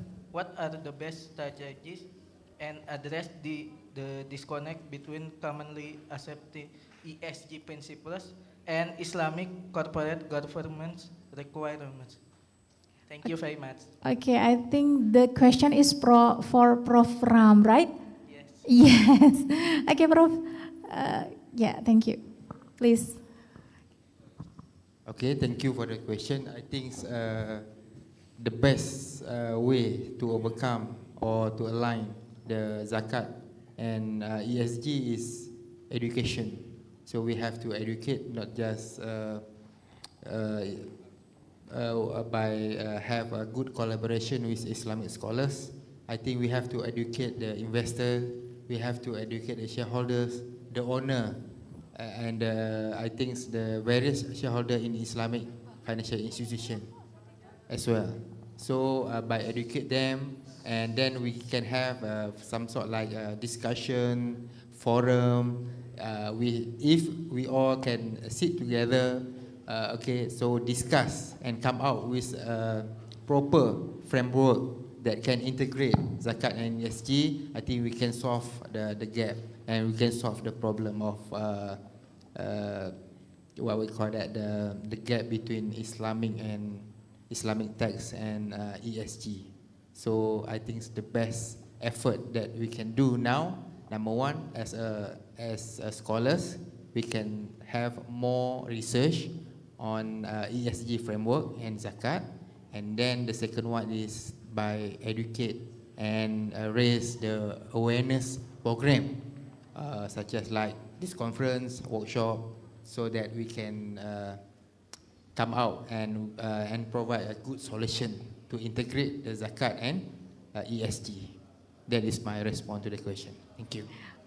Okay, thank you, Professor Ram. I think in Islamic definition or Islamic term is da'wah here, yeah, right? Education means da'wah like that. Okay, thank you very much for the answer, Prof. Ram. And the next question, please. Assalamualaikum warahmatullahi wabarakatuh. Waalaikumsalam warahmatullah. My name is Jaharani Kamilah Andini. I am from the Faculty of Economics and Business. I have a question for Mr. Saad about what are the implications of ESG in the development of Sharia economies and how does ESG in the context of Sharia economies comply with conventional economies?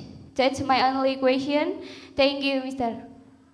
Oh, Zahra, please, to whom your question is addressed? To Prof. Ram also? Yes. Yes, yes, we. Okay. Please, Prof. Ram.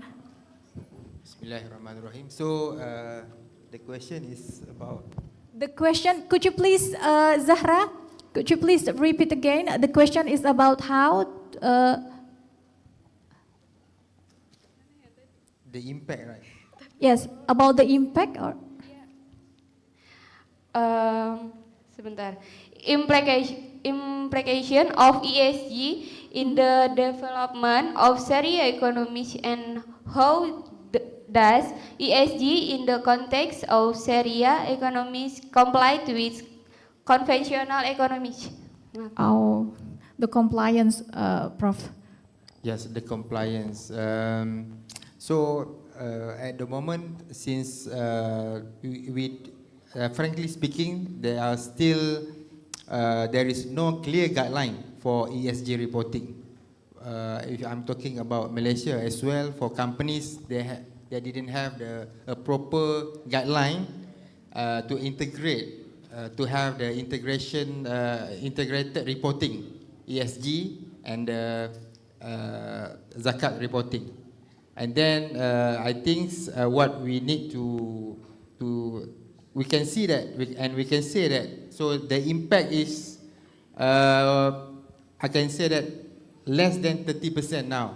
If you are talking about, like in Malaysia, we have the local council who are trying to provide Islamic framework for the ESG reporting. We are still not, in terms of compliance is still very low, or I can say that it's still at infancy stage. So a lot more need to be done to make sure that maybe the compliance level will become better and better next time. So by introducing, like what I said just now, if we have a proper and clear guideline on ESG reporting plus with zakat reporting or Islamic, for Islamic financial institution, I believe that the rate of compliance will be higher in the future, inshallah. So please, we do it together. Okay, inshallah. Okay, Prof. Kalau Islamic, if the Islamic institution, maybe because there is a supervisory board, yes, so the compliance is very high. I will invite one more question, maybe for Professor Karedina or for Professor Aznan. Okay, please the committee help us to give the mic to the student there. Okay.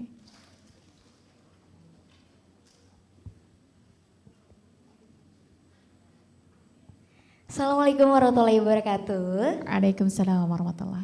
Good afternoon. My name is Fatima Zahra. I would like to ask to Ms. Karenina, because I'm very interested in your research, so I want to questions your about research. Why you choose Bakyak as one of the objects in your research?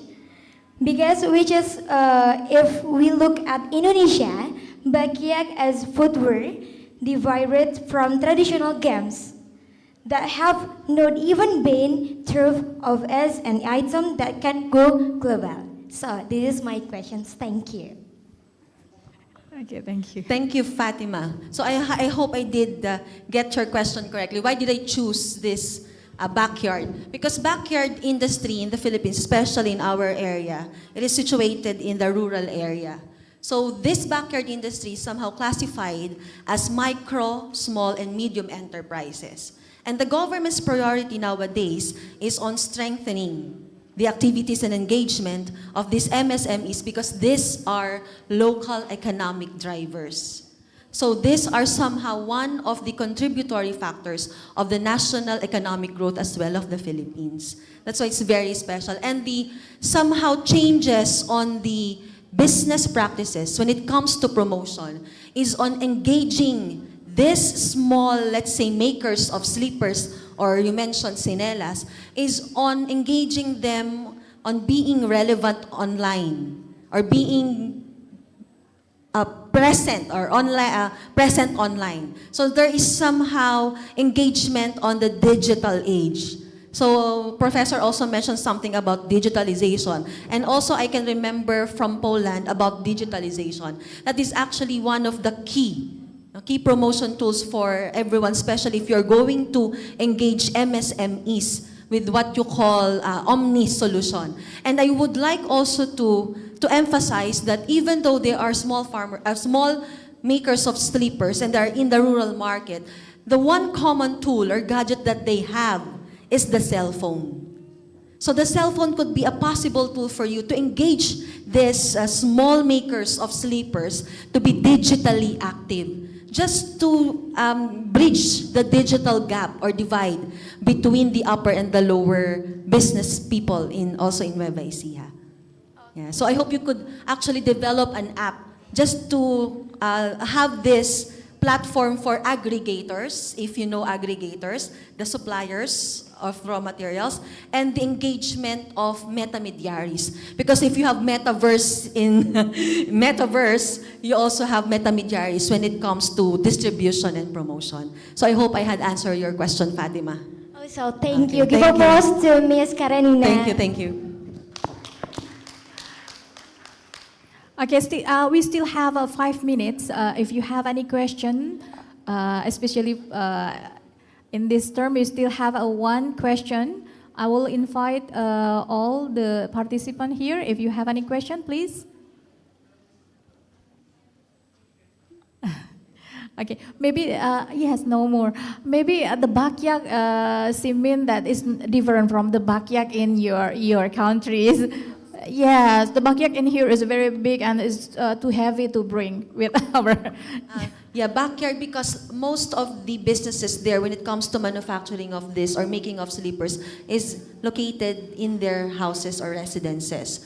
So that's mainly the reason why some government, this is not actually well monitored and regulated, so they somehow missed on registering their businesses, somehow more on obligations or responsible business practices. So that's, I think, just the missing link with regard to non-registered businesses or backyard businesses.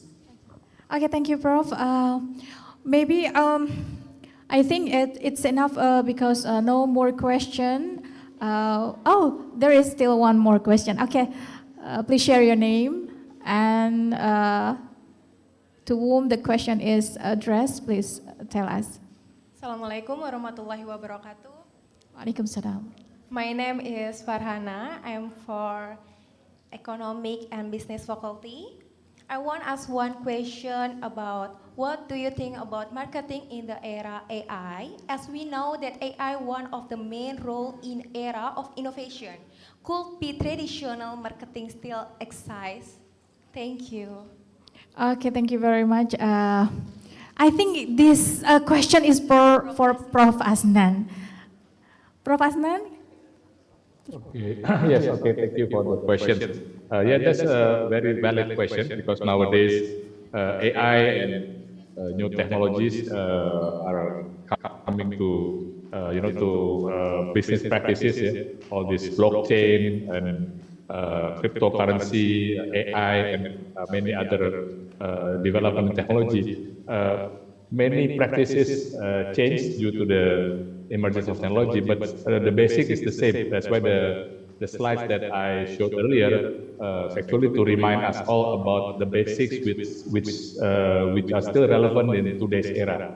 Yeah, so technology is to help the companies, to support the companies in order to understand the market better, yeah, to make the process more efficient. Using AI now, last time, if you want to make copywriting, for example, in the advertising or for marketing communication purpose, you have to really think from scratch. But now, because of the AI, for example, you can use various applications, including ChatGPT, for example, in order to come up with strong message or various alternatives in order to convey your message. Yeah, but behind those AI, still human, right? Human who operate the technology. So, and the humans basically remain the same. In this case, how to use technology to know your market better and come up with product and services which suit the needs better. That's the basic of the marketing anyway. Yeah. So, and how it affects the companies is through the cash flow mechanisms, like the slides earlier I showed you. Yeah. So many new practices, many new technologies but we still have to go back to the basic, in this case, how to do, what is the purpose of marketing and how it affects the sustainability of the companies through more stable cash flow. I think that's will be my answer. Thank you. Okay, thank you very much, Prof. Asnan, for the answer.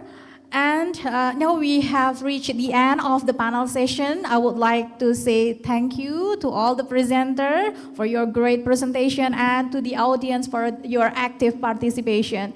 For closing statement, I would like to say that if we want to deliver a sustainability strategy in business and in economic, then change is not just inevitable, it's vital. Adoption from your okay, it's from me.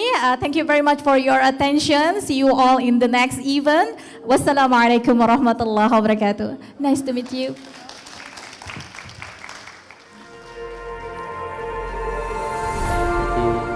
Please wait to leave the Zoom.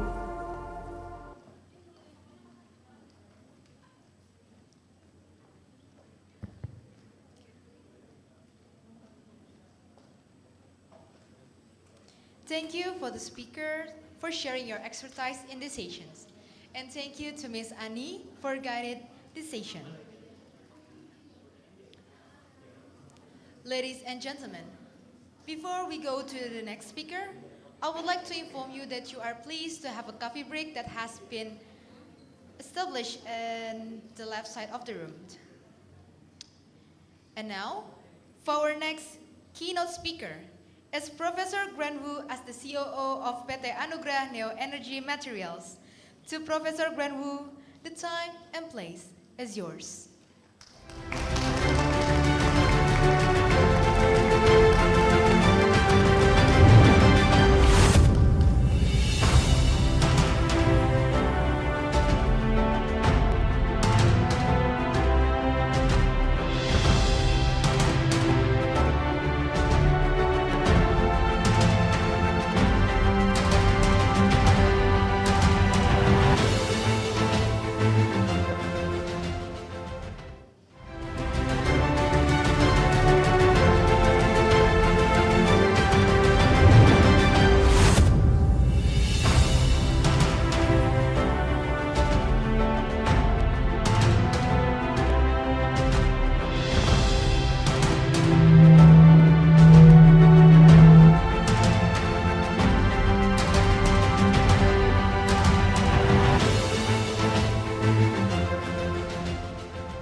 Selamat siang.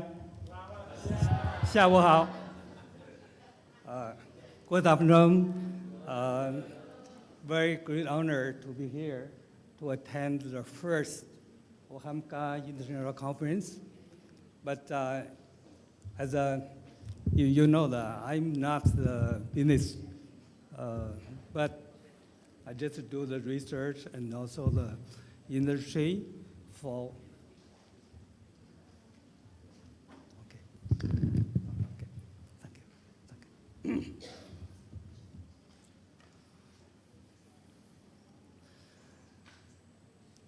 For the industry for almost 70 years. But I'm a teacher and also the educator, so for 24 years. So I would like to talk this about the sustainable development of the economy of the science.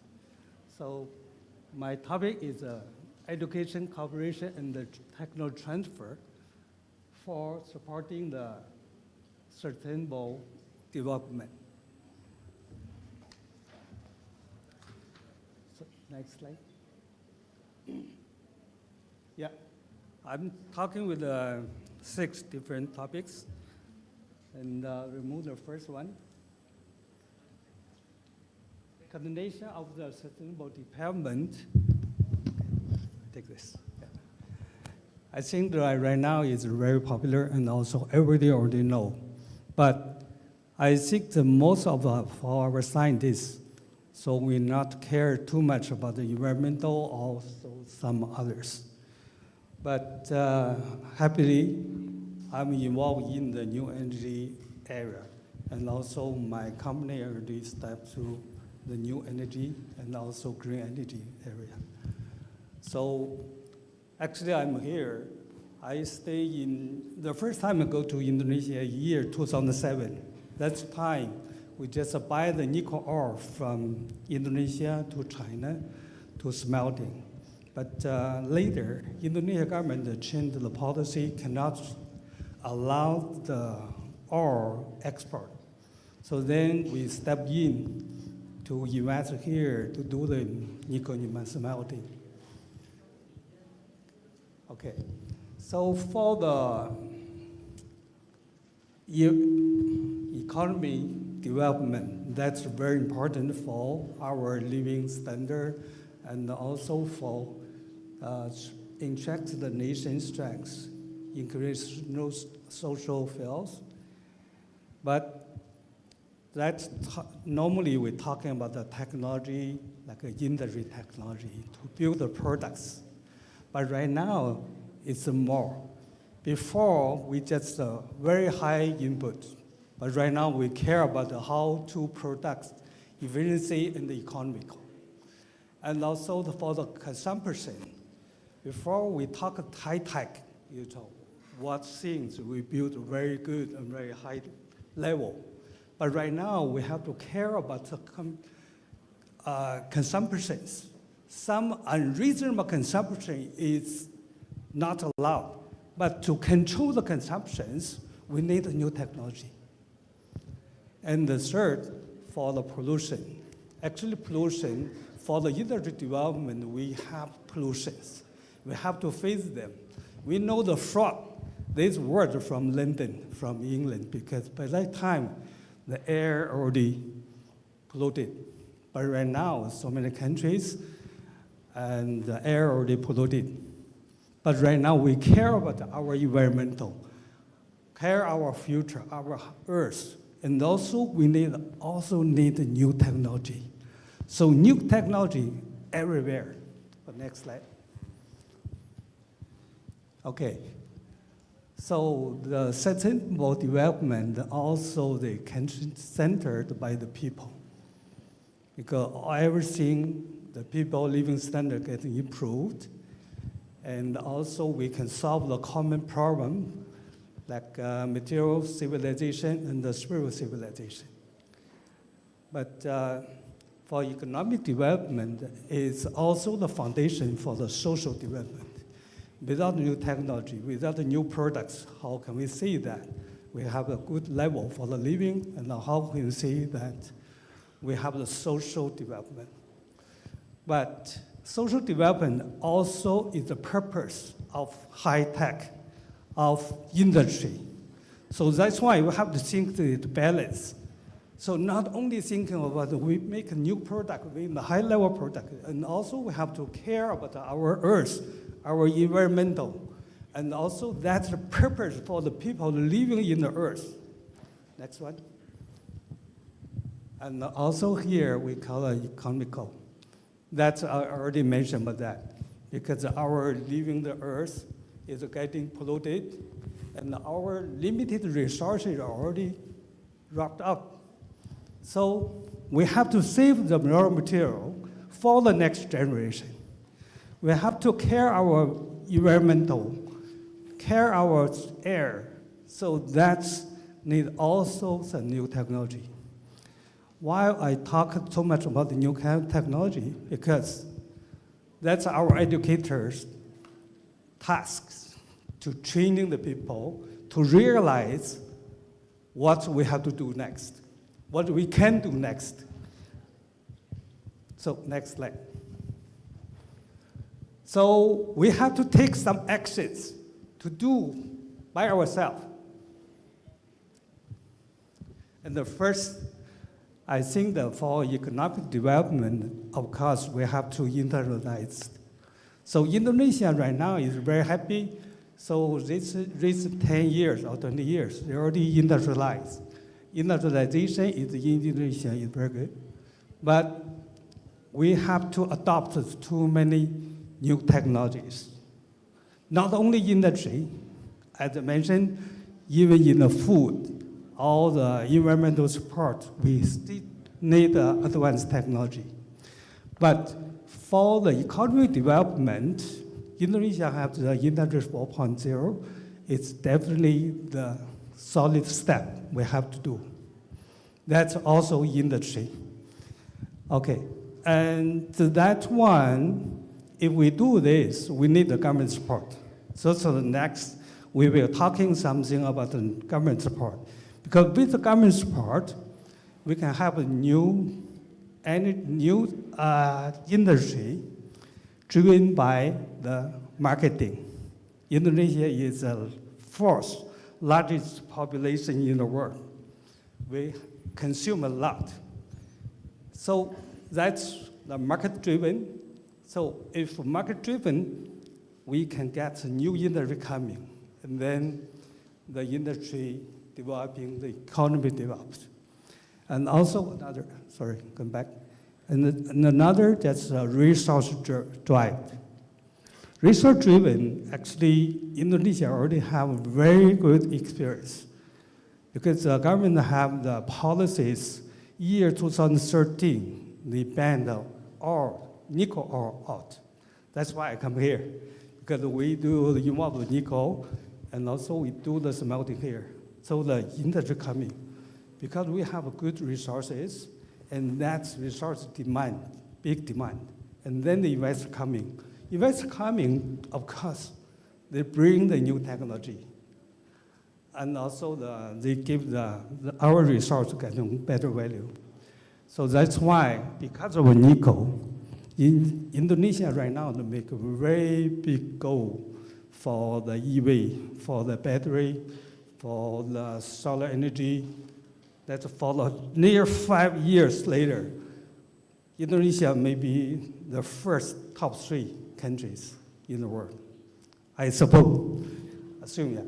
And also the high efficiency usage of raw material, of natural material, still need technology. Before we just, the gold is very worthy, we do the gold, and then pollute the area. And also we dropped some other useful elements. But right now we have to get better use of this, still doing this.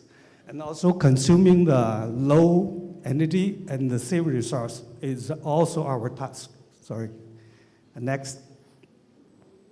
Yeah, and some other activities, like we have attracting advanced technology and developing the new materials and the new energy, the encouraging environmental friendly project, like we call the EV and the AI, and also Indonesia, a very strong point.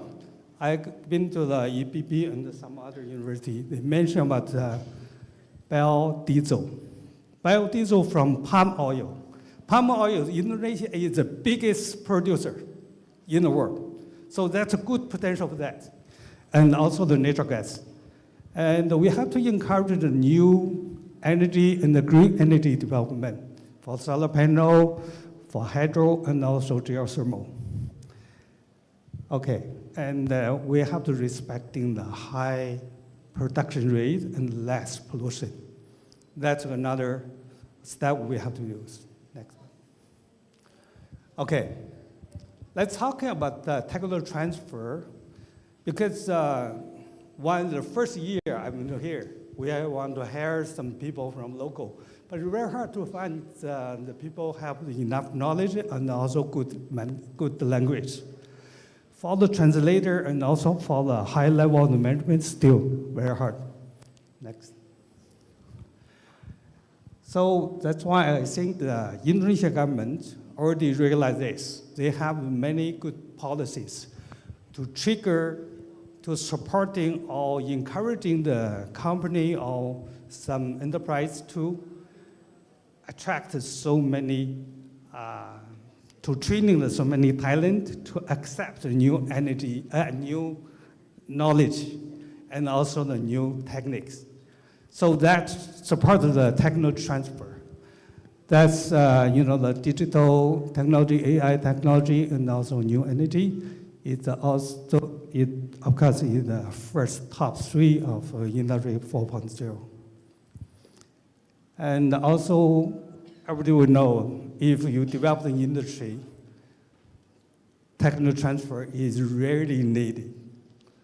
We talk about this because we have to teach the students not only the industry lines, not for the technical or engineering. Still, for our business students, I think that you already read the question about AI and something new technology. Still, new technologies surrounding us everywhere, not only industry. So later you will be the officer, you will be the manager, and also you will be teacher. Still, you have to know the trend of development of new technology. And also we have to cultivation, big cultivation of the professional and the technical talent. It's also very key point for the technical transfer. Next, yeah. And also I think right now, Indonesia government already have some policy to introducing the foreign capital and technology. I think that's a shortcut for technology transfer. And also we carry out the international cooperation. So international cooperation, not only for the research, and also for the education cooperation, same. Because we have to train the teacher, we have to train the students to know the knowledge. So that's why I prefer the really respect Dr. Gunawan. They just mentioned about the Research Cooperation Center or some programs. And also another, we call the Industry University Research Cooperation.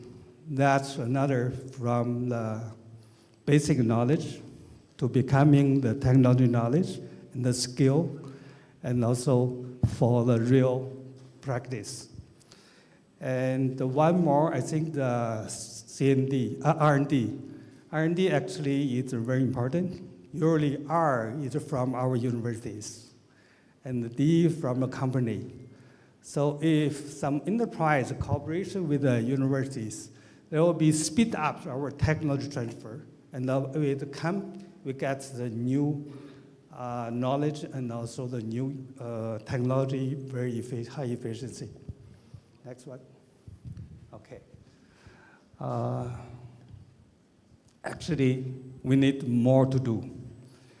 The first, I think here we see the knowledge. We have to transfer knowledge and the skills, and also some from research institutions to the academic institutions to the industry. Still another step. Okay, here the mention about Indonesia, we have 14,064 vocational high schools. There are already 5 million students. Yeah, that's another point, a key point, so we get the technology transfer easier. Next one. Okay, so to talking too much about this, I just focus this. Education is very important. It's a key point for us. Sorry, yeah. Of course, too many trainings. I think the teacher training is the first. We have enough teacher, we have a very bright view, and with very good knowledge, and then we can teach students. Usually we can, and also we have the training spelling wrong. Teachers with advanced technology, and teaching students employ the new energy and the skills. So skill for worker, and also if they can effectively use the new energy and skills, that's very important thing. That's our task. We have to train more people. Next. Okay, this is talking about integration education with the industry. So our students, we need the space to do the internship. We need the space to do the practice. We need the space, we need the location to know some detail of development. So that's one, is very important for that. And if we combine, integrate with the industry, that we have internship space and practice base. That were very important parts and very high efficiency. Not only pay too much money, you just find the proper universities and the company combined together. That's more efficient. Okay, so we need to ensure the student to expose to the energy technologies early on. So from our learning stage, we already exposed to them, to there, and then we know the more knowledge. And also, we have to offer specialized programs and the certificates in the field such as big data, AI, robot, for students to that. And that's very important to attract their interest to learn more and to learn harder. Okay, next one. Okay, we just put the pictures. So here, still too much high tech. For the garbage recycle, actually, you put all the garbage in the same place. It's waste a lot of money and get too much pollution. That's also need education, but that's sometimes we know, or not my business, it's a government. But our education institution, we have to do this. We have to teach them, you put this way, the pollution gets higher. So how can we control this? The education anywhere. So that's, I just put that picture there. So, and also for the government, they give the key to do this, give your guide. And also we have to follow the law. That's some picture we put here. Next one. Okay, so all the development, I think our student later will be an officer. But you have to know some more knowledge, you will be the good officer. Because you make a policy, it's good for the industry, good for the future, good for the people. So, and also policies, if you encourage the enterprise to do the high tech and the less pollution, of course, you give some tax, holiday tax benefits. That's some policies. They're from the government. Okay. Yeah, here that's a listing from some government have to supporting something with some money. They have fund to support. I know Indonesia government already have some fund to support R&D. That's very important because before they mentioned about to support the technology transfer. Technology transfer is just a concept, but R&D center is a real thing. It's a real thing. You have a project, you get financial support. So that's, I think, most countries, they have to. Usually some countries use 2%, 3% to support R&D, but Indonesia right now is pretty low, but the government already realized this. They want to raise some percentage for the GDP. Yeah. Okay, for the attracting some new technology, that's of course you already have. And also scientific research everywhere. So including today we're talking about the financing, we're talking about counting many things. We need innovation, and also that's many things internalized. It's a good thing. The government already put policies. Next. So right now, I think Indonesia already have some policy. I think probably you heard it's a policy, solar panel already developed there, and they want to stop some steam power plants. So that some policies already take action. And for the supporting the cooperation in the education industry, I think right now I don't know the real policies. I'm sure either the government will give the new policies to support this part. And also for attracting foreign investor with advantage technology. As I mentioned, the marketing-driven, all resource-driven, that's very easy way. Yeah. Okay, next one. Yes, of course, the government will give the policy for attracting foreign investment and encouraging international partners. Technology transfer, of course, we need a lot of talents. So that's for many field, we need to do this. Okay, go ahead. What we can do? Yes, we can. So we can do many things. The first, we have to do something with a high efficiency usage of natural resources, developing new energy and the same energy, not developing, and also we have to save. And also consuming less water, energy, material, that's for us and also for our next generation. So saving resource and occupy the less land is still another big issue for all countries in the world. So right now, the reduced emission, the pollution is a hot topic.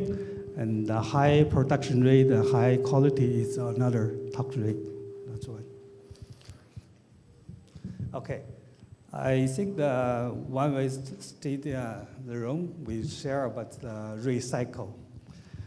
Actually, recycle is a very big topic and also with the high tech, even more high tech than the developing the new products. So right now, we know the battery recycle, everything recycle. Give you an example. We use a stainless steel. Stainless steel, very expensive stainless steel right now, it can recycle to produce the next stainless steel products. One recycle and then you directly use. But the lower level one, you cannot use, cannot recycle. So sometime, when our living standard going up, we use, for example, 300 series stainless steel. All the steels you waste and then recycle to produce new one. So that means we save resource. We no need a new resource. We already recycle the resources. So that's another thing. Actually, 10 years ago, they talking about, hey, how about we use a 300 series? I said, oh, too expensive. But when you realize in the world, the nickel is very limited. So I'm in the field of nickel. Right? Nickel right now is very good for the EV, for the battery, and that's a very high efficiency element. But how can we save this? Actually, many steps we have to do. Okay, so for the training, of course, easy to understand. Many training we need. Next one. Okay, and also this topic already talk about the cooperation. The cooperation is very important. I think today is a very good event. We're talking about the new technology. We're talking about some topics, and also we're talking about cooperation. Not only university, industry, and also we have to cooperate with the government. So everything we have to. Yeah, and also, so develop a new resource-driven industry, that's already mentioned.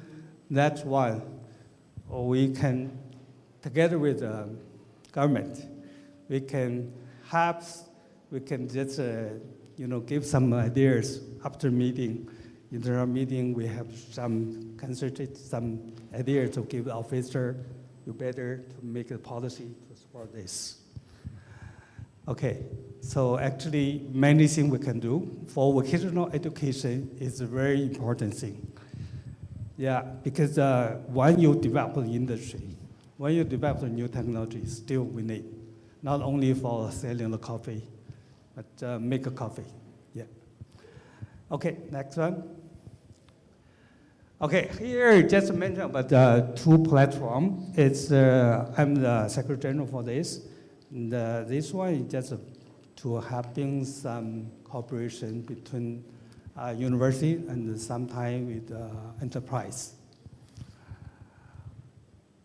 Okay, I think that's all for today. Terima kasih.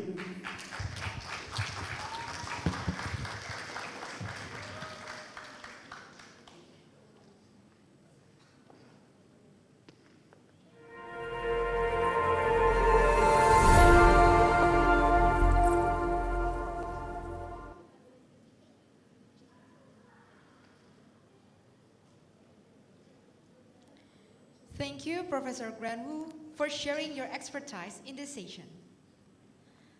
Ladies and gentlemen, our next keynote speaker is Associate Professor Winnie C. Villanueva from Central Luzon State University, Philippines. To Associate Professor Winnie C. Villanueva, the time and place is yours.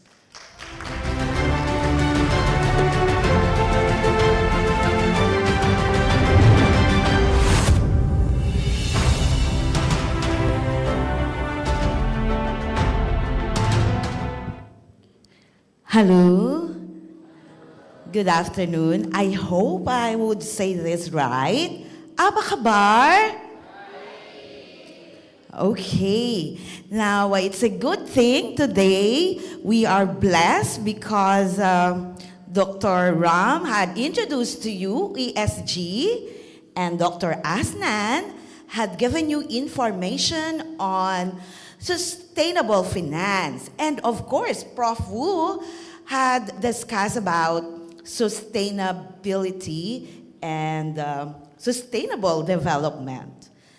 My task for today is to give you information on financial planning for sustainable finance. So while we're waiting for my presentation to be flashed on the screen, let me ask the audience, what's the first thing that comes to your mind when we say financial planning? Anyone? Financial planning. Planning. Money. How about the others? Are you still awake? Okay. So let's go to my discussion on financial planning for sustainable finance, navigating the path to greener future. The background, it's more of the foundation. So the next one will be, we'll have a roadmap, and this roadmap would be discussing about the overview, the drivers, the stakeholders, and the processes. Then we're going to wrap it up. No?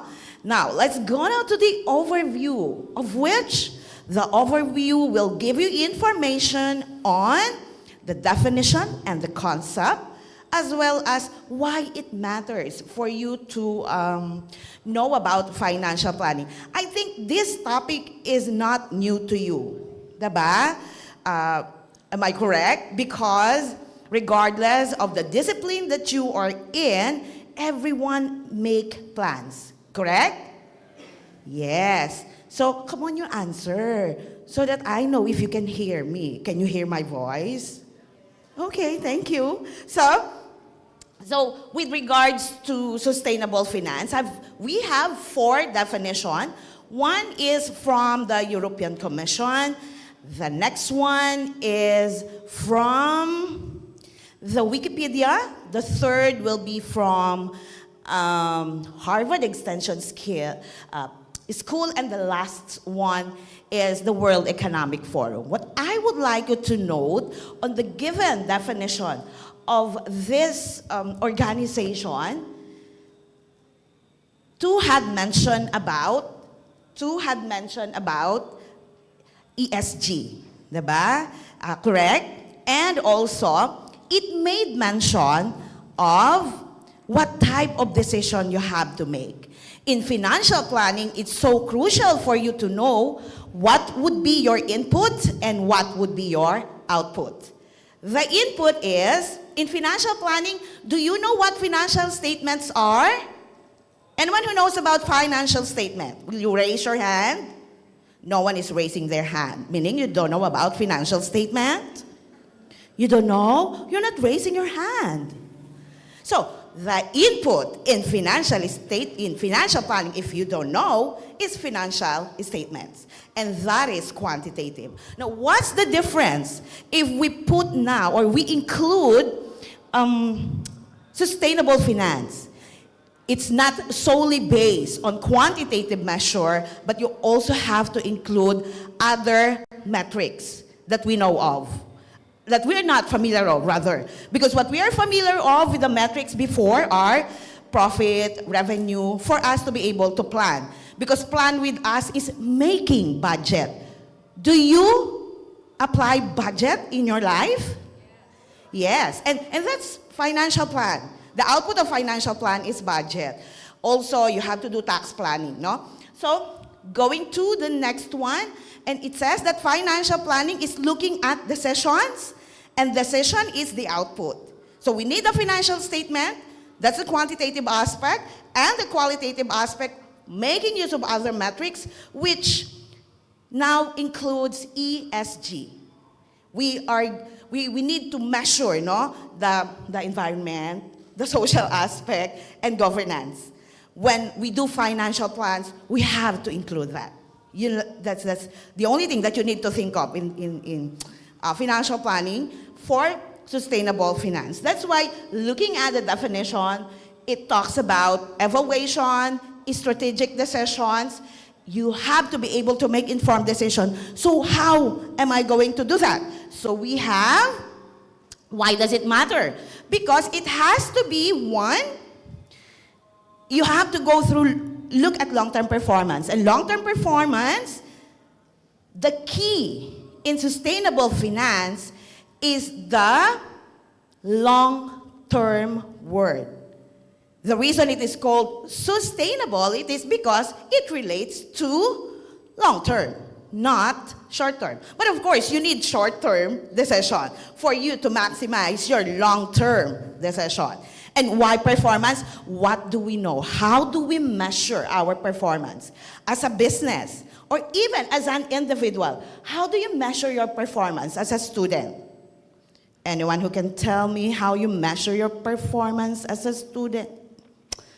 You're so silent. This is the last presentation today. So you need to be happier, right? Because it's the last topic. We're almost done, right? So, how do you measure your performance as a student? How? Grades? Okay. And of course, in business, grades will be in the form of profit, right? Did you earn? And grades will be in the form of revenue. Have you earned enough? And you cannot do budget without sales, without revenue. But the crucial in long-term performance, and even with risk management, is that in long-term performance, you have to include the ESG matrix. Hindi, we are used to making use only of profit, revenue, volume. No? We make use of the financial statement analysis for us to be able to facilitate the preparation of the budget and the tax plan. And then risk management. What do we mean by risk? Risks are uncertainty. Do we know what would happen to us after a minute, after an hour, or even tomorrow? Do we know? Definitely not. So why do we have risk management? For us to be somehow to have calculated risk. No? We measure, because on a daily basis, risk with us quantitatively is cost. And we have to compare that with return, because you normally have relationships comparing risk with return. Because we have in finance, we have what? The risk-return trade-off. You need to always match that one. You are not willing to take any risk without any return at all, right? Or you're willing to take the risk without any return. Is it okay with you? Risk, risk, risk, no return?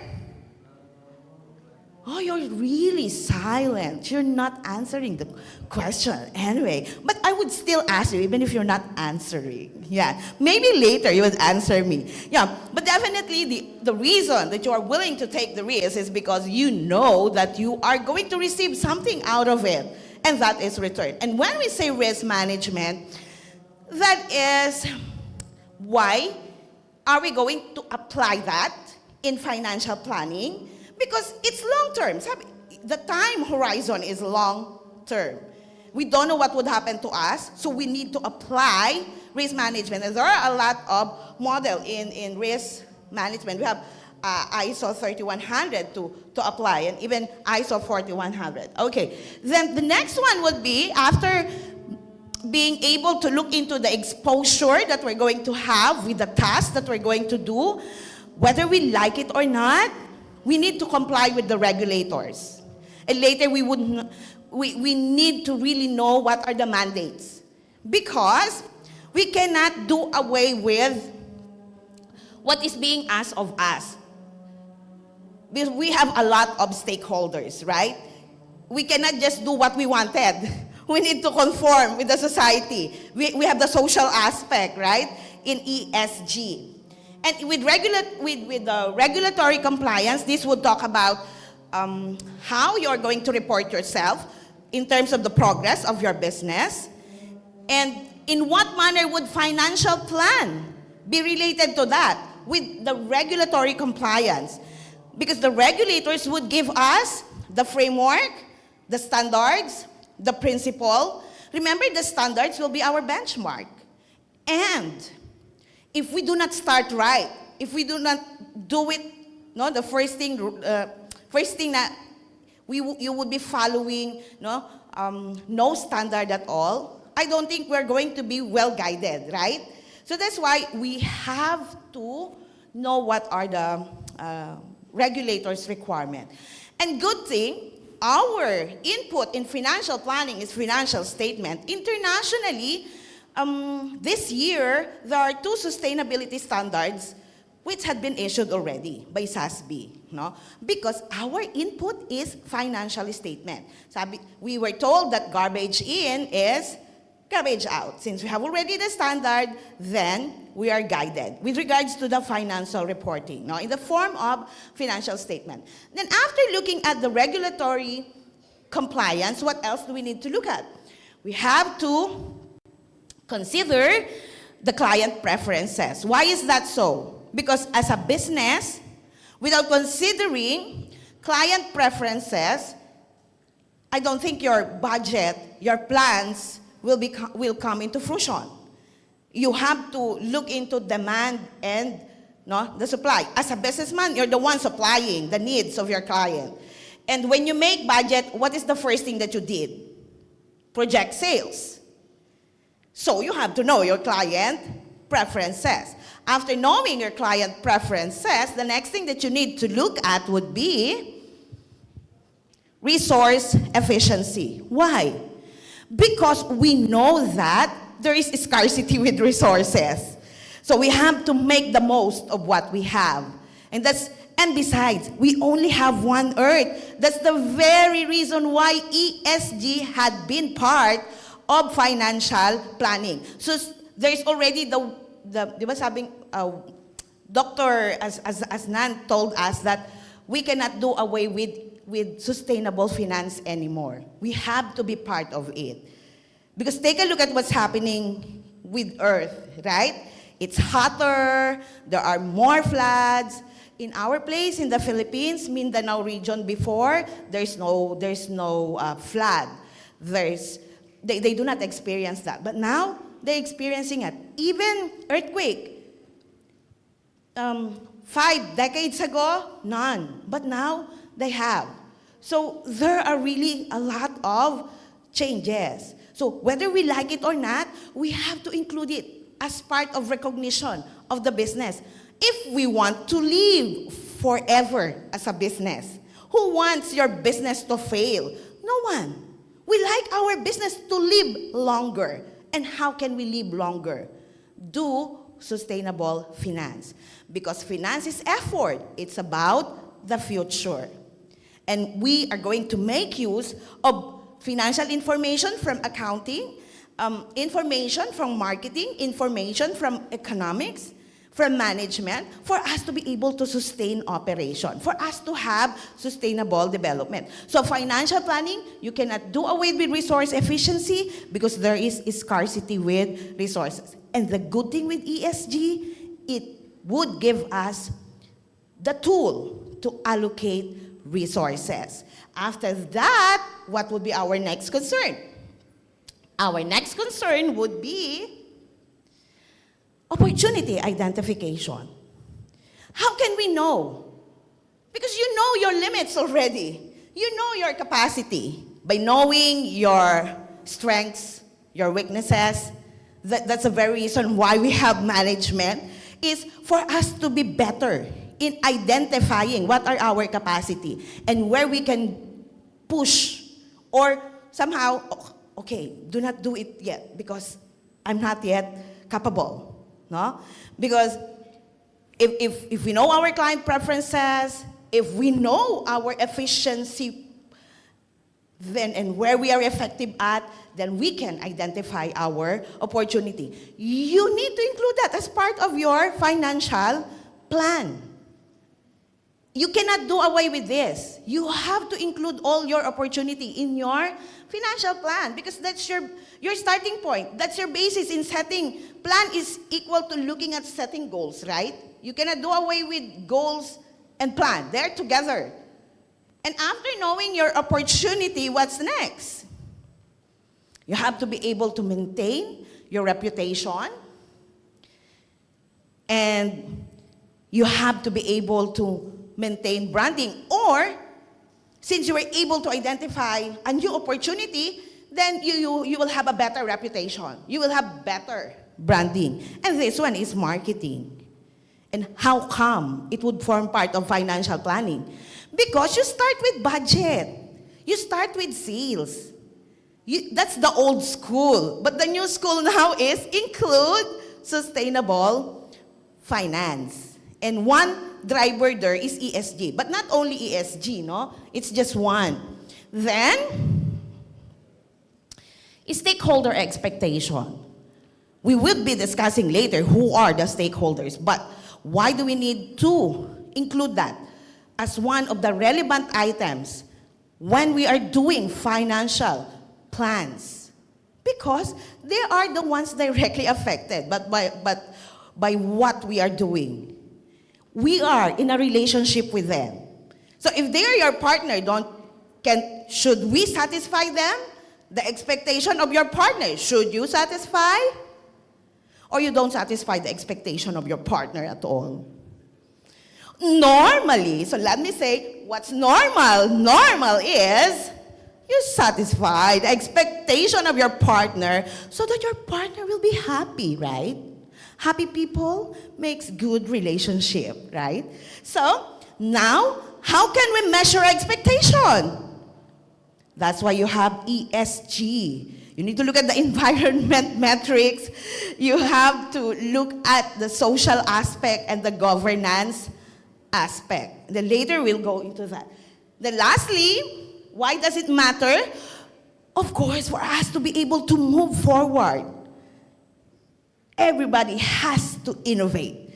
And you need to be resilient. Oh, there's quite a lot that we need to consider, no? For us to be able to prepare financial plan and go through the process of financial planning. Now, if this is our overview, then what's the next thing that we have to do? We need to know what are the drivers of financial planning for sustainable finance. And the drivers are, first, it would be environmental, social, and governance, which had been introduced to you. Second, we have to look at the triple bottom line, which we need to relate to environment, social, and governance. Triple bottom line is people, profit. What do you think is the other P word? Well, syempre, of course, the one that we live on, Earth, the planet Earth. Then we have circular economy finance. Then the fourth one would be looking at, again, the regulatory and policy frameworks. Then the fifth one would be the stewardship and management. Okay, so let's go to ESG. No? You are given a sample of what form part of environmental, social, and governance. We need to relate that. Does it mean, ma'am, we need to have matrix on that? Yes. Do we have, ma'am, organization? For climate, we have. No? They later, you would see that who is the organization giving information as to matrix for climate. No? Then, of course, social, that's very much related to, that's why, take a look at organization now. They have their CSR, diba? They normally perform, they normally do on a regular basis their corporate social CSR activities. No? Now, let's relate that to the triple bottom line. Where would people be? Should it be in the environment, social, or governance? See, people will be on the social. And profit will be related to economic. It's not environment, of course, because triple bottom line approach is on the aspect of economic. Then, environment. Why is it that it doesn't have any governance? Because the one who perform governance are the people. It will form part of the people aspect. No? And when you say economic activity, that's where you do business. That's where you need to allocate resource and make sure that you are taking care of the planet. No? For us to be able to sustain, for us to live long. And the third one is what? It's economics. Ano yun? What is that? Rather, circular economy finances. That is what? We need to produce, we need to design, and with minimum waste, and being able to make use of the materials longer. If you can utilize it on a longer period of time. Take a look at the R's here. There's quite a lot. This is circular economy finances. Reduced by design. What else? Recycle. Are these words new to us? No. We're practicing this one. We do recycle, we repurpose, we refurbish, we do repair. These R's we do on a regular basis. But we have to apply that in finance. Finance, in one word, is money. And money is tangible. We can hold, we can see. So we need to be able to generate more of money. Yeah, we can do business initially without any money because there's such a thing as financing. Someone can lend you money. But the thing is, there is a limitation to that. The higher your borrowings are, the riskier you are. I would rather be giving my excess money to someone else if you are a high-risk business, if the status of your debt is around more than 50%. Diba? So, you have circular economy finances. Why? Because by being able to maximize the utilization of the resources, then definitely we would be able to live longer somehow. Because, take note of what we have now. What are the issues that we can relate when it comes to our natural resources? It's been so long that we have issues on that. because you were given before reforestation. We are doing that so that we have better air to breathe. How many trees do we need for us to breathe fresh air? 40.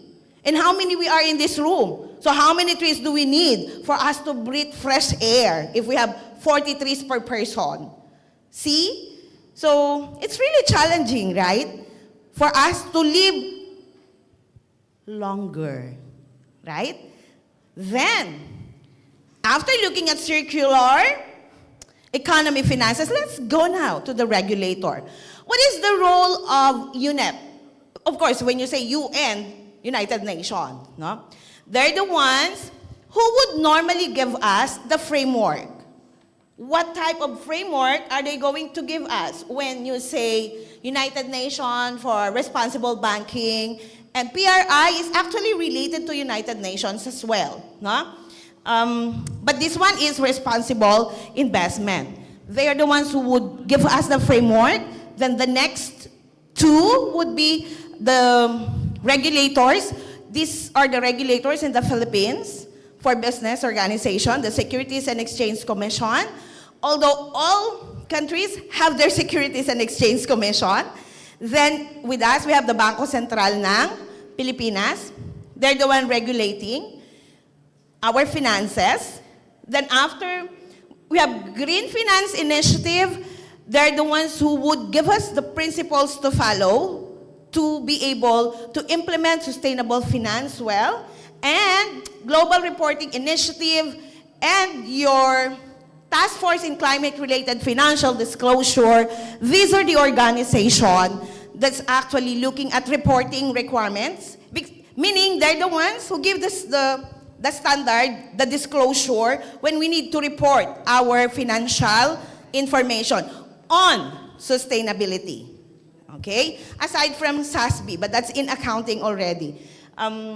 This one, they are not only giving us the accounting aspect, but they are giving us the ESG matrix that we needed. Then after regulatory and policy framework, we have the stakeholders. And there are two types of stakeholders, internal and external.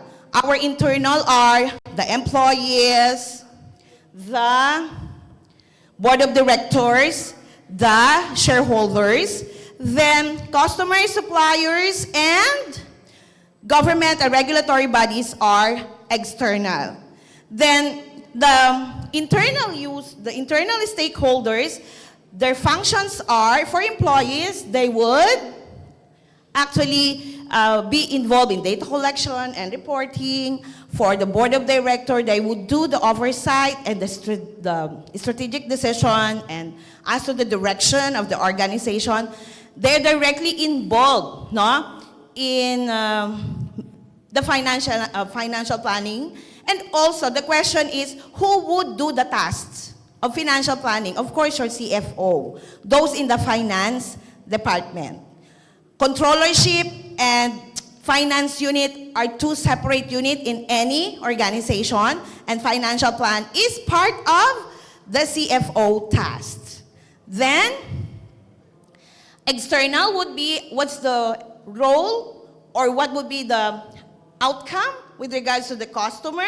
You need to look at brand loyalty and reputation and branding, the government and the regulatory bodies. You have to be able to know what are the standards and how it is being enforced and monitored. And for the suppliers, we have the supply chain sustainability integration that we need to look at. So these are our stakeholders. So for the processes, which is our last topic, we have, of course, goal setting. And when you say goal, it has to be SMART. What's SMART? Is specific, measurable, attainable, relevant, and time-bounded. The next one is, we did discuss this one already. You have to always assess risk and manage risk, because that's the only way for us to be able to achieve our goal with minimum exposure. Then the third one would be asset allocation, because we talk about resource efficiency and allocation. Then investment selection, Previously, you were shown by Dr. Azan of the result on energy investment, green bonds, SRI. These are investment selection. And number 5 would be looking at portfolio management, because when you talk about finance, it has to be diversified so that you would be minimizing your risk. So to wrap it up, you have to make use of, these are samples for goal setting that you have to consider. So to wrap it up, you have to just remember 5 W's. Who should be involved in finance? It should be the chief financial officer, the managers. And what would be involved? It should be the financial planning processes. And I made use of 5 W's because my name starts with W, but it's just what? Who, what? We're done with the who. What's who? That would be, who would be the CFO? What would be financial process? Why would be the drivers? And after the drivers, what else? You have 2 more W's. Did you listen? First is who. Who is who? Okay, and what is what? What is what? Financial process. And of course, why would be looking at the drivers, the importance, the relevance, and when, that's we were not able to mention, but when is, financial planning is a continuous one. You need to always do that all through your life as an organization, no? Where we discuss the framework, no? With all the regulators. I hope I give you a background. It's just merely, it's merely very basic for you to have at least an idea of the old financial planning and now the new financial planning. The old is just what? Just making use of financial statement to prepare, no, financial plan. But now, whether you like it or not, you have to include all the drivers that we talk about, not only ESG, but also, economics, the triple bottom line, and the other aspects that I have discussed. Thank you for listening and thank you for your participation. Terima kasih.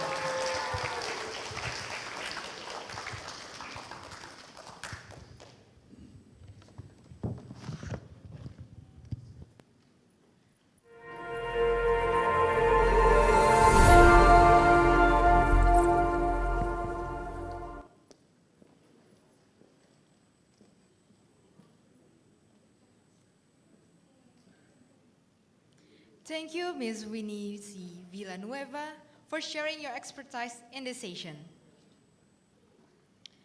Now, we have come to the award announcement for the best paper and the best presenters.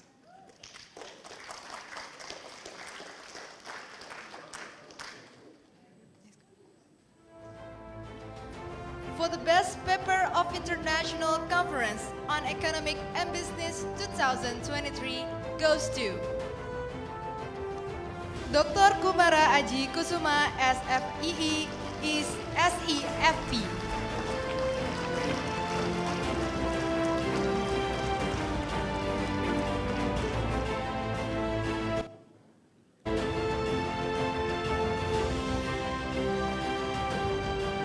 And for the best presenters of International Conference on Economic and Business 2023 goes to Mr. Eri Wahyudi from PKN Stan.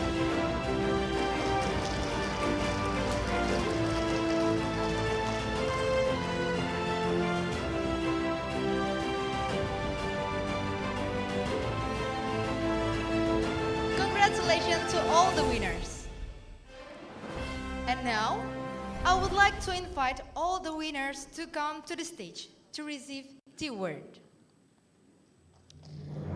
So I would invite Dr. Kumara Aji Kusuma along with Mr.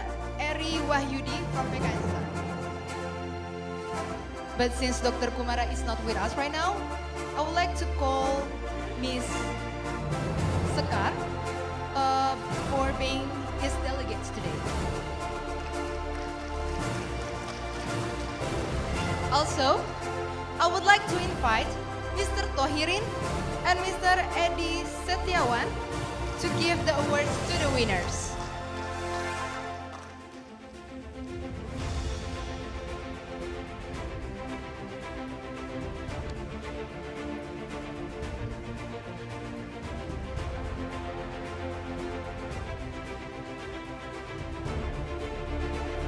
Mr. Tohirin will be give the award for the best paper, which is to Ms. Sekar. And to our documentary team, please take the documentations for the stations.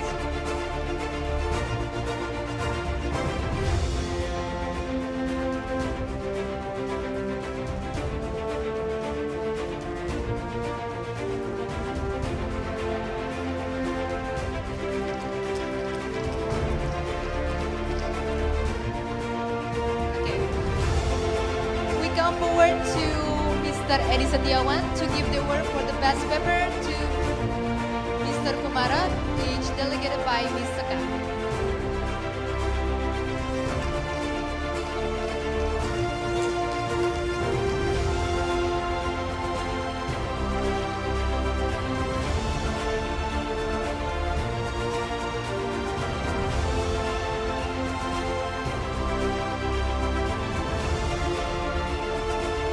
And for all the winners, please stay on the stage along with Mr. Yeah, our documentary team will take the picture for our documentation stations.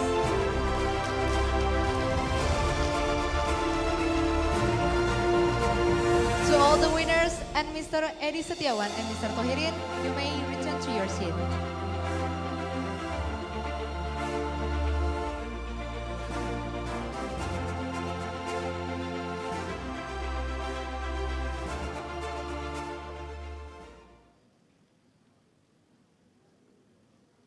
Once again, congratulations to all the winners.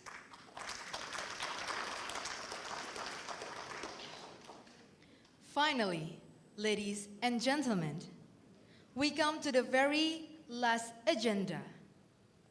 It is very nice to see all of you, and we hope you have been enjoying yourself at the conference so far. I hope you have found the presentations on this conference are informative and helpful. Before we end the agenda, I would like to inform you to fill out the link or QR code to get your certificate. Once again, I would like to inform you to fill out the link or the QR barcode that you can see on the screen right now in order to get your certificate right now.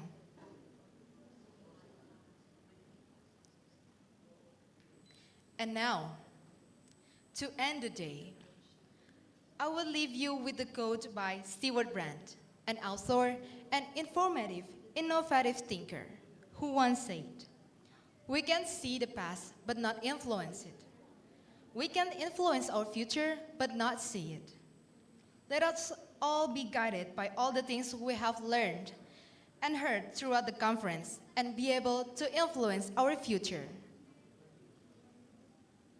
I'm Sandra Rosali as your Master of Ceremony. I do apologize for my mistakes in presenting this event. Thank you for your attentions, and see you next time. Wassalamualaikum warahmatullahi wabarakatuh.